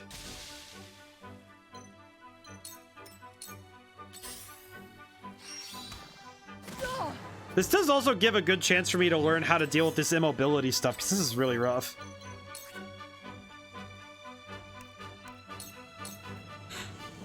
Allow me. I do need to see about how we do deal with this naturally, though. Suffer. I might need to figure out... Might need to see if there's any items or abilities that would be able to stop that, but...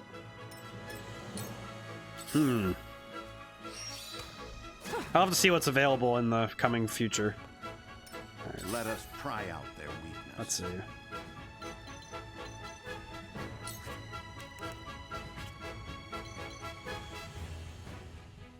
Let's just get Benedict in position. I think once he's in position, I'll be okay. What I've learned. Let's see. Can I scorch this lad? Can.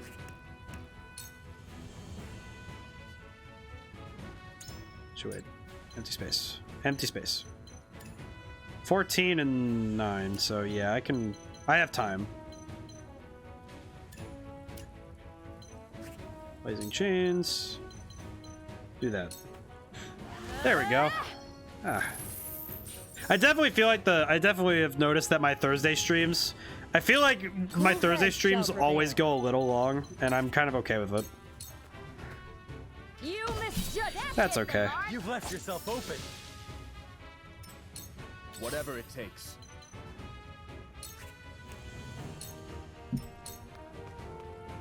Time for some research. Ream search. Alright, I can finish the archer off, that's good. Freeze. Ah. Ah, and there's blue stuff there. I need that. I need that blue stuff. Give. Actually, wait. Go back. I need sprint. To victory!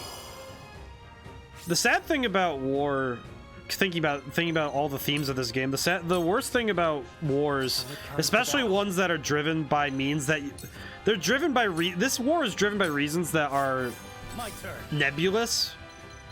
And since we don't understand the reasoning, it's almost worse for those who are involved because we don't really fully get why Gustadolf is doing the things he's doing. We just know that he is. Which is almost worse because of how he's acting.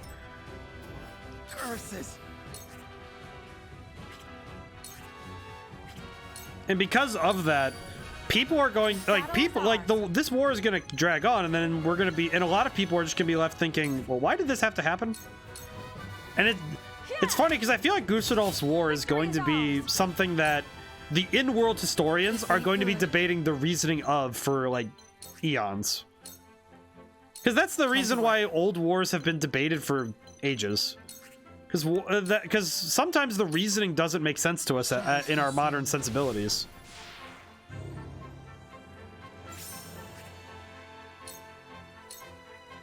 Let us pry out their weakness. Let me get here. There we go. Actually, I have my guesses on Gustadolf's motive, but I'll dispense with it.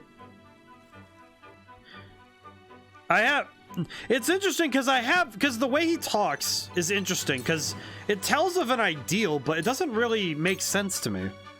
Even so, I hate meaningless deaths. Well, the worst thing is that the worst part of deaths, especially in a war that a lot of the people didn't choose.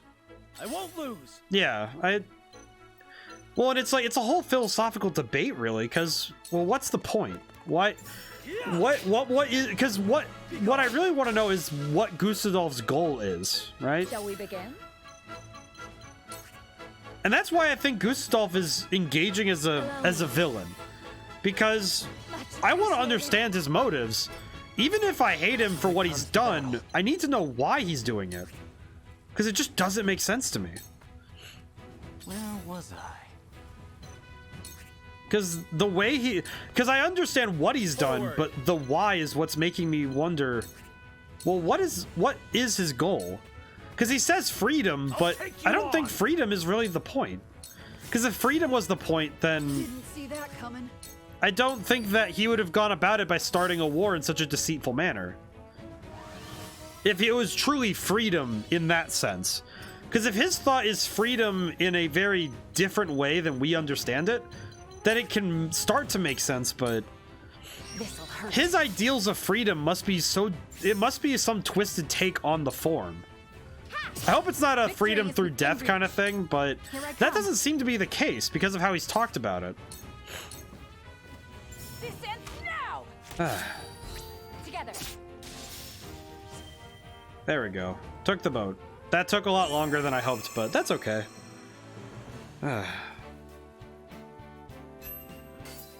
I do think this game, because I'm thinking about my current comparison, some games don't really illustrate the horrors of the war that's happening around you when you're dealing with the games. My direct example is Three Houses. I sometimes never really understood the consequences of my actions because I was just able to kind of always have people fighting for me. So, very different type of feeling.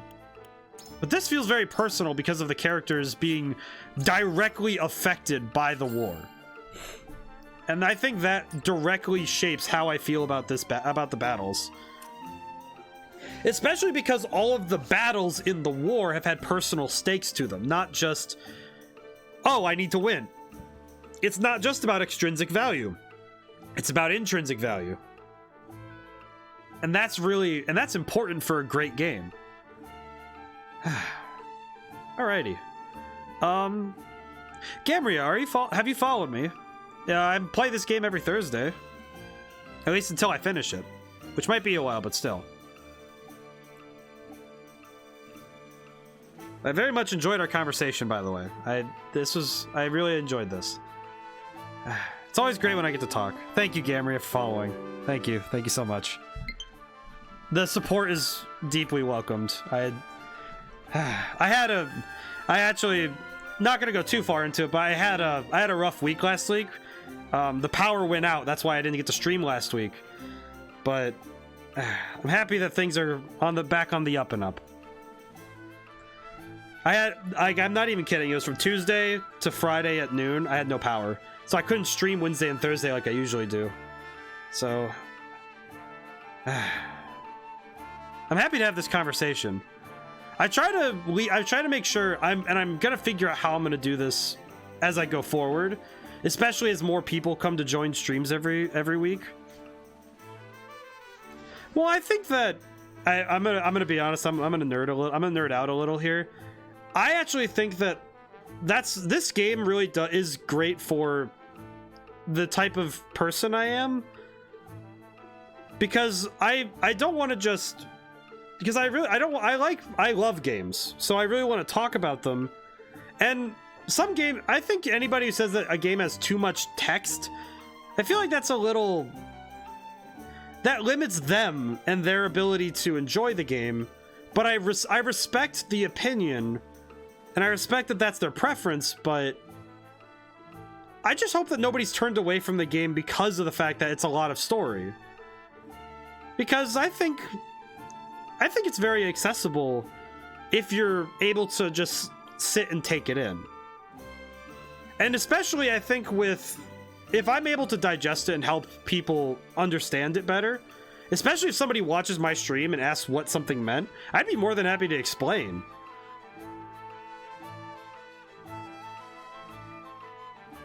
And I think that a lot of games, even games that don't have a lot of what would be considered conventional thought, food for thought, I think a lot of those games can be broken down to be understood and be given more to think about. And likewise, also, this game just has so much to dig into. It's great. All right, I am vastly over time. Wow. Alrighty. So thank you, Gamria, for joining me today, and I'm going to thank everybody in the future for joining me, whoever sees this later. And, geez, next week I have to decide what game I'm playing that's not... Because I have this game for Thursdays, but I need to think about what to do for Wednesday. I have some ideas kicking around, but I'll have to think about it. Shame I don't have a ton of followers on Twitter. Then I could put up a poll, but I'd only get like 3 responses. I'll think of something. I was thinking about digging into the very old games I have. I might pull another RPG, but I think that might be too many long series. I'll think about it. Alright. So, for now... yeah, I need to rest up. You have no idea how many different things I've been dealing with. Alright, well, for everybody watching now or later, thank you for watching. And... That's not another RPG. Triangle Strategy's a long haul. Oh, yeah. yeah. Actually, that gives me a good idea. I actually have a bit of a... I think I have a game that's a it'll definitely be a blast of the past from anybody who had a GameCube. So, I'm going to look forward to that. And for people who haven't seen the game, I'm going to be so excited to show them that I'm actually good at it for once, because I'm going to be like, oh, be god tier. All right. Thank you, everyone, for watching. And thank you, Gamria, for being here. I really do appreciate this. All right. I should end the stream. All right. Goodbye for now.